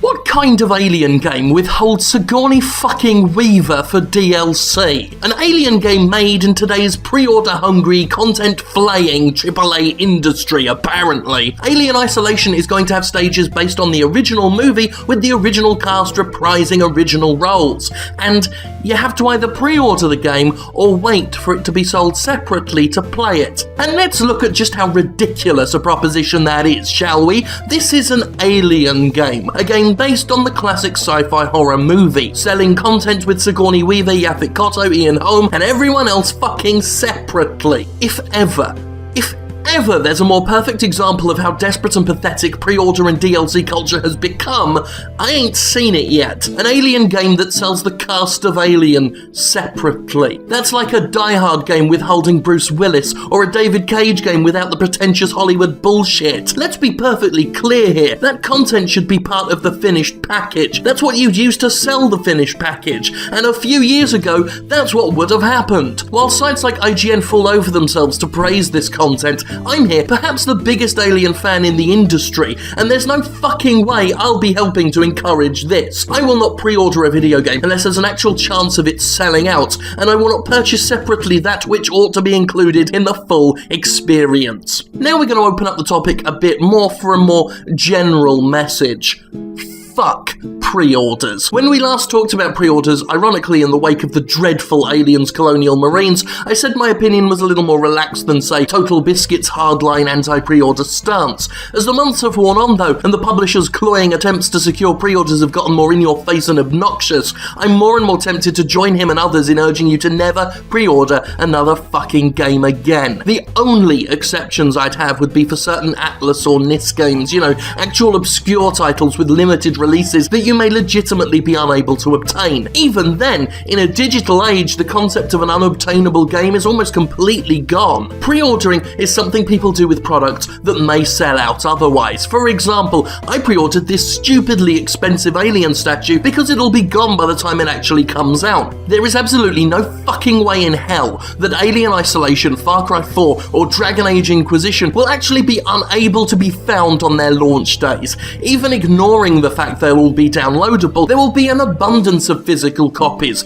You will be able to walk into any GameStop or Best Buy and leave with one pretty much any time. Pre-orders nowadays only help out publishers and retailers. For publishers, they get to predict their sales, and by offering incentives, they get to contrive a sense of fear that customers might not get the full experience, making it easier for them to lock consumers into the final purchase before reviews, let's plays, and word of mouth showcase the true quality of the game. It helps their marketing spiel, allowing them to use pre-order numbers to make their games look like hot shit to the world. Most crucially, pre-orders exist to help out retail chains, those moaning ghosts of the past that are clinging to existence. It gives them money early, it lets them know which games are going to be hot before they come out, and things like retail-exclusive pre-order content gives them a sense of relevance in an age where they should be increasingly feeling the sting of downloadable content. Note how none of that is to our benefit. Outside of whatever bonuses you might acquire, bonuses that ought to be part of the game outright, there's no reason to actually pre-order. Like DRM and online passes and other shit, it's us, the consumers, jumping, being made to do something, putting in the extra effort for the benefit of companies. All pre-orders are, ostensibly, is a wager between the publisher and the retailers they're pathetically sucking up to. It's a corporation telling another corporation, I bet we can make the shit munchers do this thing. Then they blow their whistle and we jump like the well-trained doggies we are. And the wager is settled, that's all it is. And the situation is getting worse and worse. Assassin's Creed Unity is using a weekly roulette entry thing to keep its pre-orders locked in place until launch. An Alien game is sectioning off the cast of fucking Alien to entice an otherwise pointless pre-purchase. I can't even go into a GameStop anymore because the cloying need to shove pre-orders down my fucking throat makes the place an awkward and uncomfortable store to purchase from. The tactics are getting crazier, the content sectioned off as incentives getting more extravagant and more suspiciously like stuff that should be part of the full experience. And just recently, in a move that should chill us to our bones, GameStop announced it was planning to work with games at the development level to help them carve up content for exclusive pre-order bonuses from the ground floor as the game is getting made. And that is going to be fucking horrible. This industry, which calls used games a cancer with one side of its mouth while licking GameStop's second-hand pushing bullsack with the other, is actually going to bend its knee and allow GameStop to have a direct hand in the development of video games, with pre-orders in mind. Pre-order culture has so poisoned the world of so-called AAA development that the idea of conspiring directly with GameStop to collaborate on a convoluted sale advantage is an actual thing. This industry that longs for the day it can control its own market in a fully downloadable environment, yet doesn't have the spine to tell GameStop to fuck itself, is treating you all like cattle. And any fucking company that takes that retailer up on its little offer is blatantly admitting that it has nothing but contempt for the people buying its games. It's also admitting it's a hypocrite, a worm, and a snivelling thrall. Fuck pre-orders, and fuck GameStop, and fuck being part of a corporate wager. And now, one of my award-winning impersonations. This one is of a video game publisher. Blah, blah, blah, blah, blah. Used games are killing the industry. Blah, blah, blah. Oh, hello, Mr. GameStop, sir. Oh, are you going to bend over and pull your cheeks apart so I can lick your ring piece?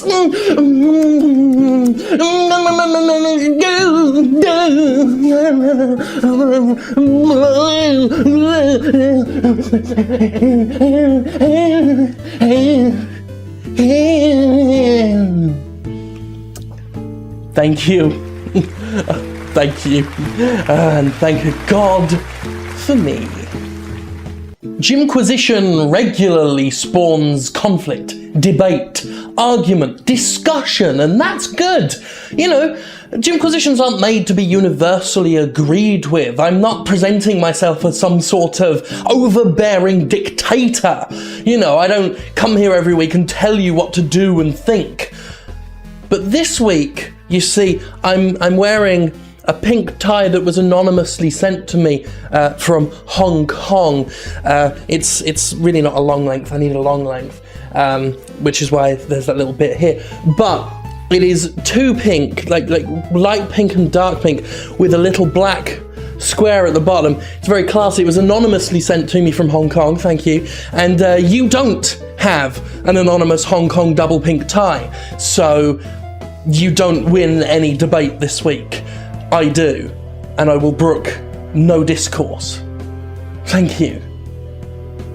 The Xbox One was named such because Microsoft promised it would be the sole driving force of our entertainment experience. At the now infamous Xbox One reveal event, Microsoft said the word television over and over again, as the company seemed poised to present its next console as an all-in-one media device. A big part of this, of course, was Kinect, that thing Microsoft tried to push on us with the Xbox 360 and made a default part of the Xbox One experience, thus enforcing its use and promising us it was an integral part of the system. The Xbox One has been out for quite some time now, and it's become clear that whatever Microsoft envisioned in its head is not what it was capable of producing. Not only that, but recent and not so recent backpedaling paints the Xbox One not as a driving force of entertainment, but a machine built on lies and U-turns. Kinect was allegedly crucial to the Xbox One. Microsoft made a big deal out of this, stating that its motion and sound tracker was required to be connected to Xbox One in all cases. Of course, if you own an Xbox One, you already know that's fucking bullshit. I unplugged my Kinect because it was a fucking annoyance and it screwed with my games while I was trying to play, and it's been perfectly functional ever since I ripped the fucking thing out. Still,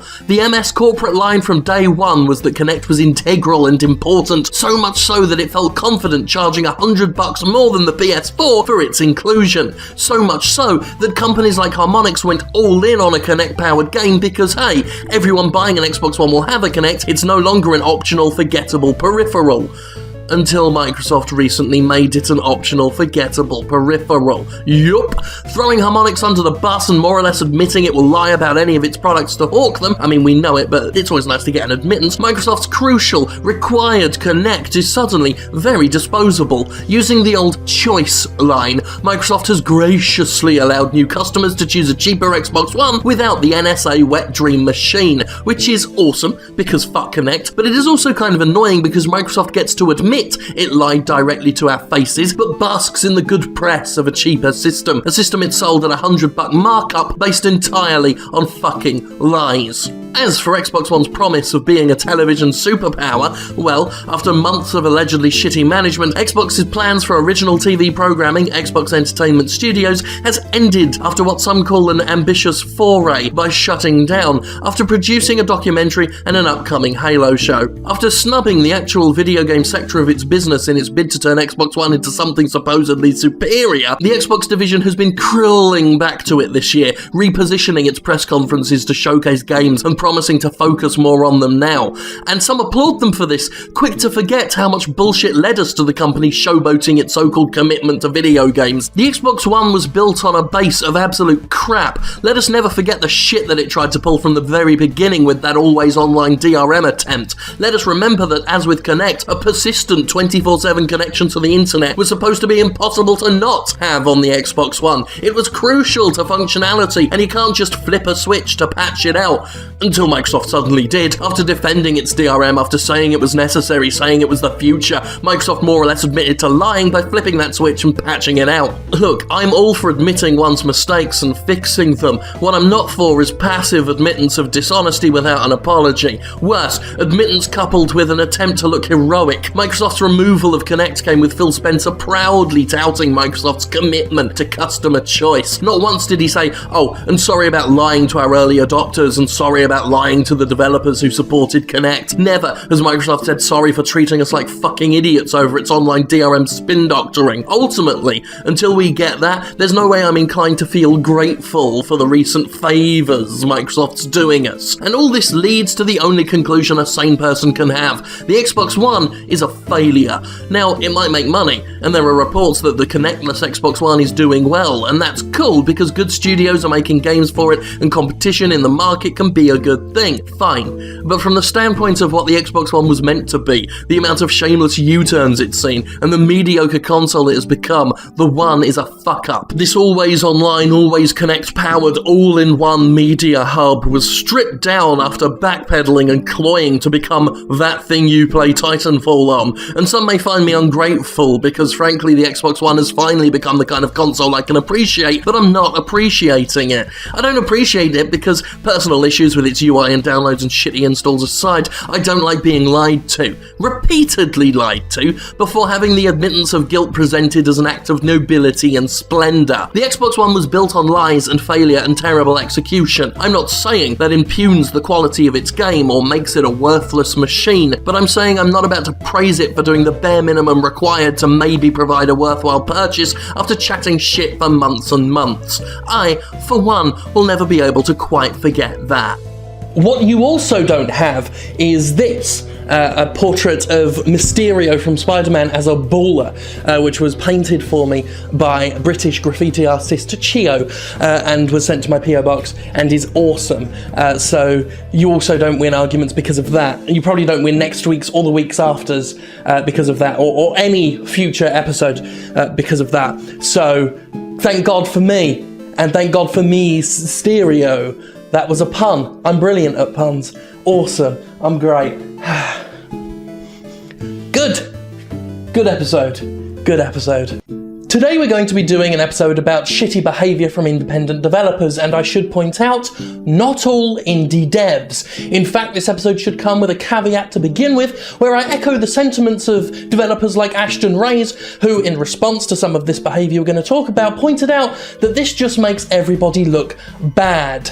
So, independent developers who feel like this is going to make them look bad, I sympathise with you, because screw the behaviour that we're going to be talking about. It's ironic, really, that we consider AAA companies inherently corrupt. Think of them as the ones who would try to silence honest criticism. But I can safely say that outside of one or two examples, big publishers are nowhere near as bad about it as indie devs can be. I've had some run-ins with big publishers, most notably those whiny crybabies at Konami, but it's the indie dev that can be the most awkward and difficult when it comes to dealing with criticism of its product. This is especially true these days, where amateur devs have more opportunities than ever to get their games in front of a big audience, but lack the experience or PR skills required to deal with them. Say what you will about big companies, and I do regularly with pleasure, but at least they have advisors keeping their stupidest behaviours under control. EA never harassed my co-workers over the phone for a bad review. Dark Energy Digital did. Activision has never called a journalist a troll for asking honest questions about potentially misleading material, but that's what West Games called Eric Kane at Forbes. And while big publishers have fucked with Let's Players over uploading game footage for silly reasons, I've never seen them do it as an attempt to censor criticism. I'm going through some bullshit currently with Cobra Studio, a Russian dev responsible for derivative Android game Island Light. I do a series on my small but swiftly growing YouTube channel called Best of Steam Greenlight Trailers, where I riff on trailers, you know, those things devs make and give to press for sharing purposes that are funny in some unintended way. It's not flattering, but I do it to critique bad trailers and point out how a bad ad can make a game look awful. Anyway, I did one for Island Light and was issued with a copyright takedown notice for it. This is different, by the way, from a content ID match, which is largely automated and simply removes monetization from a video. An actual takedown, a strike, removes the video entirely and puts the YouTube channel's account in bad standing,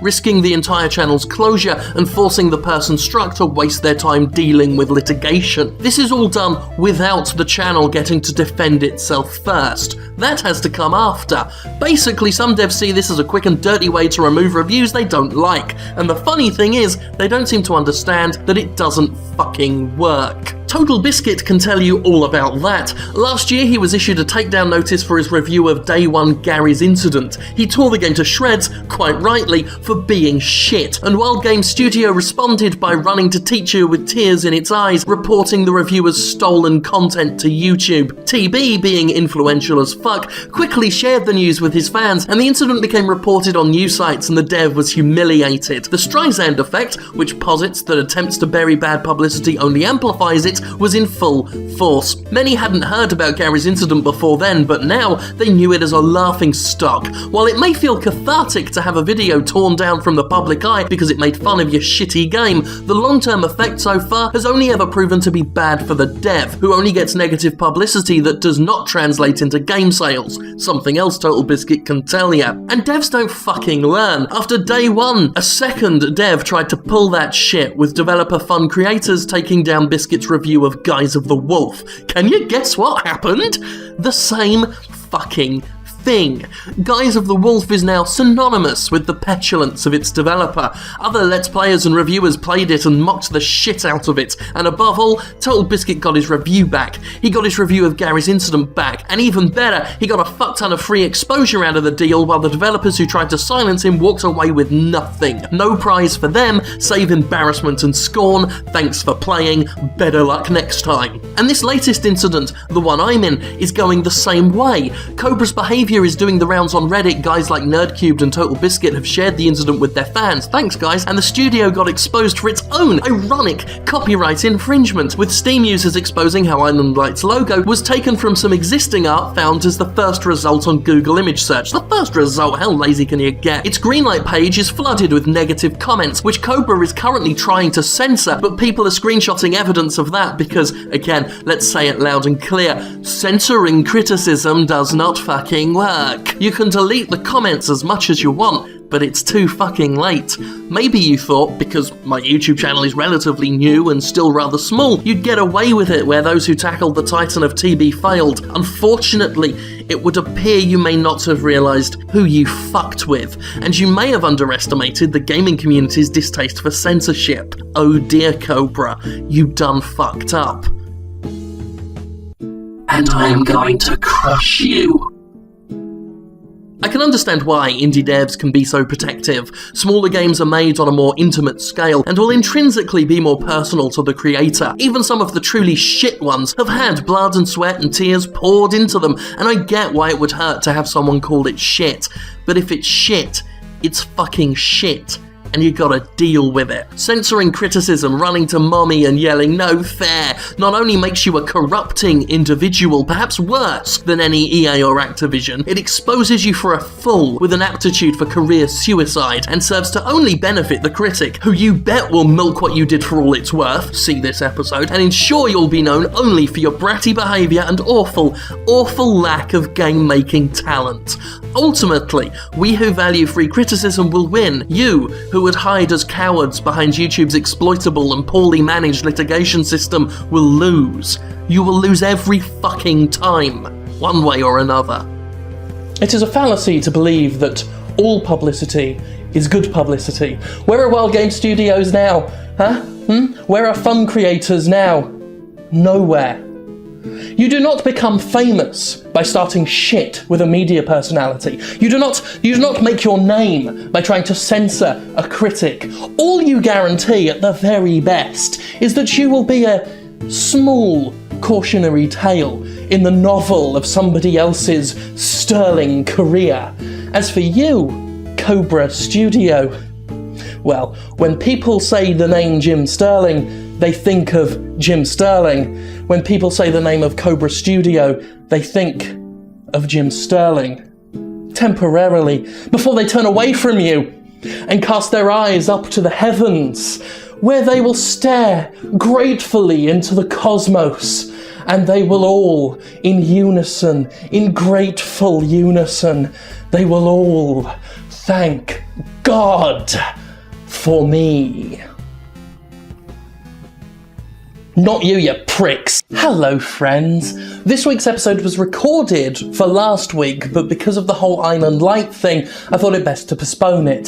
So it talks about a few things that aren't as recent as they were, but it doesn't matter because it's really an evergreen topic at the moment. And after all, I've not had a crack at Square Enix in a fucking while, so I'm really looking forward to it. So the internet recently got a look at a Batman figure designed by Final Fantasy artist Tetsuya Nomura. The fan-dubbed Bahamut Man appears as Nomura would have him look in his Kingdom Hearts games. And while that's certainly a very interesting concept, all I could think when looking at the figure was, boy, does this perfectly encapsulate everything wrong with Square Enix these days. First off, let's look at this thing that might almost resemble Batman if you squint a bit. There's too much of him, for one thing. The angles have angles on them. The armour is clad in armour. The pointy bits are extra pointy and accommodate more points with pointy bits on the pointy bits. His cape breaks off at the end for more cape, and is lined with bone that splits off into two extra arms that are skeletons. It's so chock full of details within details that you can barely make out any of the, well, details. The face is lost amid the clash of spikes and bones. There's no central focus point. There's nothing for the eyes to home in on. The very idea of it being Batman is hard to determine behind the dragon wings and pseudo-medieval post-futuristic armor plating. It's gibberish in toy form is what it is. Pure, unmitigated gibberish. Basically, it's the Final Fantasy of toys. If brevity is the soul of wit, then Square Enix boasts some of the most witless fuckers in video games. It may look like I'm just shitting on a toy, but this alleged Batman is a perfect physical representation of the overcompensating overdesign of Square Enix's games and game business in general. I'm not just talking visually either. Square Enix lost the art of simplicity long ago, the perfection that can come from not trying too hard, and this Batman with his wing-cape skeleton represents the anarchic mess that arises from overdoing it. Nomura himself has been criticised for his Final Fantasy designs over the years, and frankly I can't blame the critics. He's gone crazy these past few years. He shoved so many zippers and belts onto his designs, so much extraneous detail, that his designs become unmemorable. You look at some of the most iconic characters in games, real iconic, not Ubisoft iconic, and you see a running theme. Pac-Man, Mario, Sonic, Mega Man, Link, even more modern icons like Lara Croft or Master Chief, they are memorable because they don't assault the eyes with details and angles and zippers and hair that goes all over the fucking place. Master Chief, big green fucker with a crash helmet on. Mario, little fat fucker with overalls and a moustache. Lightning? Pink straggly hair and medieval suit of armour with a high collar and two skirts that are half a skirt each on each leg and armour stockings on her arms and maybe a shield on one of them, I think, and some belts and shit also. Lightning will not be remembered, mostly because she has no fucking personality since they spent all the time overcompensating on her fashion sense. This ties in neatly with Square Enix's hemorrhaging of money when it comes to graphics. We've discussed in detail before how funny it is that publishers are constantly pushing high-end visuals in a world where Minecraft outsells them all, but if you want to look at the most extreme, the most decadent example of overdoing the graphics, you need only look at Square Enix, the company that can't seem to stop itself making new graphics engines and producing ever more extravagant and expensive CGI trailers when it should be working on one of the 50 fucking games it's got in production at any one time. This company is one of those ones that sell millions and millions of copies of their games and then complain that they didn't sell enough. Lest we forget that Tomb Raider sold 3.4 million copies, Hitman Absolution sold 3.6 million copies, and somehow they underperformed. Somehow disappointed the company, and yet the company can't stop dumping money into making its games look prettier and prettier as if that's going to solve their stupid problems. Making trailers for its own engines like that Luminous video it keeps having to show again and again just to try and get its money's worth. And fucking Christ in heaven, the writing in Final Fantasy games these days. The Fal'Cie made the l'Cie to serve the Fal'Cie to give the l'Cie a focus that they must perform to go into crystal stasis, but if they fail it, they turn into Cief, and the heroes need to transform into the Apocalypse to kill Orphan that's holding up a world, and what the fuck? You know, I last played Final Fantasy IV about a decade ago, and I still remember the fucking plot. I remember the characters, I remember Cecil's turn from darkness, Golbez's redemption. I remember it all clearly because it was well defined in its plotting that, while it was silly, at least didn't throw a dozen concepts at you at once and hope something sticks. I played Final Fantasy XIII only a few years back and can't remember a fucking thing, because it was a mess. Like the Batman figure, it was all angles and points and extraneous detail, and nothing overarching that tied it all together. I never had a chance to step back and take it all in, because trying to view it all at once was like looking at a subway map designed by 15 people who hate each other scrabbling on the same bit of paper. All detail, no depth, all design, no style, all complexity, but no fucking meaning. Meanwhile, Square Enix is constantly trying to reinvent the fucking wheel when it comes to gameplay too. Swap the ATB system for MMO combat, the MMO combat for the paradigm system for whatever action hybrid they're putting in Final Fantasy 15, which used to be Final Fantasy 13 Versus, back when Square Enix overcomplicated what Final Fantasy 13 was gonna be because it can't do anything fucking normally. Normal. Do something fucking normal. Or just be human. Just do something like humans would do it, Square Enix. Stop being so fucking weird all the time. And look, I like weird stuff, but you have to have some fucking sense behind it, some governing direction or a plan at least, not just zippers and angles and points and skeletons and bones and Batman and angles and Rob Liefeld and paradigms and Fal'Cie and l'Cie and Luminous Engine and hairstyles and hair and zippers and hair and big swords and hair and cocoon and Fabula Novella Crystallis and angles and skeletons and Batman and zippers and belts and hair and zippers and zippers and zippers and zippers. A few people are upset when I have a go at certain corporations, like when I called the Xbox One a lying failure machine and had a crack at Microsoft. A lot of people were very offended, and I'd just like to say that if you are offended when I insult your favourite multi-billion-dollar corporation, I'm very sorry. I'm sorry.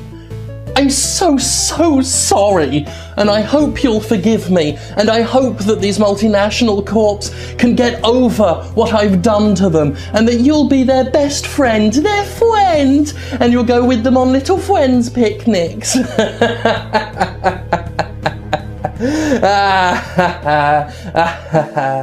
Thank God for me. Some of you may be expecting today's episode to be about what I think of Twitch TV and its new content ID thing, but because of some of the, I think, draconian censorship rulings on The Escapist, I can't have an image of my dilating anus doing a shit, so we can't do that today. However, we do have some fun episode, fun time, fun for you today, so have some fun with that. It's fun! Electronic Arts recently unveiled EA Access, a new subscription service that'll be available through Xbox Live, which is itself a subscription service. For $5 a month, EA will give you access to a bunch of games in a similar fashion to PlayStation Plus, as well as discounts on EA's Xbox One games and the option to pre-download and even pre-play a game 5 days before it launches. Despite the reputation EA has, even some of the publisher's most ardent critics have had to admit that EA Access looks like a pretty good deal. And after mulling it over, I've got to agree myself, EA Access is a pretty damn good deal. Oh, but don't worry folks, because you can always trust me to find the problem even in a good deal, especially where AAA shitehawks are involved. So here's why EA Access, despite looking good, isn't something I'd recommend. First off, any subscription service, like so much in the AAA game industry, is founded on a requirement of trust. Trust in a company that has done literally nothing to earn it. The AAA game industry wants our faith at every turn, and it wants paying in advance for almost everything these days. Online services, video games, even fucking downloadable content is asking for an upfront payment now, and far too often has that advance payment turned out to be a waste of money. I, for One and burned out on this industry and its desire to take cash first, produce content later. This lack of trust is tied inherently into how good an access deal looks. Sure, it looks good now, but what has this industry proven when it comes to making products look more valuable? It's proven that it would rather take content away, hold content to ransom, than actually provide competitive value. Look at Microsoft and Xbox Live. For years it withheld content that we'd expect for free, from online play to demos to even features you can get anywhere like Facebook and fucking Netflix. Only recently has it capitulated on that. EA itself, after promising EA's Origin would work in conjunction with Steam, found it easier to just restrict its games to Origin to try and coax us all over there. Even PlayStation Plus, a service I generally love, had to hold online play behind a paywall in the switch from PS3 to PS4. And more, we're seeing DLC and pre-order bonuses built from content that, once upon a time, used to be available in the full games themselves. This is an industry that constantly carves up what it already has in order to try and make it look like it has more to offer. So when I hear of a AAA publisher offering a subscription service, I simply cannot trust that it won't start doing the same. The other big problem I have is what EA Access represents for the future. Sure, $30 a year seems quite reasonable, but let's put this in perspective. If you have an Xbox One, chances are you already have an Xbox Live Gold account, which costs you $60 a year. To get EA Access, that'll set you back $90. And if you're a big gamer with PS Plus also, you're now giving $130 to the game industry on trust. With me so far? Good. Now, imagine the inevitable if EA Access is a success.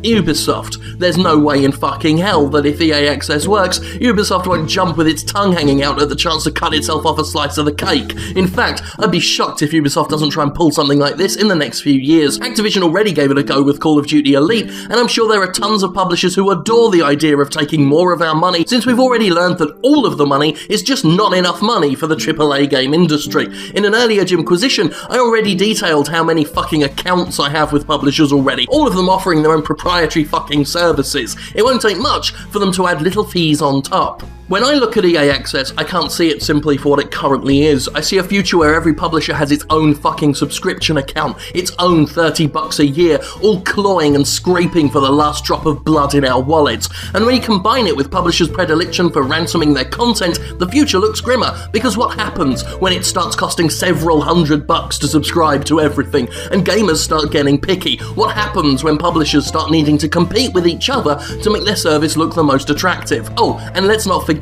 what happens when publishers realise they still need to keep GameStop sweet and desperately try to make this work without pissing off their precious retail overlords?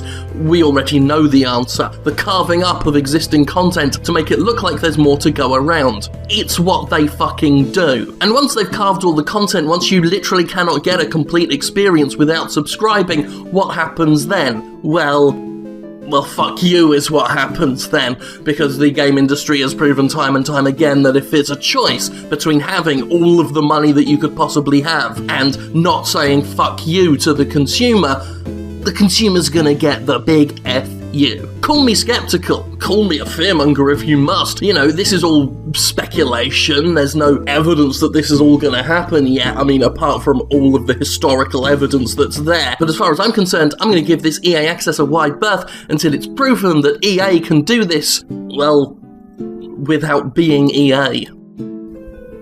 I've said it before, and I'll say it again, you can't trust these companies, you can't trust these people. You can only trust me. You put your faith in me now, for that is what was written in decades long ago, and it is as it shall be, when you all put your hearts and souls into me. Not like sex, something better than that. Something that will make you all say, thank God for me. I'm not talking about you bumming me. I mean, unless you want to.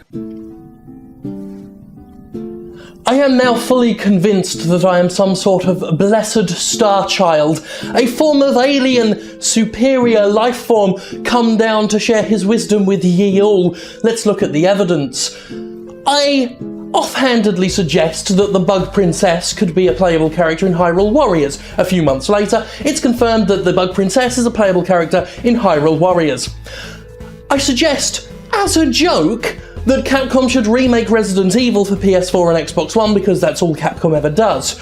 2 days later, Capcom confirms that it's remaking Resident Evil for PS4 and Xbox One. And just this past week, on the very last Jimquisition, I suggested that EA Access would start gating off previously available content to falsify a sense of value. And 47 minutes after the video goes live, we find out that EA is going to start gating off its demos that used to be freely available behind EA Access to falsify a sense of value. That's right. You put your faith in me now. Put yourself in my hand, and I will lead you to the land of milk and honey. The big news this week is the announcement that Rise of the Tomb Raider is going to be exclusive to Xbox One. Kind of. Maybe. See, the word exclusive doesn't seem to fucking mean exclusive anymore, joining the ranks of innovative, iconic, and emotional in the list of words this game industry has abused beyond having any credible fucking meaning. Anyway, that's what Microsoft said. The Rise of the Tomb Raider will be exclusive, even though it's looking more and more like they really meant temporarily exclusive. Either way, Xbox One will be getting the game first, and Square Enix is probably sitting on some sort of paycheck or financially tantalizing favor from Microsoft in the process. Everybody wins. Well, everybody except us, and really, who gives a shit about us? Not Ben Kuchera at Polygon, apparently, who said we, the people playing games, need to stop looking at this from the perspective of people playing games. Now, I like Ben, but, well, No, I'm not going to do that. To the game-buying public, it's the only perspective that should ever fucking matter. Game publishers don't deserve us sympathising with them, giving them the benefit of the doubt, or trusting that they're doing anything with our best interest in mind. And if you think any exclusivity is done with us in mind, you're pretty bloody naive. But some people may be wondering why anybody would have an issue with this exclusive and not others. Well, first of all, the sleazy way in which it's been misrepresented and communicated to us. For one, Rise was announced months ago, and only recently did anybody ever tell us it was fucking exclusive in some way, and the nature of the exclusivity itself is obfuscated and miscommunicated. So, right out the gate, we're being dicked around by executive arse rings who don't really give a fuck about providing a clear picture. Really, dangling the game in front of us and then snatching it back with a caveat is a truly shitty thing to do, especially because when it was first revealed, Tomb Raider fans with only a PS4 or PC could really only see this as a massive sudden price jack of several $100. More importantly, I have a big problem with exclusives that are simply purchased, just bought outright with no effort put in. See, I got no issue with exclusives as an overall concept. Things like Bayonetta 2, where Nintendo's involvement was crucial to the game's existence. That makes sense. Microsoft putting funding into Sunset Overdrive and promotional pushes into Sunset Overdrive, helping a company that isn't a publisher itself. That's fine. In times past, exclusives happened because the console maker itself had a killer first and second party lineup, or the system itself was easier to develop for, more user-friendly, and had a greater base of customers using it. You know, it was actual competition that drove this shit. The Xbox 360 was the lead platform last gen because more people had it, it was a superior machine to develop for, and people just straight up fucking liked it. For the most part, anyway. In a normal industry, competition is a good thing. It makes companies work harder to provide quality experiences, more interesting products, and superior customer service. In the game industry, competition apparently means reaching into your deep pockets and gating off existing content in an attempt to strong-arm customers into buying your shit. All Microsoft did with Rise of the Tomb Raider is buy itself a competitive angle rather than create one. I've seen some gamers defend it by saying Microsoft's simply adding value to the Xbox One, but it hasn't. The Xbox One is still what it always was, and Tomb Raider was always coming to the Xbox One. Microsoft didn't add anything to this industry, it simply took stuff away from a large subset of customers. A very large subset, considering the sales data suggests Tomb Raider has been way more popular on PlayStation systems. Carving the industry up with a knife-shaped wallet is not adding value. Making a good console that developers choose to make the lead platform, and having a strong first party alongside a selection of solid services is adding value. Microsoft added nothing, it offered a ransom. And sure, the usual caveats apply. Microsoft is a business, it exists to make money, it's not breaking the law, and business isn't fair. Sure, that can all be true. It doesn't make the situation less of an example of industry prickery though, and it doesn't stop Square Enix essentially telling its customers that it doesn't give a fuck about them, not when instant gratification is on the table. And I'm not going to give Square Enix of all companies the benefit of the doubt and say, oh, maybe Rise of the Tomb Raider wouldn't have happened without Microsoft Microsoft's help. First of all, this is Square Enix, not fucking Insomniac. Second of all, the way the game was announced did not suggest anything like this. Third of all, until Square Enix confirms it, I'm not inventing situations that make them look less greedy. The company that created all the fucking Bravest and has no problem spending obscene amounts of cash on engine trailers does not deserve it. But it would be unfair of me to focus just on Microsoft. The exclusivity wars are getting worse and worse in their laziness and hostage-taking, and everyone's to blame. The word exclusive dribbles from the mouths of executives at both Microsoft and Sony press conferences,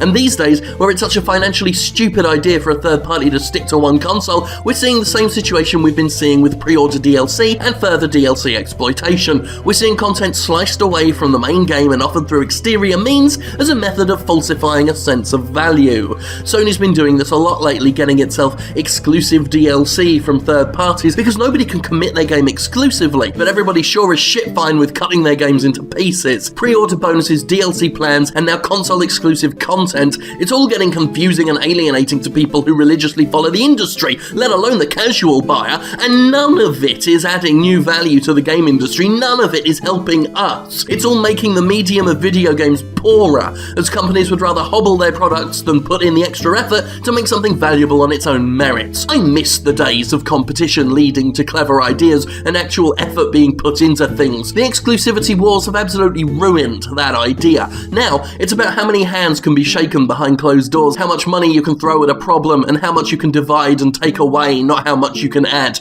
I say now, it's probably always been that way, but it's more obvious than ever. If you think the current exclusivity battlefield is helping the game industry, you're fooling yourself. Just remember where the word exclusive comes from. To exclude, to shut out, to gate off, to prevent. That's not a positive fucking thing.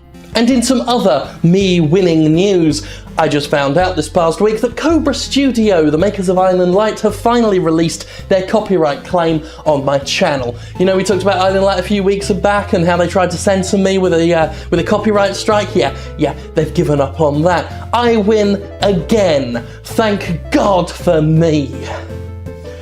I'm gonna have such a big wank later. Hello, I know some of you would like a video where I talk about Zoe Quinn this week, but I'm not going to do that, mostly because I've already made a kind of lengthy statement about this, which I'm going to leave for today as the pinned tweet on my Twitter, if I remember. Someone will remind me if I haven't done it.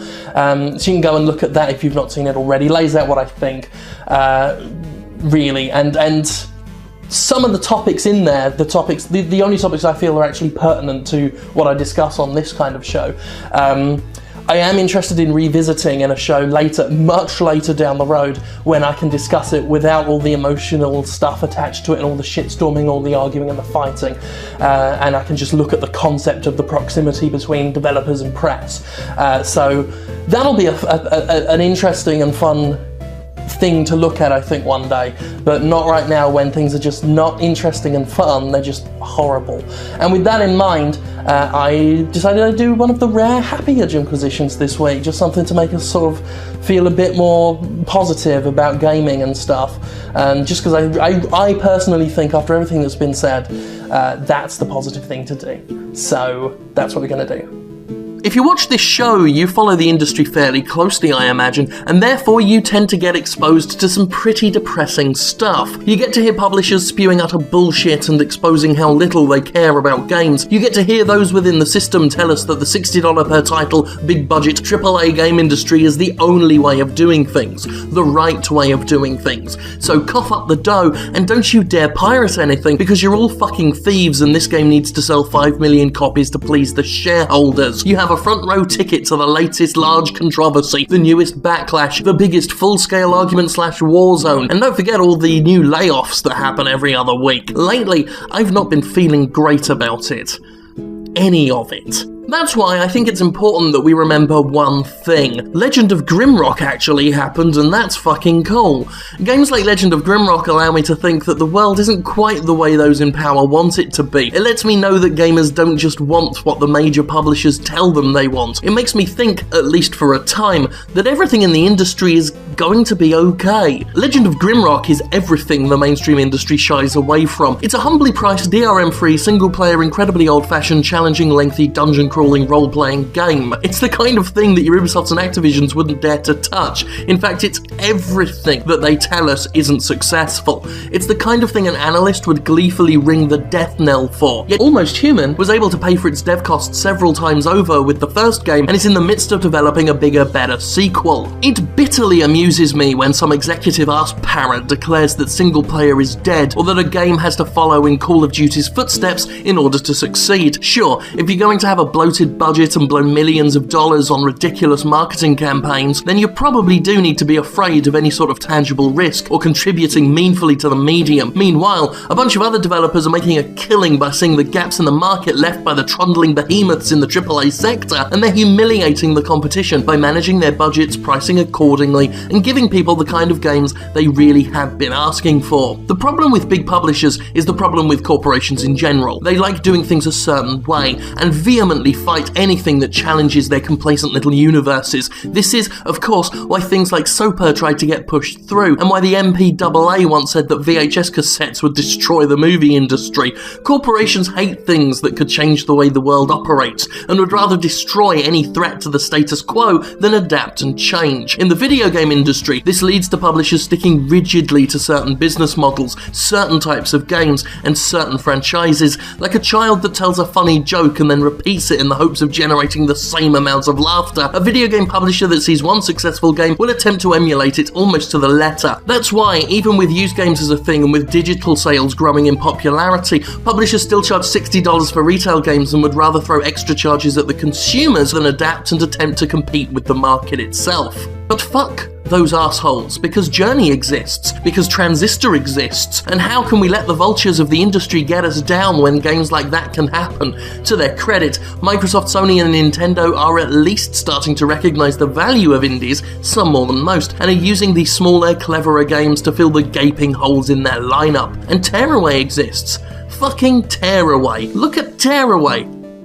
Look at that fucking shit. Look the fuck at that fucking shit. That's fucking Tearaway, son. I defy you to be miserable in the face of it, you cock. We're in an industry where a developer can produce a big budget game and get hit with layoffs or even closed down, regardless of whether or not the game was successful. Eat, Sleep, Play lost staff and shrunk to focus on mobile titles before Twisted Metal was even on shelves. It's an industry where game developers can't afford to develop games, and it's only going to get worse because publishers are panicking and budgets are running wild as they try and spend their way out of trouble. It's easy to look at the AAA market and despair sometimes. It's easy to fear an industry full of excessive downloadable content, endless sequels, and sludgy grey games that liberally steal from each other. But stagnation often breeds a new generation of angry, determined, gutsy innovators. So long as you keep your ear to the ground, you can find some amazing games from the smaller guys who are willing to do what the established ruling class refuses to acknowledge, like the alternative comedy scene of the 1980s that rebelled against the pompous, self-congratulatory entertainment industry. The time is right for rogue developers with some gutso to shake things up and challenge the accepted state of play. And some of those devs might go absolutely nuts, as we've seen in the past, but hey, makes shit more interesting, right? That's not to say these things that happen in the AAA industry aren't to be complained about, aren't to annoy us. I mean, hell, that's half of what this show is, but it's good to remember the good things that happen sometimes. So chin up, fucko. Everything is fucking awful, but it ain't so bad. By the way, if you've never played Legend of Grimrock, I can heartily recommend it. It's a bloody fun time, and I don't even know the developers, so there's nothing in it for me. That's a recommendation from moi to toi, and I hope you enjoy that, and thank God for me if you want. No pressure. No pressure.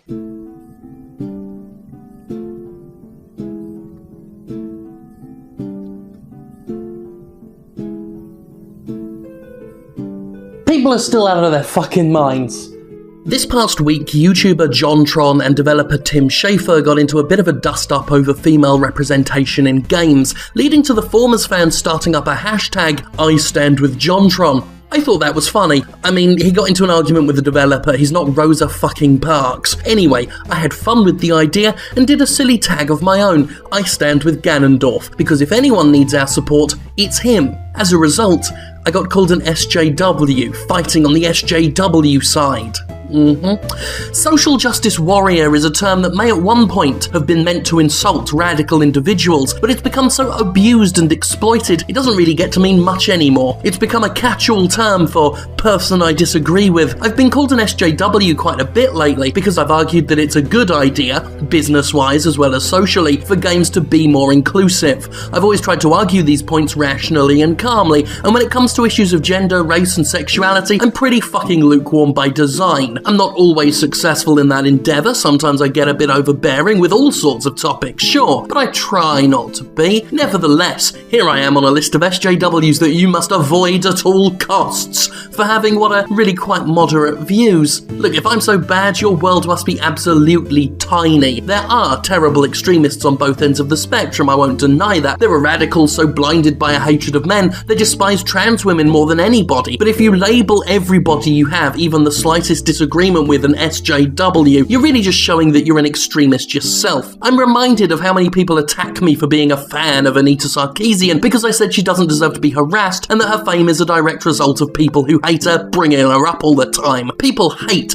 that I'm such a fan of feminist frequency, except I'm not a fan of feminist frequency. See, and I'm gonna peel back the veneer here, you can say someone doesn't deserve harassment and not even like their work. I don't really watch Anita's videos, I don't find her style all that compelling, and I determined the show wasn't for me. Now, I think she has a right to make the videos without being threatened and attacked, and apparently that's translated by some as me saying Anita's fantastic and can do no wrong. No. Can we just drop the fucking black or white Fox or CNN with us or against us bullshit, please? It may blow your mind, but some of us aren't fucking cartoon characters. The sword cuts both ways too, by the way. Me saying I'm not a fan of feminist frequency does not make me a hater of women, just like my not caring for Superman doesn't make me hate comic books. I have to throw that in because someone's gonna bring it up. Now, don't get me wrong, I'm not saying I'm one of the middle ground guys. It should be fairly obvious by now that my views do lean on the left side of the central divide, even though I consider myself fairly centrist politically. I don't hide that. I think feminism is generally a good fucking thing that benefits women and men, and I think diversity is absolutely brilliant for games from a business, creative, and just generally nice perspective. Most importantly, it's not a zero-sum game, as I've said before. The existence of more people in gaming does not mean less games to go around, especially in an industry where the ultimate fate of the medium is decided not by you, not by me, but in a boardroom somewhere far, far away from all this shit. Now, here are my allegedly warlike beliefs, and if they're too extreme for you, then bye-bye. Video games are big enough for us all. Harassment is shitty. Making everyone feel welcome is a nice thing to do. If that makes me a social justice warrior and therefore apparently a bad person, then, well, you know, I may not actually have the words for you, and that doesn't happen often, but I guess it's for the best, because who needs to waste words on the irrational? And it is irrational. Lumping everybody you disagree with on even a slight level into one big camp of people who you believe are coming to take everything you have away is irrational thinking, as is seeing an SJW conspiracy in a bunch of video game bloggers, most of whom can't afford to pay their heating bills, let alone control a multi-billion-dollar industry. Like, my beliefs aren't unreasonable, are they? I know I get over-passionate at times, but I try to be the voice of reason. That's always been one of my show's biggest draws for a lot of people, and I don't think I'm anywhere near an extreme end here. And social justice, let's break that down. The concept of human beings all getting a fair shake. When did that become bad? That's not bad, is it? You can support the idea without being a warrior, right? So if I gotta be a social justice anything, can I be a social justice bard? Bards are cool. They get a loot and inspiration die in 5th ed, though I'm actually playing a fighter with the Eldritch Knight martial style at the moment. Chromatic Orb is a really good spell. I used it to help kill an owlbear once, and even though I'm lawful evil, I'm like the most honourable and trustworthy member of our party, even though nobody else is evil. How fucked up is that? Just goes to show you that nuance and depth of character really is an interesting thing. So maybe we shouldn't demand everybody be one-dimensional characters that fit into neat little clean boxes, because I don't think that describes any of us deep down, even though the nature of the internet is to strip away inflection and humanity and make us all a little less real, and we should remember that before we go harassing people, because they are real people. So maybe we should stop looking at them as if they are internet pop culture cartoon characters, because they're not. This past week, people are just drawing lines in the sand, and if you don't go over to one side yourself, the sorting hat of the internet's going to put you in some camp regardless. Fine. I've already told you what I think. Go sort me into whatever camp you want, and if you don't want to watch my show anymore as a result of that, Bye, I'll see you later. The rest of you continue thanking God for me. I think that's really the only ideal, the only thing we should all stand behind is thanking God for me. And now I'm going to actually probably spend some of my day playing video games today. Actually having fun and remembering why any of us are supposedly here. There's been a lot of speculation as to what the Gamergate hashtag on Twitter was really about. It seemed to have been started by Adam Baldwin, or whoever, and has been seized upon by a lot of right-wingers who normally make fun of video game players, but were suddenly on their side when it suited them. But regardless of that, and regardless of the heaps of horrible abuse that's been attached to that hashtag, I'm going to give a lot of people the benefit of a lot of doubt and say that it really was all about, just for the purposes of this video, say it was all about journalistic ethics, the ethics of the games media, and trying to stem the tide of corruption in games media. I said I was going to wait a long while before discussing that because, you know what, for as much as people have tried to compare my previous Jimquisitions to this situation and say, why aren't you repeating yourself and doing the same videos over and over again for this one, this has been a uniquely messy situation, has it not? I mean, it wouldn't have become this big international outrage if it wasn't. So if you seem to think this is exactly the same as all that stuff, you're fooling yourself. You're Captain Wacky Pants. But regardless, I am discussing it sooner than I'd intended because, well, it seemed like there was no way you couldn't.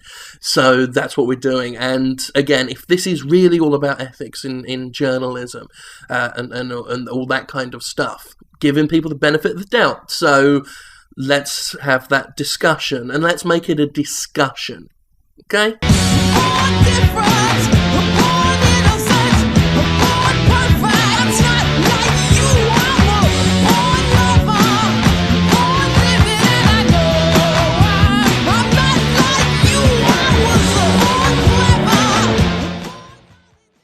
There's been a lot of talk over the past few weeks of corruption in the video game media industry. Games journalists are corrupt, people say. People who critique video games are corrupt, the people say. I'd just like to announce that I feel that's ridiculous. There's no conspiracy. We're not trying to control you. We're not trying to censor the media. We don't run things. We're not pulling strings. That's crazy talk. You know what else is crazy? The delicious taste of Mountain Dew and Doritos. Hell, you'd have to be nuts to not want to crunch into that delicious soda-y taste. Bubbles, lovely, oh boy. Okay, so let's cut to the chase. Games journalists, for want of a better term, can be way too pally with the game industry side of things. Between the fact that a lot of critics and reporters go on to quit their jobs and become games PR reps, and the industry parties at events like E3, and the general fact that a lot of like-minded people who will naturally get along are bound to become very friendly, there's an air of chumminess between media and developers that I believe can cloud judgment and can lead to a circling of the wagons. Now, unlike some, I do not think there's a really big conspiracy going on. I don't think the people involved are capable of it, and I don't think the people involved could shut up about it if it was happening. However, I do think games media can be very protective of the games industry because it's full of folks they like, people are people, and also because they're often a bit starstruck by talented folks they look up to. I say that because I remember that. I remember the feeling of, oh my god, Ken Levine read my review, oh my god, this guy made a game I like, and now we have banter. I remember that starry-eyed delight before it was all worn down by my increasing bitterness. Now,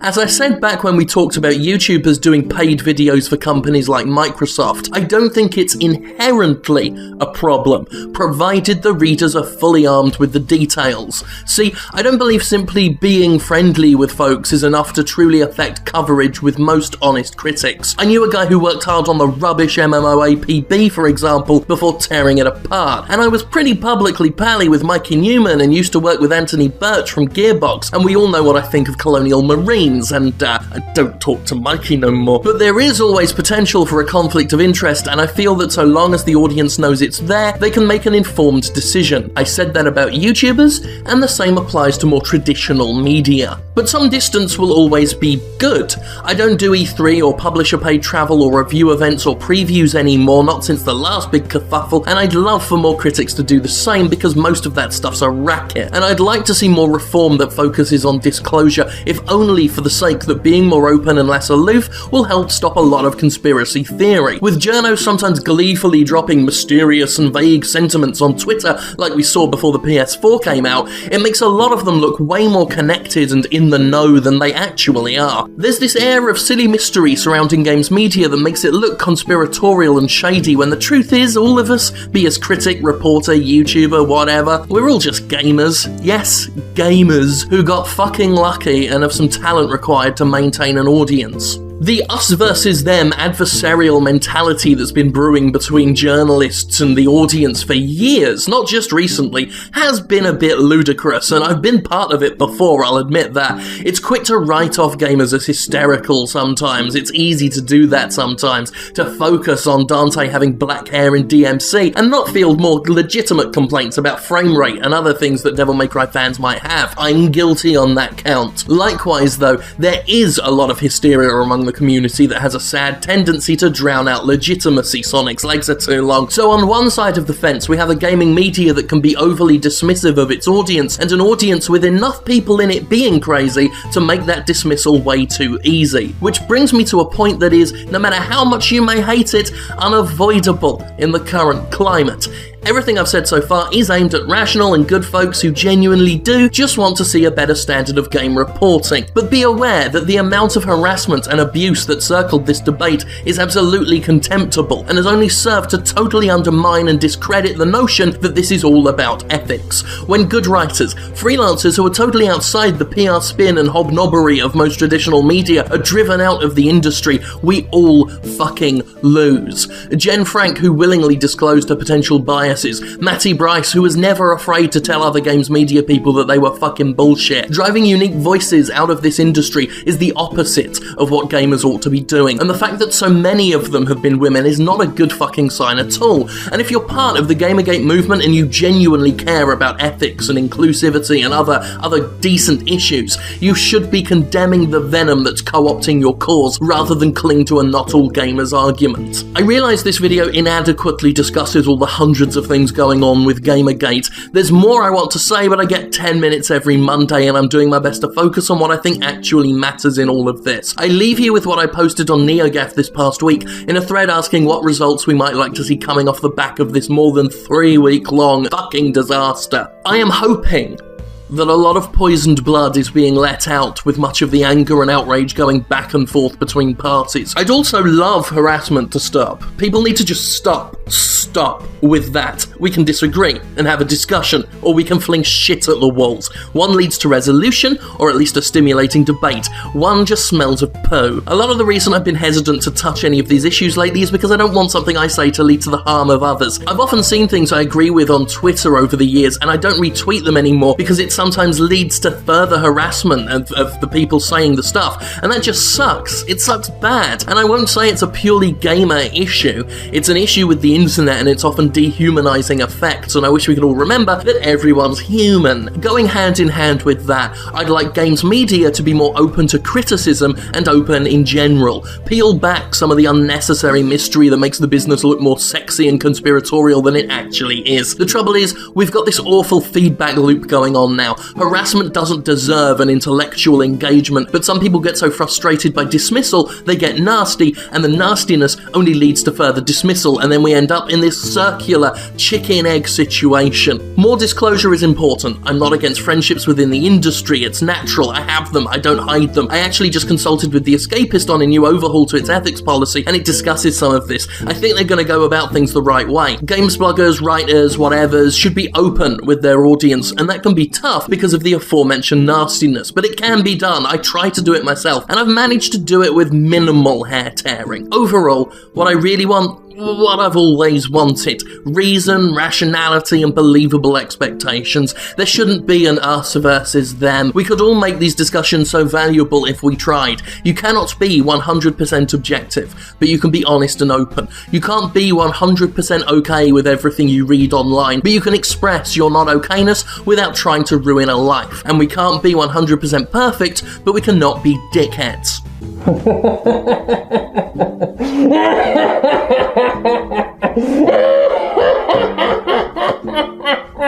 Oh, sorry. I was just thinking of a funny joke.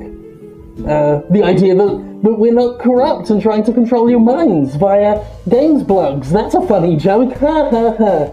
We're definitely not doing it, thank God for me.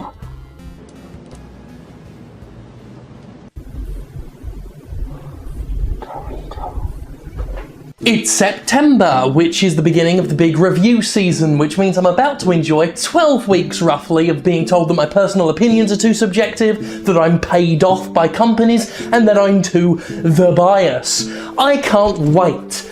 I'm very review-minded at the moment, obviously, and so I'm thinking a lot about the general discussions that come up every single year with no resolution.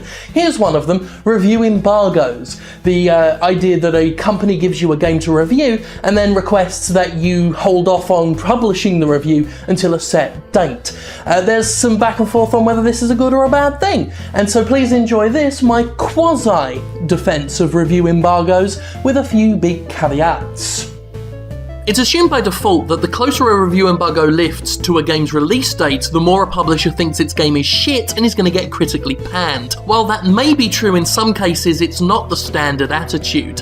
Like with all things, publishers are marketing-minded, and lifting a review embargo is usually part of their publicising strategy. The guys behind that not very well-known shooter Section 8 asked for reviews to go live on launch day not out of fear of bad press, but because they felt they needed the reviews to remind people the game existed. A review that's a week or more ahead of launch seems like a nice show of confidence in a product, but especially at this time of year, having a bunch of discussions go up about a game long before the game can be bought, giving the world plenty of time to forget its existence before launch day, isn't wise. Now, the thorny issue here from a writer's standpoint is that it means embargoed reviews have to play an inevitable and potentially problematic role in the marketing of a video game, when critics really shouldn't be concerned with marketing at all. So, why do we march in lockstep with the idea, especially when it comes to truly bad games? I've had readers ask me if I shouldn't just break embargo to get the word out because damn those corporations. While a lovely idea, and damning corporations is one of my favourite things, it's not really a great long-term plan. There's a joke I can't quite remember involving a fellow at a talent agency whose trick involves blowing himself up in a spectacular way, and his ghost informs the impressed talent agent that the problem with the trick is he can only do it once, because he's dead. That's the embargo situation.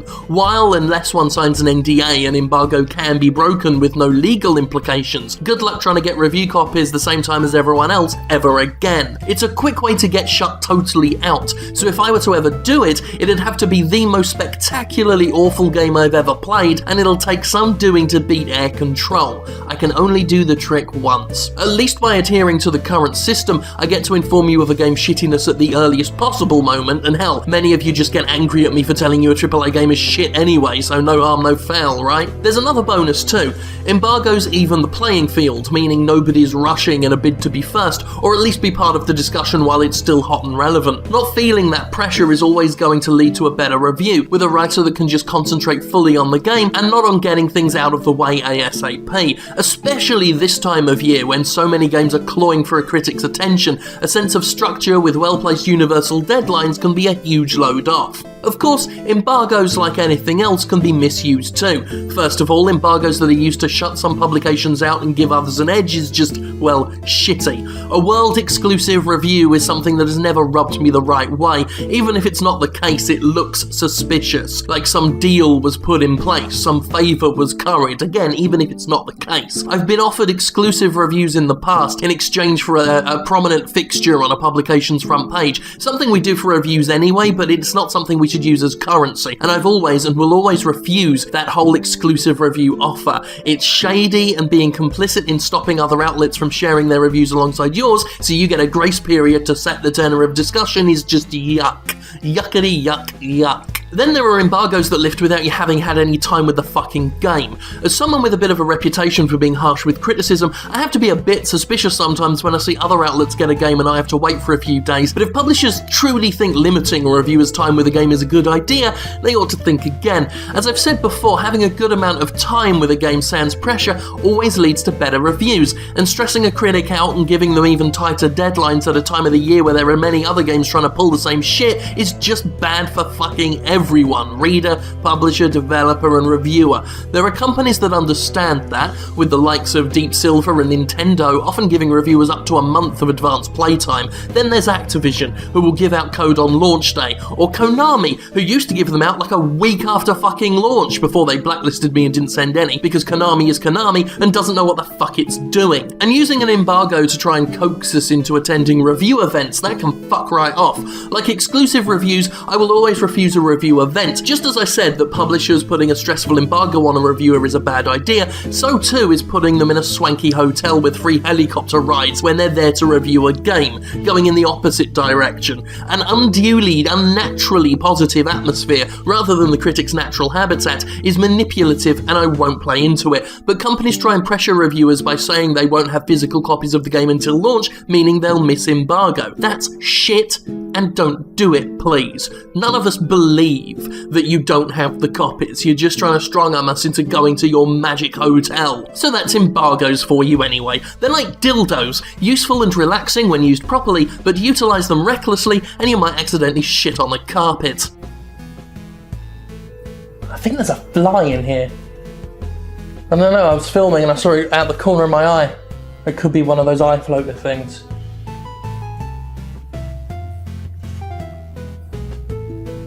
Thank God for me, by the way.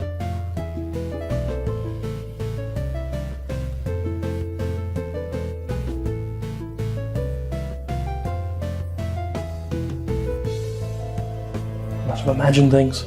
Gonna kick off today with a plug for two things I've become a fan of on Twitter. There are two Twitter accounts you should follow if you've been playing Destiny, whether you like the game or dislike the game. Those accounts are the Cryptarch, Cryptarch, all one word, and Legendary Engram, legendary, like the word in Engram, E-N-G-R-A-M, Legendary Engram. Those two accounts, fucking hilarious as far as I'm concerned. Check them out if you're a Destiny player. I think you'll have a laugh. That's my good turn for the day. That's me done some good for some people. Now on to something a bit more dismal.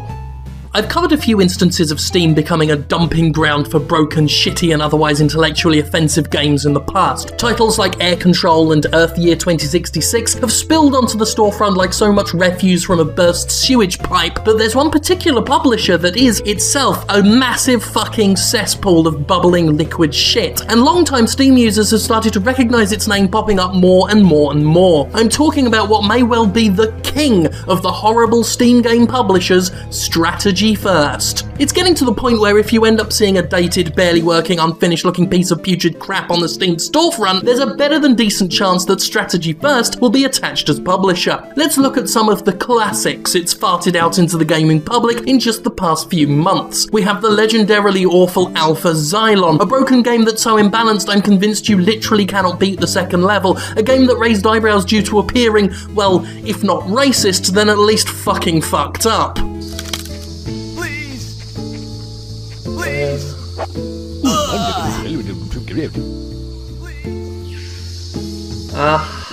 Strategy First was also responsible for Shannon Tweed's Attack of the Groupies, a terrible Plants vs Zombies ripoff with fuck-awful production values and worse attempts at humour. The infamous Deep Black, one of its higher-profile titles that nevertheless got shat on by critics because it was fuck-headed. And yes, Total Biscuit's notorious enemy Bad Rats is also a Strategy First title. Some of these games are allegedly only a few years old and yet look like shite from the 1990s, like Desert Gunner, another borderline unplayable game with fit-inducing graphical flashes, or or the very recently released Demonlisher, a depressing attempt to be Pac-Man so incompetent they can't even get a decent portmanteau for the fucking title. It's actually quite shocking that of all the recent spate of god-awful trash hitting Steam, so much of it is vomiting from a single putrid, festering, cracked, red raw anus. It has 104 games on Steam currently, ranging from boring to some of the very worst imaginable, and an amazing amount of them are shitty hidden object adventure games, many of which get tossed up wholesale, just shifted onto Steam in bulk like so many boxes of economy toilet paper. Going back years, we find some decently received titles under the Strategy First banner with Flat Out and Sacred Gold, but these days, fucking forget it. In fact, here's a game it released just yesterday at the time of writing, War Operations. I'm going to play it right now for Jimquisition and see what it's like, and I'm willing to bet cash that it's fucking dreadful. 5 whole English pounds. Okay, so War Operations, here we are. I am using the original sound, and by that I mean there's no sound. Interesting, the Steam store page calls this a fast-paced FPS. Doesn't look like much of an FPS.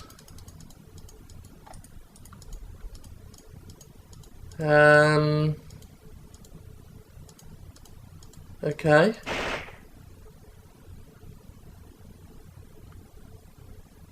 And that's War Operations for you anyway. That's that. So I'll get back to the show.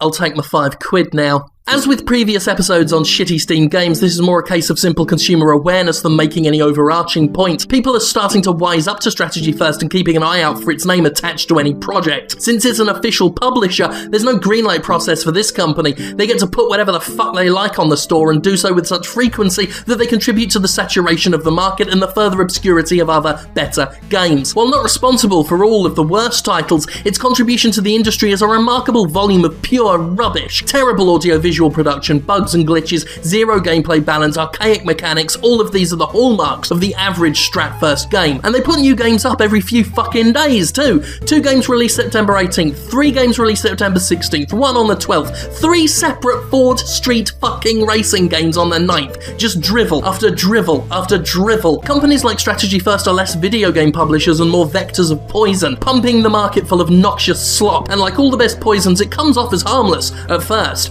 but long term, filling a store up with shit like Bad Rats and Alpha Xylon is just harmful. Strategy First, more like, twatagy worst.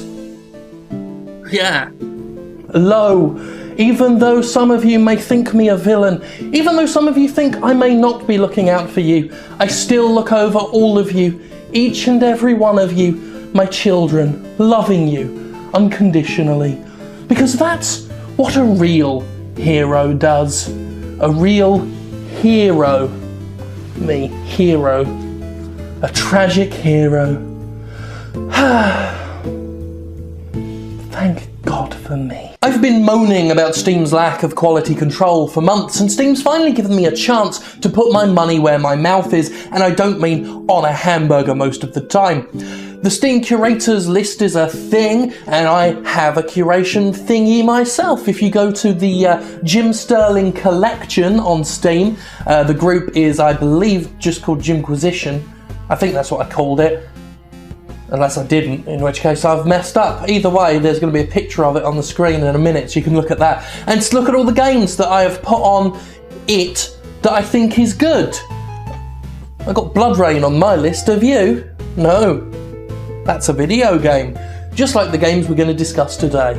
I found Dear Esther to be little more than an arrogant museum piece, more concerned with standing their hands flat on the table and spewing guff at the player rather than actually involving its audience. The indie equivalent of a hand-holding, detached, alienating first-person shooter like Homefront. I believe Mountain to be vapid gibberish, masquerading as something far more important or clever than it actually is. I do not believe Gone Home to be the second coming of Christ. Better than Dear Esther, since it at least gives players some agency in the world, but not something I would would fall over myself to ever play again. I'm lukewarm on a lot of the narrative-driven minimalist games that have arrived these past few years. Some of them, like the Stanley Parable, I do find funny as hell and appreciate that they involve the player. Some of them, like the aforementioned Dear Esther, I dislike to a severe degree. Some of them, like A Machine for Pigs, I think are quite good. Whether I enjoy them or not, however, one thing I won't say about any of them is that they're not video games. Claiming titles like Gone Home and Dear Esther aren't video games has become quite popular over the past, say, 2 years, and it extends beyond just them. I've seen Telltale's excellent The Walking Dead accused of not being a video game. I've seen it levelled at modern text adventures, which is weird as dumping on text adventures shits all over some of the most famous games of the 80s. Anything that doesn't fit any sort of traditional genre mode, anything without explicit combat and death, can be ripe for the accusation, and I would have to say that even if I hate the game in question, I'm still going to call it a video game. Once upon a time, a video game did conform to certain traits. There was a competitive element to it. You scored points, often within a time limit. There'd be an explicit failure state, a way to lose, to get game over or be defeated by another player. But we do a disservice to the medium of video games if we say that's all they can be. The modern definition of a video game is simply an electronic game that involves human interaction with a user interface to generate visual feedback on a video device. Basically, you make it do things. If your interaction is compelling it to act and unfold, it's a video game. That definition is broad enough to include any level of interaction, even the most simple. And it has to be, because video games are rapidly evolving, ever-changing things, and as the industry expands, it's bringing in new people with new ideas of what a video game can be. And if we respect games as an art form or bit of entertainment or whatever, we can't sit here arrogant on our thrones of gamerdom and start declaring what can and can't be video games. Because then we become the gamer equivalent of Roger Ebert, the man who said video games could never be considered art, and then listed arbitrary personal reasons to define something that is, by its very nature, a personally subjectively defined entity. If we say, for example, a video game needs a failure state to be a video game, or a set beginning, middle, and end, we constrict and constrain an artistic medium, not to mention open ourselves up to the dismissal of some damn fine games. I mean, if we're so against games without failure states, how come I've not seen gamers lately saying Animal Crossing isn't a video game? I'm sure there are some that have said it, but it's not up there with Gone Home or Dear Esther or the Stanley Parable or The Walking Dead. No one en masse is saying it, and there's no way at all to lose at that shit. You can let grass overgrow, you can never pay your debts, and you won't die, you won't get a game over. But Animal Crossing has long been deemed as permissible in the video game clubhouse. Here's a TV that looks like an apple. Similarly, what of something like Kirby's Epic Yarn? There are points and rewards for doing well, but no death, no loss of progress. And if we start excluding some games and not others, we might as well take not a game to be a stand-in for game I don't like, which, let's face it, that's how it's mostly being used. You can argue that the grading system of Epic Yarn blurs the line, and I've done that myself, but that's the point. Blurry lines, expanding definitions, that's art. That's video games.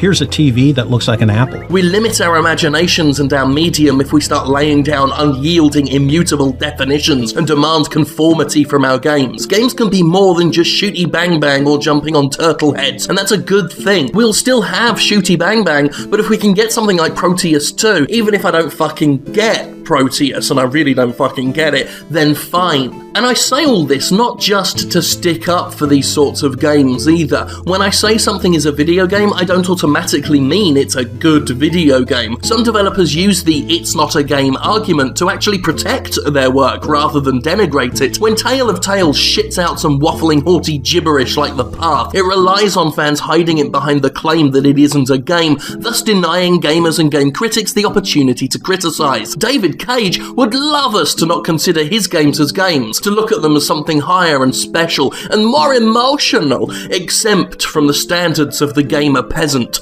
Nope. They're sold to gamers, put in gaming spaces, and they are ultimately video games. And as such, they deserve no special treatment. They deserve to be criticized as video games, as bad video games. You're a game, The Path. You're a game, Heavy Rain. You're a game, Dear Esther and Mountain. And I'm going to criticize you as one. Here's a TV that looks like an apple. And hell, just look at those who defend the likes of Dear Esther by saying, "You just don't get it, man."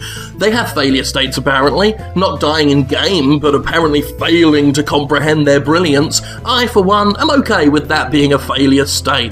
One I don't think I'll ever fucking beat. Did you know I've been waiting to do this episode since 2012? Not for any particular reason, it just took me that long to get round to it. I've still got an episode of Silent Hill Downpour that I planned to do when that game launched. I'm not going to do it now, obviously it's a waste of goddamn bloody time, but there you go, that just goes to show you what I could have been doing instead of doing all those episodes on Ubisoft. What a waste of everyone's time. Still, fun waste, thank God for me. Take it away, Reggie. Here's a TV that looks like an apple. Fundamentally, I've got no problem with paid, sponsored, brand deal games media content. A lot of YouTubers do it, they get sponsored to talk about a game. So long as it's disclosed and upfront with the audience, that's fine. It's a reality of the business now.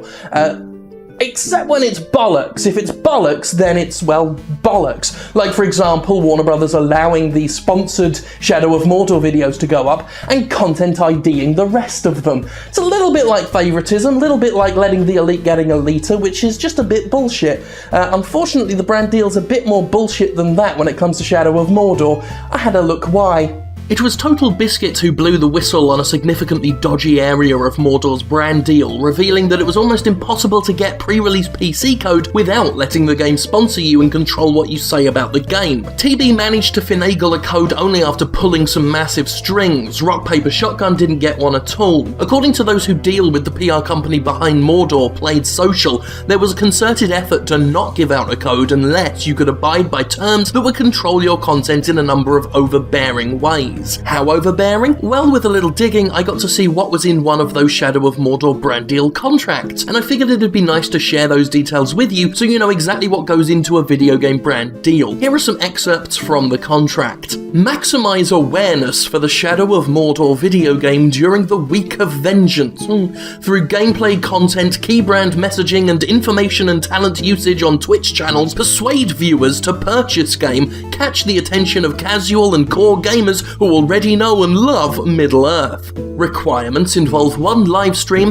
and one YouTube video, and one Facebook post and tweet in support of the videos. Videos will have a strong verbal call to action, a clickable link in the description box for the viewer to go to the game's website to learn more about the game and to learn how to register and play the game. Twitch stream videos will have 5 calls to action. Videos will be of sufficient length to feature gameplay and build excitement. Videos will promote positive sentiment about the game. Videos must not show bugs or glitches that may exist. Video must include discussion of the story of the game. Here's the interesting bit. Do not mention Lord of the Rings or Hobbit, movies, characters, or books. Videos must include discussion of the Nemesis system. This really should take up the bulk of the focus, such as how different the orcs are, how vivid their personalities and dialogue are, gathering intel and domination abilities, exploiting the strengths and weaknesses. Videos must include discussion of the action and combat that takes place within the game, such as brutal finishes, execution moves, and wraith powers. The company has final approval on the YouTube video, at least 48 hours before any video goes live. They review it, they suggest changes, and you have to make those changes based on the company's direction. As far as disclosure of sponsorship goes, Played Social advises bog standard FCC compliant disclosures to be contained in YouTube video descriptions after the links and call to action shit, meaning it'll be more than likely hidden below the show more button, the thing nobody clicks. It's worth noting that the company Warner is using for all this, Played Social, is notoriously sleazy when it comes to brand deals and trying to force sponsorship promotions over and above independent critical reviews, to the point where the aforementioned Total Biscuit tells me he won't ever work with them. What I find worrying about all this is that YouTube is already one of the most influential outlets out there. Those who became big on YouTube are tastemakers and trendsetters to a far greater degree than any other form of video game media before it, and they have followings because they're considered ordinary gamers, people's people, inherently more trustworthy. Video game publishers know this and are starting to exploit it, and potentially threaten the goodwill that prominent YouTubers have, in my opinion, earned by generally being people's people. YouTubers have never had to worry about traditional ethical concerns, and one might argue they shouldn't ever have to. Maybe they shouldn't, but unfortunately game publishers are making it to where it's becoming a real concern. The wording in the Mordor contract has been dodgy enough that even YouTubers used to brand deals have been raising their eyebrows in concern, especially when it comes to the company vetting their content 2 days before release and ostensibly directing everything they get to talk about rather than let any reactions be natural. I mean, it's bad enough that the company's treating viewers like cattle that should be persuaded to march in lockstep. I mean, Jesus. But the worst part is how guarded PC copies of the game were without this brand deal, and that's a fucking atrocious precedent to set. When critics can't get copies of the game without agreeing to have their opinions neutered and videos lobotomized, when you can't review a game without being fucking paid by the company making the game first, then that's some grade A fuck shittery. I love the rise of video content. I love how traditional media has been shaken up by the prominence of YouTubers. I mean, look, it's helped make my career, but the world of YouTube still feels young and maybe naive, and unfortunately that makes it ripe for exploitation from old companies who want to make everybody conform to the old ways. I would advise everybody, be they an audience member or a YouTuber dealing with games PR, to be aware as fuck of the chicanery companies are trying to pull and to take no guff from them. As always, be aware, look for disclosure, find the folks you trust, and treasure the shit out of them. It's sad one even has to say that, but thanks to brand deals like this, it's a thing that's becoming more and more needed. Hilariously, none of this overbearing, overzealous control of the media is needed. Shadow of Mordor is a good game. I've played it a lot. It's a very good game. Critics, YouTubers, people playing it are loving it. And it didn't need this shit. YouTubers would have played it anyway. Reviewers would have played it anyway. You don't need to control the message like that. All that does when you get that hands-on with vetting content and denying the game to others is you're showing a lack of confidence in your own product, and that's more damning than any critical review, any video that shows off a bug. You're undermining yourself, so don't do it. Like Total Biscuit said, let's have no more of this PR silliness, please. And while you're at it, if you could thank God for me on the side, that'd be just lovely. Orcs. You know, I've been looking forward to talking about different things on this show, things that aren't my usual anti-corporate rhetoric, because I know they can get a bit dull. You know, I've talked about the Shadow of Mordor brand deal, which was had interesting information in it that no one else was talking about. Then there's the what is and isn't a video game debate. I mean, that's a debate that's gone on for a long time, but we never really talked about it on here. And then Ubisoft did. You guys just can't keep away, can ya? Oh well, here we go, another Ubisoft episode. So Ubisoft's being rubbish again, this time concerning Assassin's Creed Unity again, and the revelation it'll be locked at a 900p resolution and 30 frames per second on both PS4 and Xbox One. Ubisoft's original excuse for this was that it wanted to avoid all the debates and stuff, an obviously bullshit line because looking at Ubi's past history, it's clearly done fuck all to avoid being at the centre of controversy in the past. If they wanted to avoid angry debates, they'd stop being fucking cockends. Anyway, they later compounded that silly excuse with an even worse one, claiming that 30 FPS feels better than 60 FPS, trying to convince us that they've turned water into wine without even adding some fucking food dye to the liquid. 30 FPS was our goal. It feels more cinematic, Alex Amancio told Tech Radar. 60 is really good for a shooter, action adventure not so much. It actually feels better for people when it's at that 30 FPS. Right, well, that's some patronising bullshit. First of all, let's stop using cinematic as a way of making a video game sound good. Cinematic means it's like a movie, but video games are not movies, they're video games. If you want cinematic, go to a cocking cinema. If Ubisoft wants cinematic, why not send an employee round to the house of everybody who buys the game, then sit in front of them playing with their phone and talking to their teenage friends? Fuck cinematic, I want video game-atic. Video games are strong enough to not need to bask in film's reflected glory, otherwise you might as well all just play David Cage's games over and over again. Secondly, no, just no, 30 FPS does not feel bloody better than 60 FPS, whatever the genre. The Last of Us is closer to a movie experience than Assassin's Creed will ever be, and it's way fucking better at 60 FPS on PS4. This isn't a friggin' opinion, this is science, it's not even me saying it. 60 is objectively better than 30. Yes, one can tell the difference. Don't get me wrong, 30 FPS is okay, it's acceptable. But when I go from 30 to 60, I can feel it. Everything's more fluid, feels more responsive, it feels more tangible and real. And for an industry that constantly goes on and on about immersion, it's cocking rich for executives to now turn around and say, "Nuh-uh, immersion's for chumps, you want to feel like you're watching a film." In any case, don't tell me that I can't tell the difference. Don't tell me what feels better for me, oh arrogant excusers of corporate nonsense. I know what my own bloody eyes can see, and if you can't tell the difference, that's between you and your peepers, mate. It's got nothing to do with me. Maybe it's just that as I've become more of a PC gamer over the past 4 years, I've gotten used enough to graphics options and 60 FPS as standard and 1440 resolutions that I should admit to being a snob, maybe. But if modern consoles can't even handle what PCs have been doing for friggin' years already and still can't even match them in terms of basic visual quality, what's their fucking function even? This is to say nothing of publishers that ship PC ports without graphics options for the sake of parity. And parity seems to be what it all comes down to. Ubisoft may claim now that avoidance of debates was mistaken phrasing, but it sure does feel like games aren't living up to their potential so that certain consoles are given a quote-unquote fair chance. I mean, Microsoft makes indie devs release on Xbox One first if possible or have exclusive content to score itself a free advantage, so it's not exactly high fantasy. It's like when people start asking about resolution, Amancio continued. Is it the number or the quality of pixels that you want? If the game looks gorgeous, who cares about the number? Again, maybe I'm spoiled with my 1440 resolution, but a lot of us fucking care. We cared, actually, when you, game industry, pushed HD gaming. When you made resolution matter. You pushed and pushed HD on us, pushed for better resolutions, better graphics, better everything. And now that you've pushed our expectations further than your capabilities, you're trying to retreat and say it doesn't matter. Sorry, son, y'all contributed to making it matter.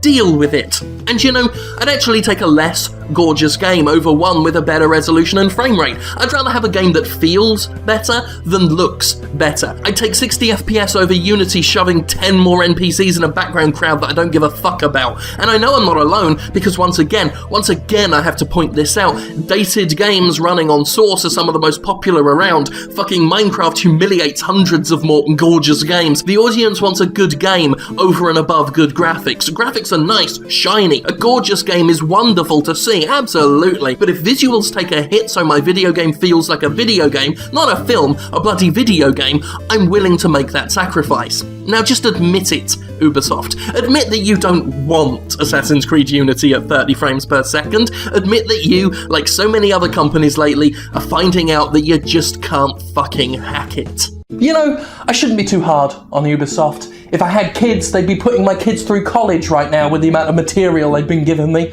Then again, if I had kids, I'd probably have way more important things to worry about than Ubisoft being stupid. Oh well, swings and roundabouts, thank God for me. Guys, come here. Okay, got a bit of a secret tip for you, okay? When you're on Twitter or Facebook or a message board or whatever, and you type the sentence, "Death threats against," female game developer name here, "are deplorable and horrible and cannot be condoned." However, stop there, okay? Just stop there. Remove the however, stick with the period, and just leave it as is. The world doesn't need another implied condoning of harassment under the guise of not condoning it. Just a little bit of a secret tip from me to you to enrich your conduct on this here internet. Who says I'm not looking out for you?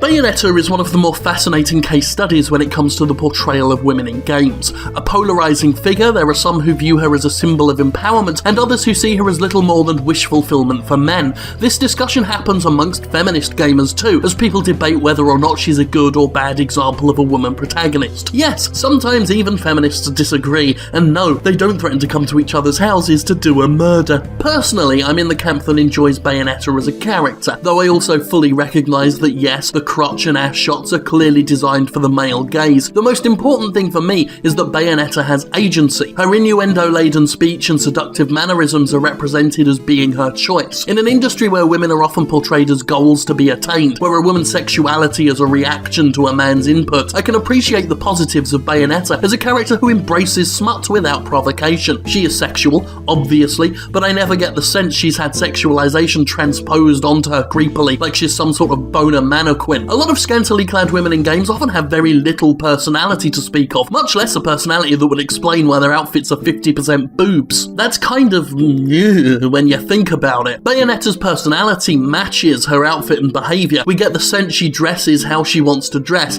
It may seem like a small difference, but actually having a reason for your character's sexiness, even if the reason's just she likes sexy things, can make all the difference between something that's actually genuinely sexy and something that's pure objectification. Bayonetta has a personality, agency, a clear level of power and control over her world, and that's why I think she's brilliant. I'm also a believer in refuge in audacity, and that something suitably outrageous can at times justify potentially offensive material. Bayonetta isn't just ridiculous, it's committed to its ridiculousness. It's so extreme in its over-the-top nature, I find it hard to take anything it does seriously or personally. You can summon giant toads made out of hair. I mean, that says plenty. All that said, however, it's perfectly valid to argue in the other direction, for indeed we can't deny those infamous crotch shots are there for the saucy enjoyment of the player. We can't deny that her limb-tastic design and a back arched so painfully as to qualify for emergency medical treatment could be viewed as approaching 1990s levels of crazy. And as I've argued in the past, it's perfectly okay to recognise these issues as potential concerns, to even admit they may be a problem, and still enjoy the game and character for what they are. I recognise, for example, there's a lot of gratuitous ass shots in Lollipop Chainsaw, and it's one of my favourite games. I recognise that Grand Theft Auto has a troubling history with representing women in its games, and I can still love the series. Acknowledgement is not outright condemnation. It's not a call for censorship or a call to destroy games. It should be celebrated, actually. Greeted as the chance to have a conversation. If you find someone who is uncomfortable with Bayonetta while you love it, you could have a really good discussion if you both want. Bayonetta's been a polarising debate for years, and there's genuinely terrific stuff written about her from people with different views. It's okay to like Bayonetta as a character. It's okay to not like Bayonetta as a character. This recent anger at Polygon for daring to give Bayonetta the not really that low score of 7.5 in part because the reviewer was uncomfortable is just a shame. Starting a campaign to encourage Nintendo to blacklist critical outlets is the antithesis of good varied discussion. People are too quick to feel under attack if their favourite games, or unreleased games that they've just decided will be their favourite, are criticised in any way. But to respond to criticism by placing the critic under attack is ridiculous, and a sad, lethal injection to any potential debate. Bayonetta 2, for my money, is a fucking great action game. Tight, precise, exhilarating, everything your action fighter ought to be, and you don't have to feel bad about playing it. Consequently, nobody should have to feel bad for finding it tasteless either. We can all disagree and draw up rebuttals, and that's great, but it's all fucking okay. Okay? It's okay to like Bayonetta. It's okay not to. Let's try to be a little more fucking okay. Okay? That's your lot for this week. Off your trot, go play Bayonetta 2 or whatever. Hope you enjoyed it as much as I did. But then again, I can enjoy things even if other people don't like them. As a fan of Dynasty Warriors, if I got upset every time somebody reviewed a Dynasty Warriors game poorly, I probably wouldn't be here. I'd be weeping and shivering in the corner. But instead, I'm here, and thank God for me. The last true hero that the video game world has for defos, mate. Happy Halloween, my delightful young children! Once again, you're at the mercy of Scarecrow! And this year, I've inflicted upon your usual host his most deadly and terrifying fear yet! Behold, the Fat Video Game Reviewer's ultimate terror!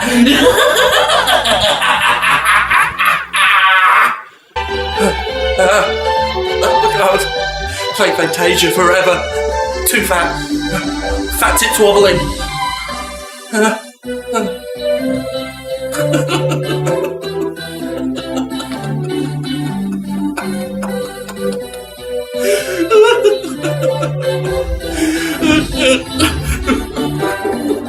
Now you may look at today's episode and think we've run out of ideas for Halloween episodes, but that's definitely not what's happening, okay? So sit back and relax and enjoy this hastily cobbled together list column of scary games that Jim likes. Isn't that special? This year I'm just listing some favourite horror games you might want to play for Halloween, and I'll steer clear of obvious ones because you should have played Silent Hill 2 already. Anyway, this first pick might be a bit obvious for me, since it won a Jimquisition Game of the Year awards and everything, very prestigious, but this is Lone Survivor, Jasper Byrne's Silent Hill inspired side-scrolling horror game that absolutely smashes the shit out of higher budget scares. It's hard to make a sprite-based cartoony looking game actually scary, but Lone Survivor's creepy atmosphere is miles above more realistic, immersive looking games with some beautifully squicky monster designs, fantastic sound direction, and a morbid story of isolation and slipping sanity. Available on PS Vita as well as PC and PS3, this game is more Silent Hill than most modern Silent Hill games manage to be. So if you're wondering where the tightly directed horror of Silent Hill 2 ever went, it's right here. Horror fans basically need to play this sucker. The DS isn't exactly known for horror games, but Aliens Infestation is a surprisingly scary little title. Like Lone Survivor, the 2D presentation and retro graphics don't seem like they should be scary, but the fact you're given multiple unique characters that can be permanently killed, not to mention xenomorphs can drop out from anywhere and are bloody tough to put down, that makes this all quite an intimidating thriller. It's more of a scrolling shooter than a straight survival horror, of course, but that doesn't stop it being spooksome enough to earn a place on this list, which I said was not going to be entirely obvious anyway, so shut up. Maybe there are better entries in this particular game series, and maybe it's not even a great game, but Clock Tower 3 has a special place in my heart. Why? Well, I'm going to let this PS2 release talk for itself. Check this out. Albert, what's this? Winter's coming, and I don't want you catching cold, wandering around outside. I've been making this in my spare time. How is it, warm enough? It's lovely. So warm and soft. Thank you. Thank you so much. That's enough playing happy families. You make me sick.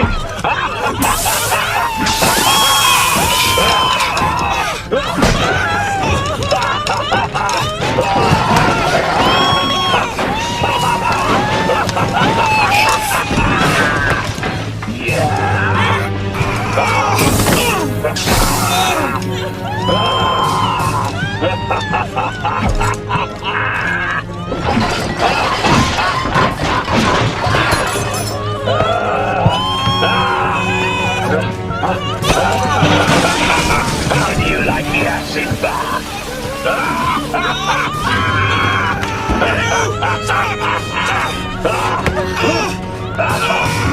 May you both be blinded and search for each other in vain for all eternity.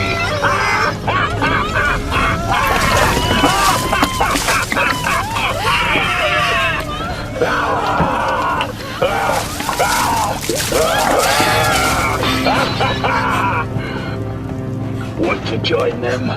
I hear the acid's lovely.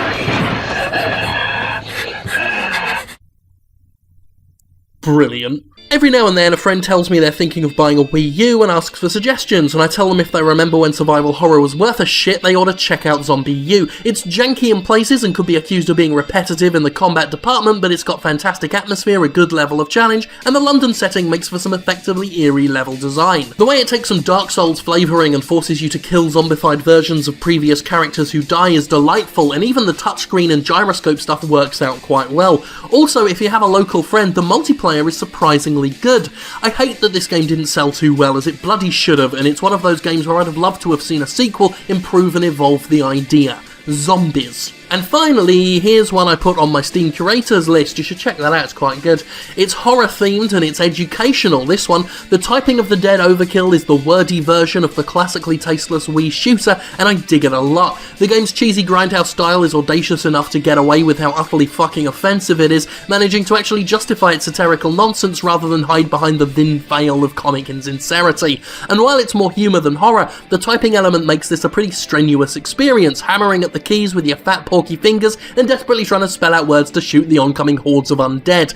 I like it, and that's good enough for you. Yes, it is. Well, wasn't that terrifying, ladies and gentlemen? Not quite as terrifying as being forced to play Bohemian Rhapsody for 5 hours and feeling every inch of cholesterol coursing through your veins.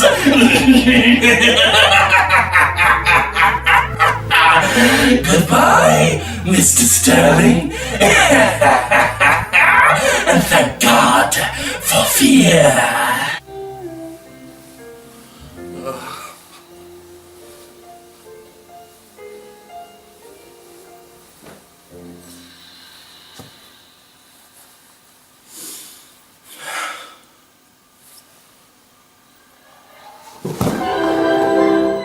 You know, people think I'm a bad guy and I just want to spread terror everywhere, but actually I'm all about ethics in games journalism. In 2010, I wrote a 100% objective review for Final Fantasy XIII, showing the world what would happen if it got its wish of this review free of personal, subjective and political opinion. No opinions, no agendas, just the facts. It was very popular, proving that that's indeed what the world wants and enjoys. And if the game industry has taught me anything, especially this year, it's that re-releasing old popular content is not only good to do, but people love it and you make money doing it. So, taking a page from the AAA game industry's book, please enjoy my 100% objective review. Final Fantasy XIII is a video game released on the PlayStation 3 and Xbox 360. It was developed by Square Enix. It stars characters. One of the characters is called Lightning, and that is the main character of the game that can be played with a controller. The game's story is about Lightning and a collection of other characters who must fight some other characters called Falsey and save a planet called Cocoon. The story has a beginning and an ending and a middle bit. Final Fantasy XIII belongs to the role-playing game genre of video games, more specifically a genre that some people dub JRPG, with J standing for Japanese. Final Fantasy XIII was developed in Japan, which would have made this genre designation accurate. The game has things in it that other JRPGs have, such as leveling up and weapons and shops. The battle system is a battle system. In this battle system, players select commands for one character, while other characters are controlled by the game's AI. Players can manually designate commands or let the AI decide which course of action is best. There is a system called the Paradigm Shift, which is new to Final Fantasy XIII, and it allows players to pre-program how characters behave, and the player can swap these behaviour patterns whenever they want during a battle to deal with different circumstances. Many people enjoy the Paradigm system, but other people do not like it so much. Players have the ability to restart a battle if it does not go well, which you may or may not find useful depending on your personal preference. You might also find weapon leveling useful, but that's only if you find weapon leveling useful, so whether or not you find weapon leveling useful is down to how useful you ultimately find weapon leveling. You can save the game if you want sometimes. The video game has graphics and sound. The graphics are seen with your eyes, and the sound is heard by your ears. When you start the game, the graphics and the sound will occur almost at the same time, letting you know that the game has started. There is also text which players can read, if they can read. If you buy Final Fantasy XIII and you like it, then you like Final Fantasy XIII. If you buy Final Fantasy XIII and you don't like it, then you don't like Final Fantasy XIII. It has things in it that some people might enjoy, but other people who have different ideas of what is enjoyable may not actually enjoy it. In conclusion, Final Fantasy XIII is a video game. It scores numbers out of a number. Buy it. Or don't buy it. With money. Or the barter system, if the barter system is available in your particular region.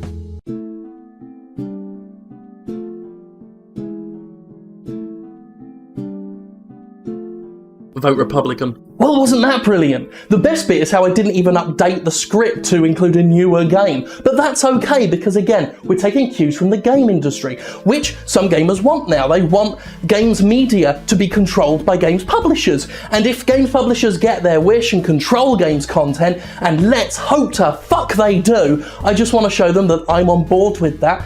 Tell me what to say, and I'll say it, even better if you pay me, because that's what the people want. That's what they want now. No independent press, no independent voice, no independent opinion. As someone told me a few weeks ago when I criticised Ubisoft for lying to its customers, I'm part of the problem. in criticising companies like Ubisoft. Someone, in fact, said that I was killing video games by telling AAA publishers that some of the things they do is wrong, and trying to encourage games publishers to change what they do and evolve what they do and provide better content for a wide audience. So I am renouncing that.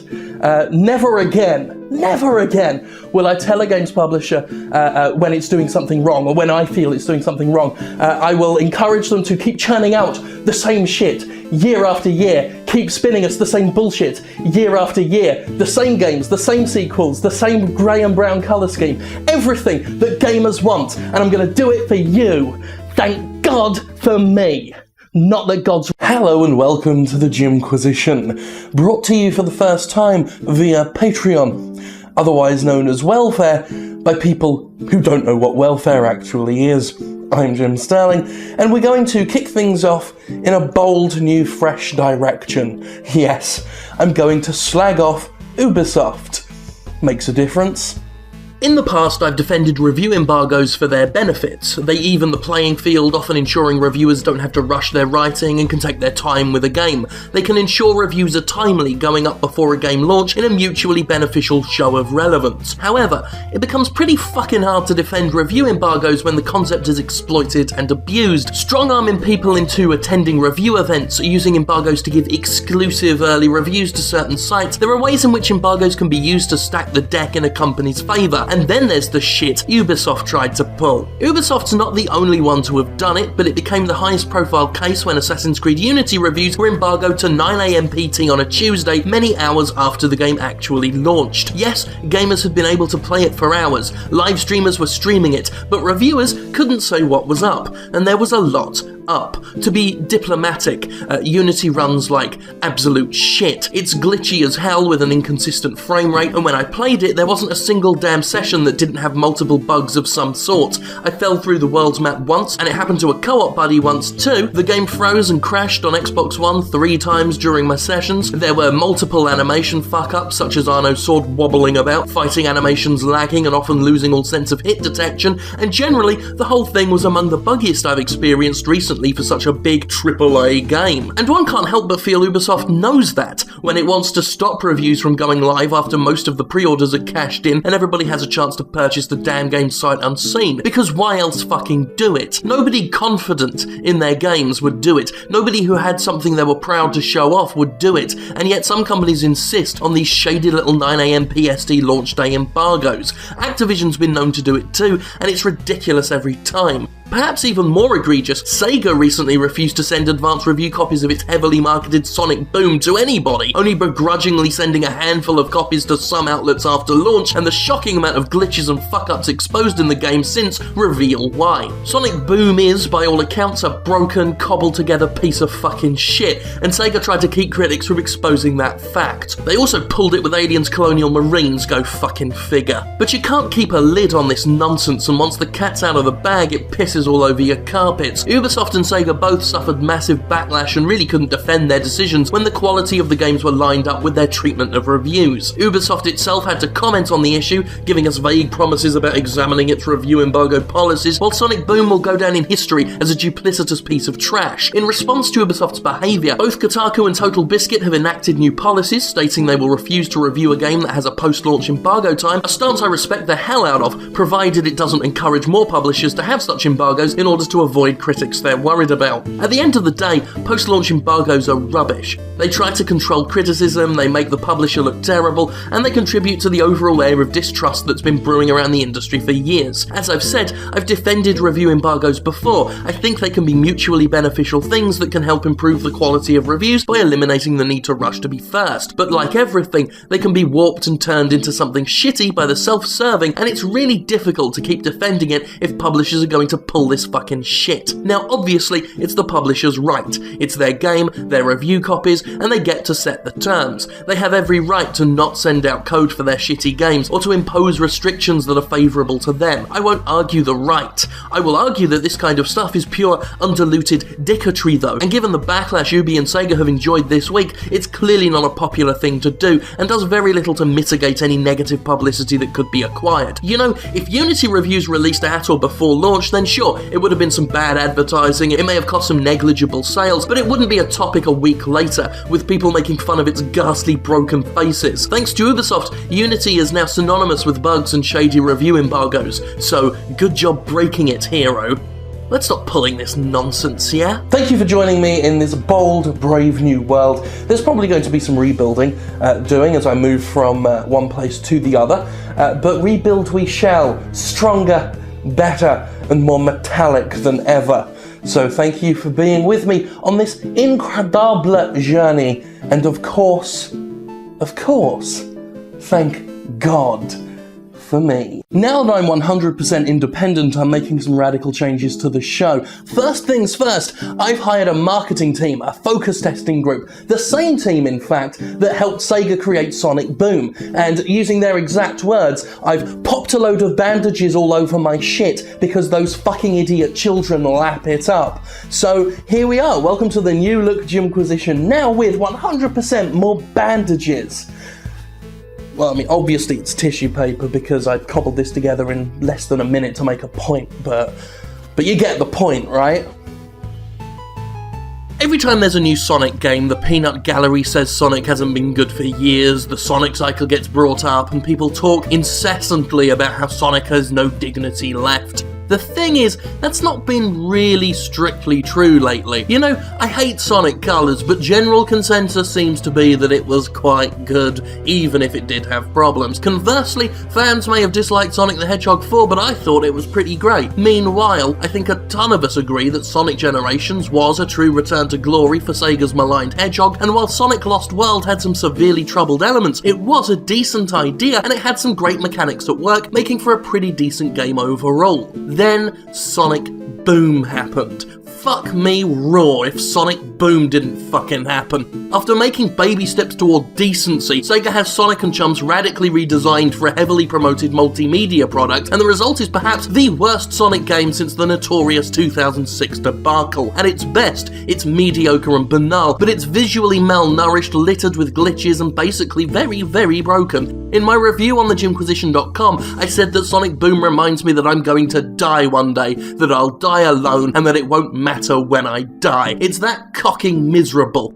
I'd say Sega shat the game out, but there's honestly more dignity in squatting on the floor and pinching off a chocolate steamer than there is in publishing Sonic Boom Rise of Lyric, and Lyric is a fuck-awful name for an antagonist. Sonic Boom is more than just another shitty Sonic game, however. It's the absolute perfect example of what Sega's big damn problem is with the one-time mascot of a popular line of consoles. There's a reason why nobody takes Sonic games seriously, why popular opinion suggests that there's never been a good one in eons, and why nuggety clumps of fecal trash like Sonic Boom happen, and it's all to do with Sega's insecurity, Sega's inability to remain confident in its own product, and its tendency to make expected negativity surrounding Sonic into a self-fulfilling prophecy. See, Sega simply cannot let a good idea simmer. Rather than stumble on something successful and build upon that success, it throws the baby out with the bathwater every single time. Sonic games have gone through more redesigns and overhauls than perhaps any other franchise, and that's going to have a net negative effect. I mean, let's look at the desperately wild changes we've seen from game to game over the last few years. Sonic Unleashed had to introduce a werehog for tons of puzzle, platforming and brawling segments. Then Sonic Colors threw that out for aliens that gave Sonic magical powers before that got abandoned in favour of a pure 2D side-scroller in Sonic 4.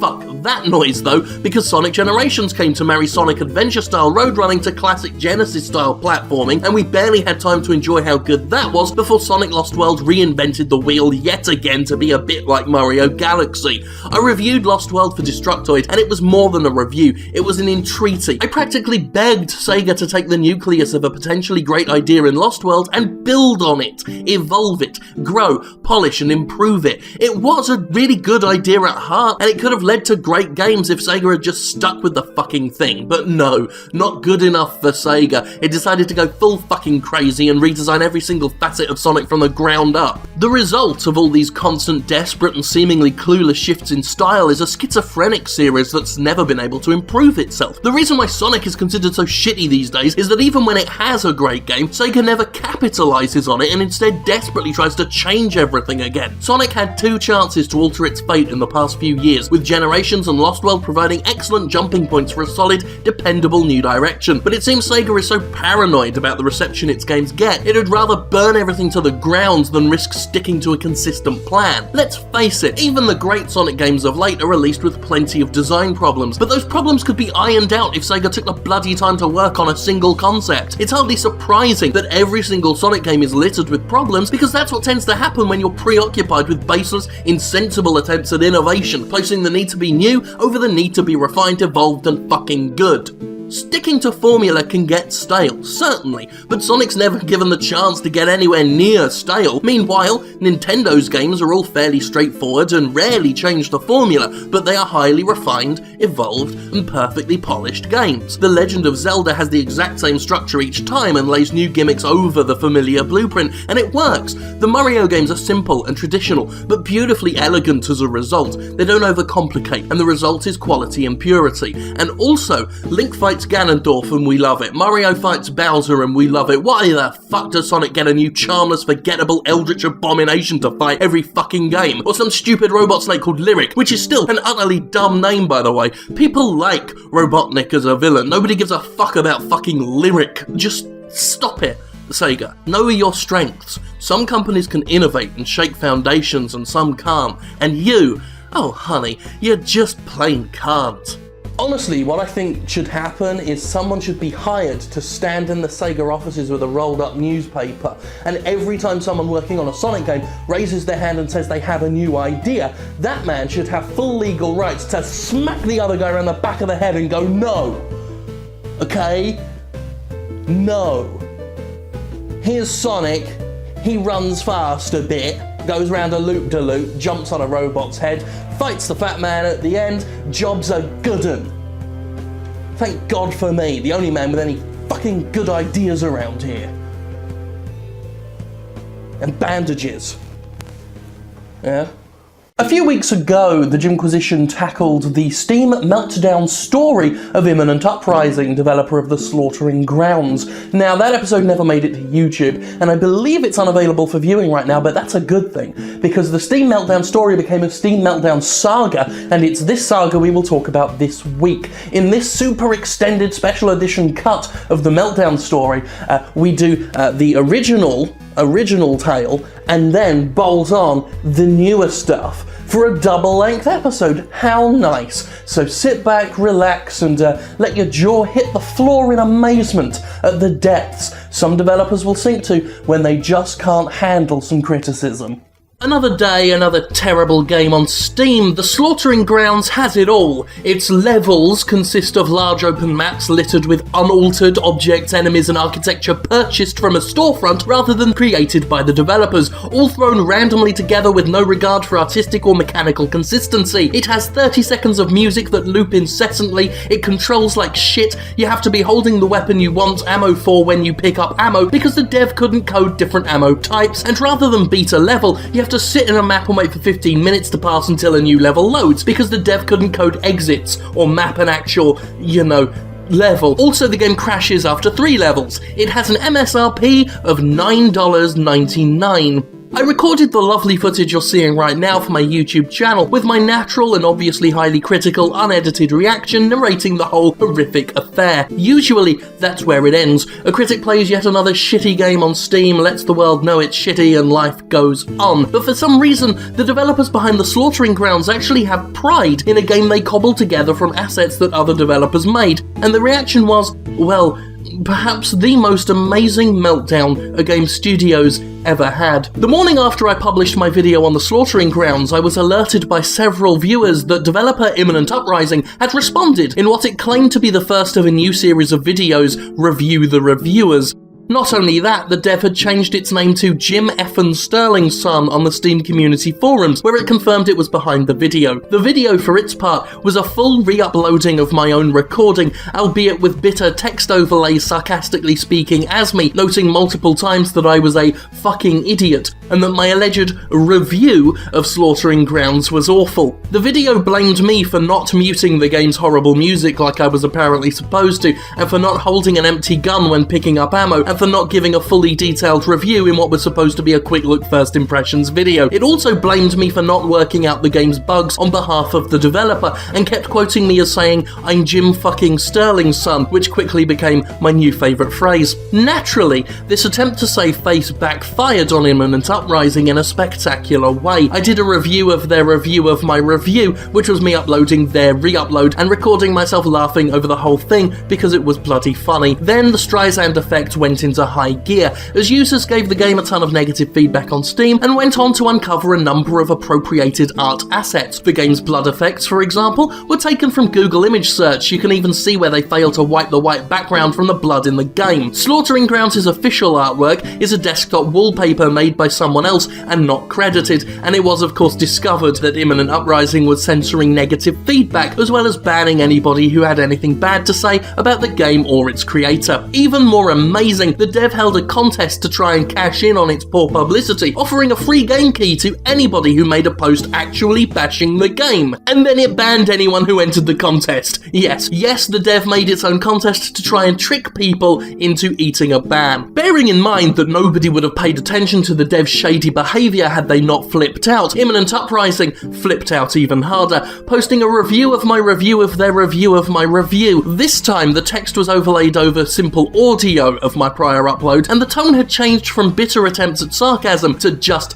plain bitterness. Here, Imminent Uprising called me, as well as anybody in the reviews and Let's Play business, a leech, hiding behind the old copyright infringement excuse and claiming I shouldn't be allowed to profit off their 60 frames per second gameplay footage, which, let's be fair, was nowhere near a consistent 60 FPS. In addition, Imminent Uprising claimed that by cobbling together a Frankenstein's monster of store-bought assets, it was directly funding the indie community, and if I cost them sales due to my criticism, I'd be hurting the industry because they couldn't keep paying for assets, or something like that. It was a lot of spiteful gibberish, but I think I got the main point. Let's Players are parasites, games that are put together like shitty Lego constructs are good. It took another day for Imminent Uprising to realise it had fucked up, and it took both its videos down, though not before I kept them. It went on a mass purge of its Steam forums, deleting all the evidence of its tantrum, and by that time, of course, it was too late. Slaughtering Grounds had become an infamous joke. At the time of recording, people are still taking Imminent Uprising to task over shady behaviour, and this whole affair gets to join the ranks of Gary's Incident,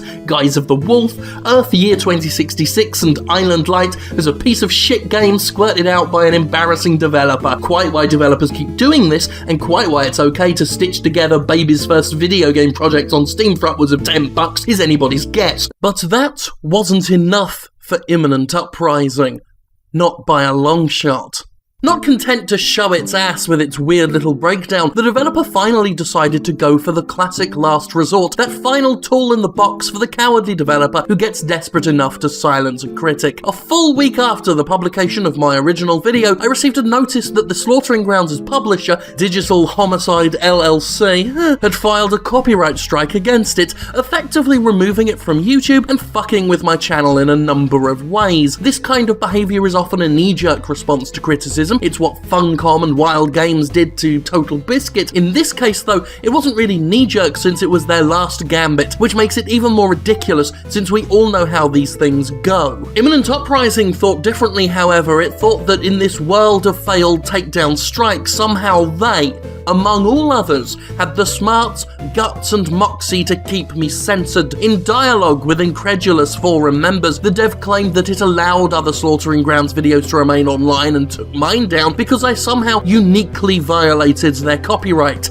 So convinced of this unique violation was Imminent Uprising, it promised to see me in court and seemed to expect a full apology from yours truly before the eyes of the legal system. Later, the dev would make a blog post, now removed, but not before legal blog Popehat found it, where the dev revealed just how little it understood of copyright law. See, Imminent Uprising's entire case against me hinged on the fact that I said the game was an absolute failure in the description of my video. According to Imminent Uprising, you cannot use a word like absolute it if you haven't played the game for an arbitrary length of time, and this violates copyright somehow. It seems Imminent Uprising takes phrases absolutely literally, as shown in an email it sent to Popad where it declared that my video wasn't protected under fair use because my criticism was unfair. Yes, these guys believe that fair use means fair use, as in, if you think the critic is being a meanie poophead, you can try and weaponize the legal system against them. The developer remained confident in the righteousness of its claim while I filed a counter notification,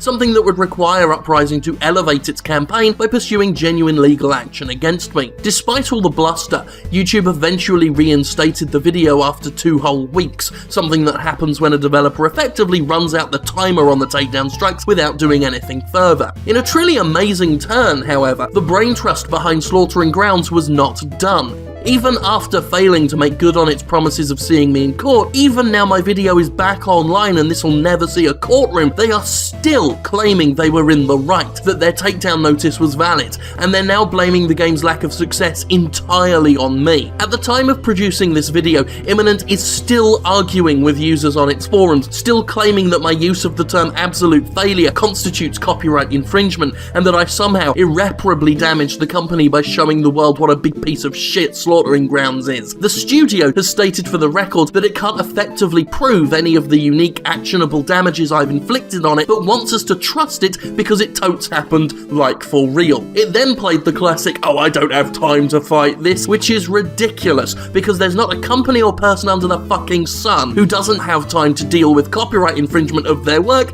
if it's genuine copyright infringement. It's basically the equivalent, what they're doing, of someone getting the shit kicked out of them and limping away going, "I let you win." So this is Imminent Uprising, a studio that squirted out an absolute failure of a game I've now played and livestreamed for a combined 4 hours, possibly more than anyone in the world, and seen all the content for, so I can state fully confidently that it's an absolute failure. This absolute failure was produced by a company that refuses to take responsibility for its awful product or its subsequent inability to garner goodwill or paying customers, instead pinning all its setbacks on one game critic who, let's face it, isn't even all that famous. Let's make one thing clear, however.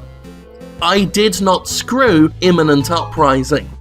Imminent Uprising screwed Imminent Uprising. Its behaviour kicked off an entire cycle of escalation, with its own actions demonstrably raising the stakes and damaging its own reputation at every turn. Me?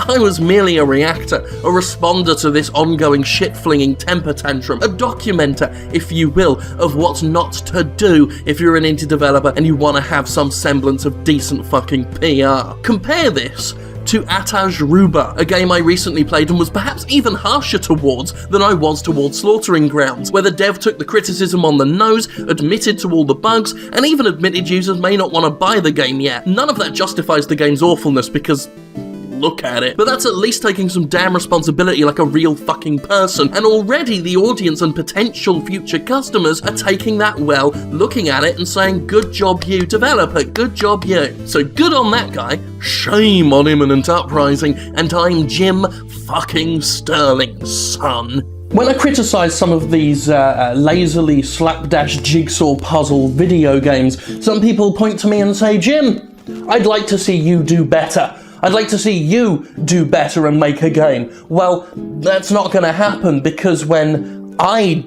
can't do something and know I can't do something, I don't just do it anyway, then put it on Steam and try and sell it for 10 fucking bucks. So that's why you won't see me make a game. Thank God for Jim fucking Sterling. I received a number of messages this past week angry at me for Target Australia's decision to not stock Grand Theft Auto 5 anymore. Apparently the logic is that because I once said that Anita Sarkeesian won't take your video games away from you, because she won't, that somehow makes me complicit in the decisions of 2 corporations in another country.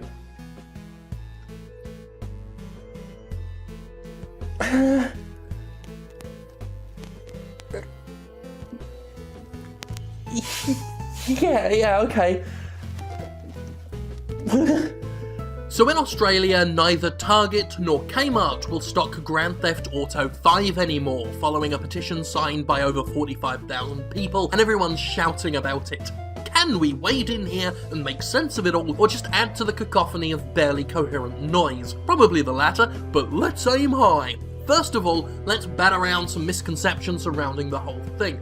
GTA 5 has not been banned in Australia, I get that a lot. A retail chain choosing not to sell a product is no more a ban than Nintendo electing not to release Captain Rainbow in the United States. It's disappointing that Nintendo America didn't publish Captain Rainbow. It's something I disagree with and feel is misguidedly unfortunate, but it's not been banned. It's not exactly censorship either, at least it's not censorship of GTA 5, which has not been edited in any way and is still freely available in Australia. One could argue that Target is censoring its own store shelves, that's self-censorship, but even then what's really going on is Target is no longer buying GTA 5 to sell, just like, you guys may choose not to buy a product you disagree with or even choose not to buy from Target. It's the same principle. No power has been wielded over Rockstar to make it remove content or otherwise block willing consumers from buying the game outright. GTA 5 itself has neither been banned nor censored.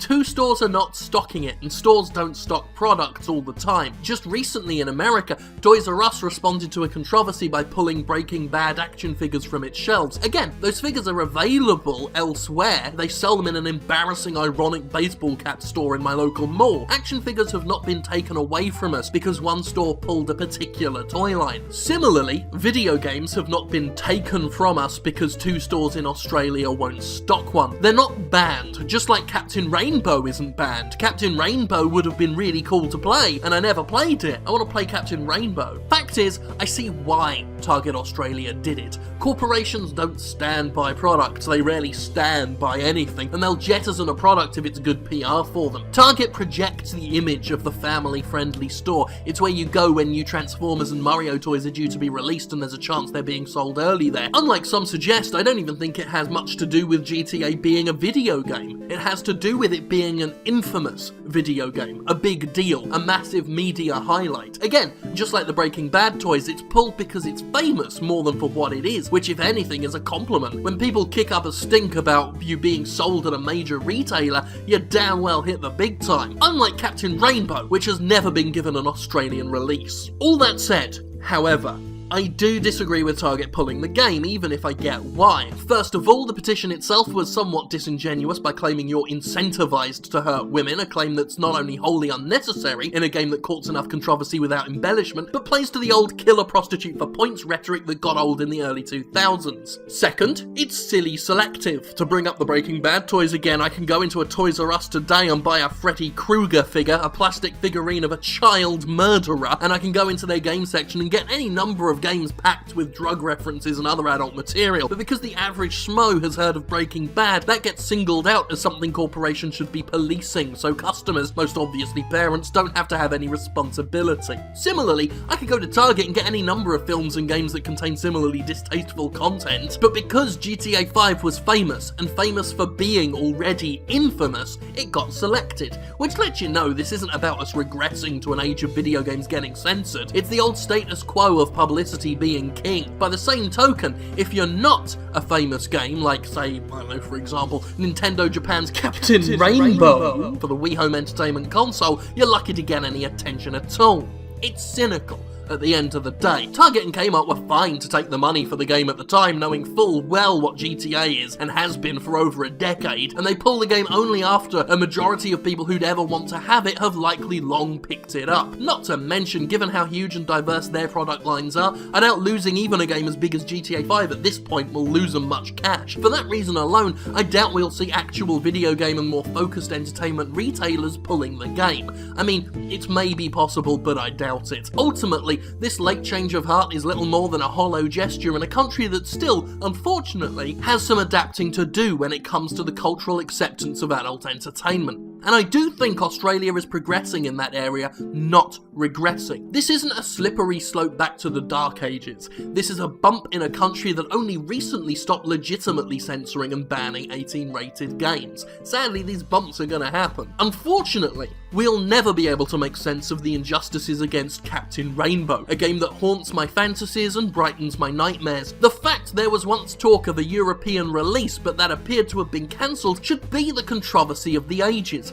but Nintendo has simply been allowed to continue the business of not localising Captain Rainbow. We could have been transported to a mystical island to hang out with Little Mac, Birdo, and the Famicom Wars soldiers from Famicom Wars. That we haven't, that we can't, is the great American tragedy.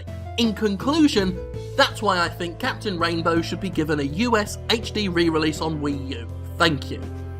Now I know what you're thinking. You're thinking, Jim, that was insightful, that was brilliant, you were able to put your point across on a controversial and complex subject without coming across like a dozy penis. Where can we get more of your fantastic thoughts? I'm so glad you asked. You can check me out at thejimquisition.com.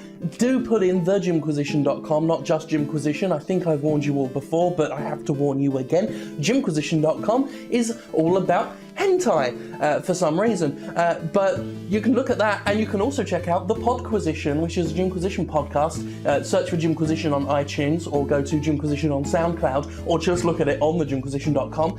Co-hosted by Miracle of Sound, Gavin, who I had the pleasure of working with at The Escapist, and freelance journalist Laura Kate, who has a podcast about arses, which is awesome. So that's cool, and it's been very popular. People have been enjoying that podcast, so you can check that out. And that's that. I'm going to go play some video games, I guess, playing that Dragon Age Inquisition. I've got a really big hammer in it, literally, not a penis thing. I've said I had a big hammer last night, and everyone thought I was talking about a penis thing. Mine's more like a nail file than a hammer. Thank God for me. An important disclaimer before we begin. I hereby declare today's episode of Jimquisition satire. That means I can get away with saying whatever the hell I want. Them's the rules. It's written in the charter of the internet when it was founded in 1982. So you can read that and shove it up your arse. And you can't be annoyed that I told you to shove it up your arse, because it was satire when I said that just then, so ha! So I recently started playing Dragon Age Inquisition, and it's a really good game. You get to hit things with big axes, you fight dragons, and enjoy that classic BioWare storytelling that's classic and tells a story all good and stuff. It is, in fact, a serious Game of the Year contender. It's like Skyrim with swords, and it looks absolutely gorgeous to boot. It's just a shame, then, that the game has been undermined in no small way by the sheer amount of politicising and social massaging that's been forced into it to satisfy a bunch of bleeding hearts. Yeah, you know what I'm talking about. I'm talking about the controversial romance options and BioWare's need to shoehorn in a bunch of stuff no real gamers ever asked for. Enough is enough. Yeah? Which is why I'd like to finally, at last, cause someone's gotta say it, declare I'm sick and tired of these pandering heterosexual relationships in Dragon Age. Don't get me wrong, I'm not heterophobic, but I'm just saying we don't need all this straight stuff shoved in our faces like this to please a small minority of gamers who are going to be too busy kissing the opposite sex to ever actually play these video games. All I'm saying is, remember when we could just play video games, without all this social justice stuff? When I'm playing a video game, the last thing I want to see is some totally optional dialogue that would let my male inquisitor flirt with a woman. Like, keep it behind closed doors is all I'm saying. I don't want to make a woman inquisitor in a BioWare game and then have to think about Iron Bull laying me down and sliding his fully erect purple member deep into my slick vagina, pinning my shoulders to the bed while my milky thighs are wrapped around his waist as he's just pounding it. Pounding it. Pounding it.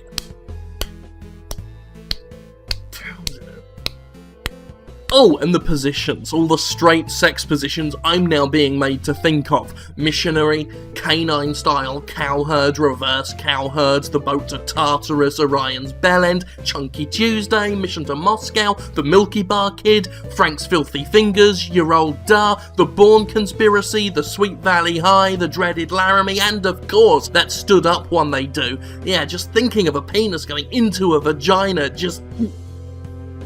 Again, totes not hating on the straights here. If they want to make their own little indie game with boys and girls kissing and cuddling, that's fine, but keep it out of my video games, right? I remember when sexuality wasn't a big deal in games at all. We had Mario, Jade, Duke Nukem, and yeah, they were all gay, but they didn't go on and on about it. It just wasn't a big deal. The deal wasn't big, yeah? But I warned you this would happen last year when they revealed the world's first fully straight video game protagonist, Gary from Gary's Incident. I told you it'd be a slippery slope, and now it seems every fucking game's gotta have a heterosexual in it just to please the crowd and satisfy the straight agenda. I don't need that shit in my video games is all I'm saying. I don't need a whole bunch of overt political commentary reminding me that sometimes some people are straight. Like, I play video games to escape, not deal with such heavy-handed social issues. I'm not asking for much, am I? All I'm asking for, all I really want, is to be able to have Dragon Age Inquisition provide absolutely everything I personally want and enjoy, while excluding any content that appeals to people who aren't me. Is that really a big ask? 90% of video games in the world already do it, so it should be pretty easy for BioWare to do it as well. Let me rule you, as Jareth the Goblin King tells Leonardo DiCaprio in Labyrinth. Now there was a reasonable man. If you're not giving me exactly what I want, exactly how I want it, then you're just pandering, plain and simple. You're gonna have to ask yourself a question, BioWare. Do you want to have artistic integrity? Do you want to do the brave thing by providing the kind of risk-free content everyone else produces? Or do you want to be the coward that does things differently? Do you want to cave into demands from an angry group? Or do you want to do everything I fucking tell you, you fucking pricks? Do you want to stop catering exclusively to one group by making your content relevant to a lot of groups? Or do you want to make your content relevant to me? Because video games are about me. And what about me? And why aren't you making Dragon Age for just me? And fuck everyone else, video games are invented for me, and not anybody else, just me. That's all I'm saying, brah. Obviously just having a bit of a laugh there, turning the tables on some of the comments found, and that bastion of philosophical and intellectual discussion, mostly YouTube comment threads, and really the message that I want to send to you all today is, it doesn't matter if you're gay, if you're straight, if you're pansexual, bisexual, whatever your sexual interests, yeah, you better all be banging Iron Bull when you're playing Dragon Age Inquisition. I think we can all agree that no matter where our interests normally lie, we can all come out today in togetherness as Iron Bull sexuals. So thank God for that, and thank God for me, and thank God for Iron Bull's Iron Bull penis. Welcome to the Jimquisition Awards 2014. We're not quite as prestigious as the Game Awards, but we do have just as many audio problems. I'm doing today's episode based just off the camera's microphone, shitty echoey microphone, because the normal microphone's busted. That's brilliant. So let's kick off straight away with the awards. Beginning with, well, you knew this one was going to come already, Alien Isolation. The AAA publisher world will have you believe survival horror is dead. The AAA publisher world will have you believe that endless combat is the only worthwhile way of engaging with a game. Creative Assembly rejected the all-too-common consensus of the big-budget world with Alien Isolation, the first Alien-based anything to make the Xenomorph genuinely scary since Ridley Scott's original movie. Weapons are thin on the ground and an unpredictable alien is stalking the halls. Creating distractions, hiding, and leading the Xenomorph to other potential threats are all viable ways of getting through the game alive, but the opposition is alarmingly smart and fatally good at murder. There are a few games that can really scare me, but Isolation does it beautifully with more than just YouTube-friendly jump scares. It's the moments of silence, of dread quiet, that often make for the spookiest moments, as Creative has done a fantastic job of crafting an intimidating atmosphere, as well as a determined stalker that puts even the nemesis to shame. Speaking not only as an Alien fan, but as a survival horror lover, this is one of the few games truly worthy of being associated with either. A game that truly gets what made Alien so effective as a film, and understands that terror is about more than making teenagers have rehearsed screaming fits on webcams. Regard, and enjoy Super Smash Bros. For Wii U and 3DS. That Nintendo hasn't tossed out an incrementally upgraded Super Smash Bros. Game year after year is testament to the company's commitment to integrity.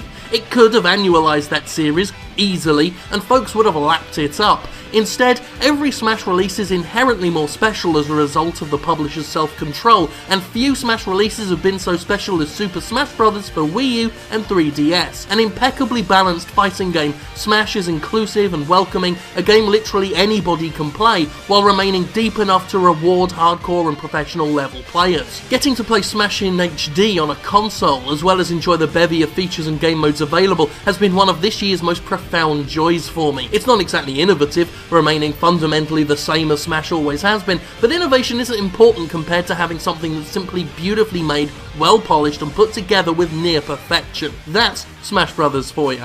Few games can claim to be so inviting, so instantly gratifying, and to stand the test of time. Few games can allow you to have Ganondorf punch the crap out of a hedgehog either. Smash is great like that. Next up, one of 2014's most dismal games, but it's no worse for it. I'm talking about This War of Mine. Games don't have to be about making you feel powerful and getting your way. In fact, one of 2014's most beautiful gaming experiences was all about stripping you of your entitlement, forcing you into situations of abject desperation, and reminding you of something many modern games have forgotten. War is hell. This War of Mine is a management-style survival game in which you scavenge, craft, and upgrade your headquarters. Sounds fun, right? It also takes place in a shelled-out war zone, where your party of survivors can become injured, sick, depressed, where food is scarce, bandits will rob you of precious resources, and you may end up traumatizing your allies as they're forced to kill over scraps. This isn't a game you win. It's a game you survive at best. It's a game that depresses you, but the truly remarkable thing is how that depression is not overbearing. This isn't some unsubtle flowchart of alleged moral choices presented by most video games. This is a game of subtle dilemmas, of creeping trauma, delivered with a nuance and sensitivity you just don't see in the average game. With a narrative based on actual events, this is a stark exercise in showing the true human face of armed conflict revolving around the people who matter, the victims. You won't exactly have fun while playing This War of Mine, but you'll be utterly captivated. Oh, and who didn't know this was coming? Hyrule Warriors. Hyrule Warriors is one of the best crossover ideas basically ever in the history of ever. You get Dynasty Warriors, which is already great on its own merits, and you stuff all the hack and slash nonsense into The Legend of Zelda, where you get to play as Link, Zelda, Ganondorf and the bloody Bug Princess, hacking down thousands of enemy soldiers for your own sordid delight, with characters that are more varied and fun to play than even the mainstream Warriors games, and a ton of cute Nintendo nostalgia draped on all the furniture. This is a delightful action experience, and one so full of content, I'm still able to play it to this day and find a ton of things to uncover. Good content too, not the overstuffed fluff that Ubisoft likes to call content. Omega Force's flamboyant character designs make for a gorgeous looking game, and Zant may very well be one of the most eccentric and enjoyable playable characters of the bloody year. With its meaty combat system and a bucket load of stuff to do, Hyrule Warriors is a mad idea that should logically have gotten old after an hour, but it never does. It's a novelty that can't quit being novel, and I love it to bloody death. And last, but by no means least, perhaps an unusual one. Oddworld, new and tasty. You don't often see a remake on a best of list, but this is no ordinary remake. Oddworld New and Tasty isn't some mere upgrade or self-styled remaster, it's a true remake in every sense of the word, and it's one of the best examples of its kind. The original Oddworld adventure was a classic, but with the gameplay improvements and visual overhauls implemented by Just Add Water, it's an impeccable ride indeed.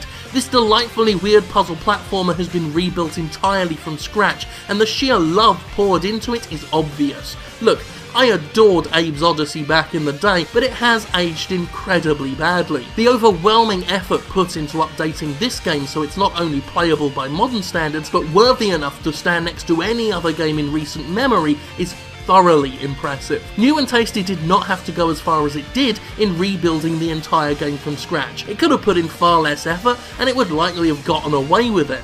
Instead, Abe's Odyssey was treated with love and respect, and it shows. And that's why Oddworld New and Tasty easily deserves a place in the Jimquisition Awards of 2014. Thank you. 2014 was a year of overhyped games that didn't live up to expectations and remasters of games that are barely 2 years old. Not the most brilliant of years for the game industry, but we did have some excellent titles out there. 5 we've just given Game of the Year award to. Brilliant! 2 honourable mentions, The Talos Principle, a fantastic philosophical puzzle game, and The Binding of Isaac Rebirth, 2 games that I'm kind of obsessed with. They are well worth looking into. But that's it. That's the Game Awards, the Jimquisition Game Awards for 2014. Thank you. And next week we'll be back with something, another tradition, a less positive tradition. And let me tell you, if it was easy coming up with the games of the year, this list for next week was far more difficult to squeeze down. But that's it. Enjoy your Christmas, have happy holidays, all that stuff. Eat a turkey leg, and thank God for me. It's that time of the year where we pay dubious homage to the greatest sins belched from the puckered a-hole of this game industry. So without further ado, please sit back, relax, and enjoy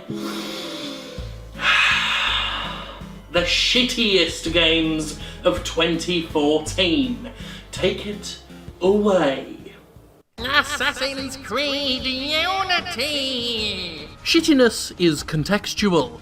Assassin's Creed Unity may not be among the most objectively shitty games released this year, but when you have a game developed by hundreds of people with the backing of one of the biggest publishers in the world with an obscene amount of money being used to create it, and the gall to charge for microtransactions, demand proprietary software integration, and trip all over itself to produce downloadable content, it's better fucking work. Unity represents the shitty attitude of so-called AAA games in 2014. This release it now, patch it later, launch day embarrassment shittiness that we're supposed to accept as normal. Unity, with all its hype and budget, released so buggily that I've never had a single session without a glitch of some kind. From awful animation problems to game-breaking crashes and characters falling through the world map like this was some crummy 2-bit early access game. It was so buggy you could be forgiven for thinking that Unity was referring to the engine it was built with. It's a big fuck you to paying customers who, for $60, should at least expect a working game, not a broken hot mess that subsequently pesters you into paying even more money for some bullshit freemium flavoured currency. Unearthed the trail of Ibn Butatu Batata.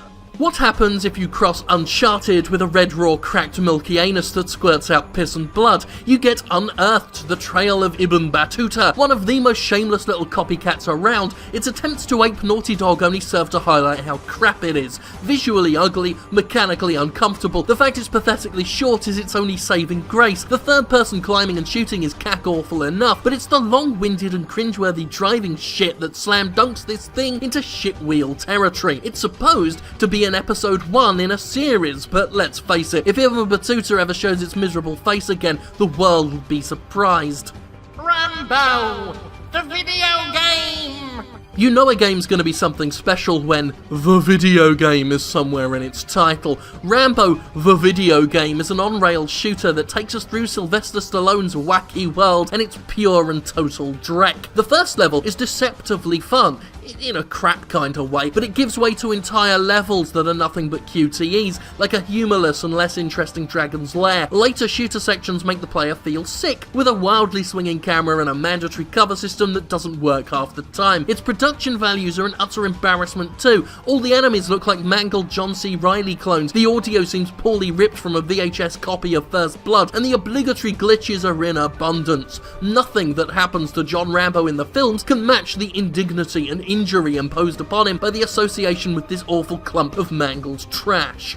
Air Control! One of the more famous examples of Steam's utter disregard for quality this year, Air Control, only avoids being lower in the list due to the fact it's at least hilarious in its sheer fuck-uppery. It's an exercise in incoherent anarchy, swapping from half-baked Flappy Bird clone to half-baked first-person thing at the drop of a hat. Unity store assets are just thrown into a vaguely airplane-themed environment, often with no actual player objectives, and sometimes quitting to the main menu to try another game menu will cause the entire thing to freeze and crash. It was so bad, it's not actually available on Steam anymore, but the North remembers, and we must not forget that this dreck, this joke of a game, managed to get on Steam no bother, while better games struggle to get a look in. The Mutant Beast that is this game is funny in how weird it is, but ultimately depressing when you consider how little effort went into it and how it could be shit up onto a once prestigious storefront. Ugh. The slaughtering grounds. Alright, let's keep this one impersonal. The Slaughtering Grounds is a first-person shooter cobbled together from basic game assets purchased from a storefront, unchanged in any way, and thrown into a big map. The developers were not skilled enough to make actual levels with beginnings, middles, or ends, so instead a barely numerate clock counts down to roughly 15 minutes and then you're tossed into a new map. When you die, you keep all your current ammo and are just thrown back into the map, because again, the developers don't know how to make an actual game. This is almost the bare minimum of what a first-person shooter can do and still call itself a first-person shooter. And the music, the few seconds of oral trash that loops and loops and loops and loops and loops and Haunted house, cryptic graves. Atari exists only to exploit the goodwill earned by ancient intellectual property now, and that truth was hammered home by Haunted House Cryptic Graves. This alleged remake of the classic Haunted House is so archaic in terms of sound quality and graphics that I genuinely thought it was a straight port of a 90s title.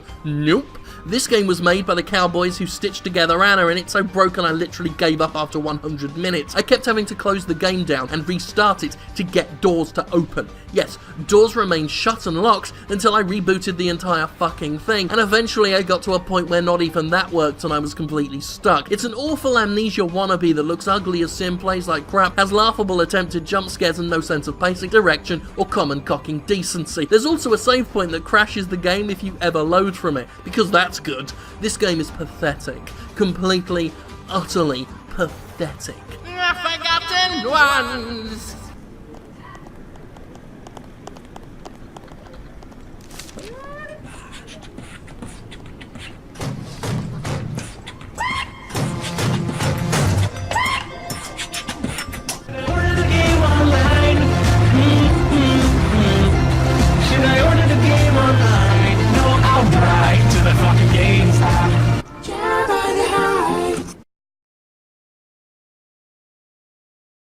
I think that says everything that needs to be said about the Forgotten Ones.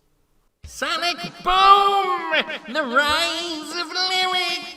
Sonic Boom taught me to hate. I thought I hated before Sonic Boom's existence, but I realised that was a child's daydream of loathing. No, real hatred, the genuine, seething fury that no human should experience, can only be gleaned by this visually dismal, artistically bankrupt, structurally fractured pile of shit. Sega's final insult, Sonic Boom, is a reminder that we're all going to fucking die, and that nothing we've ever done, said, or thought has ever fucking mattered. We all deserve to die, because collectively, as a species, we let Sonic Boom happen. We let this exploitative, disrespectful insult loose into the world. We could have stopped it, and we just let it happen.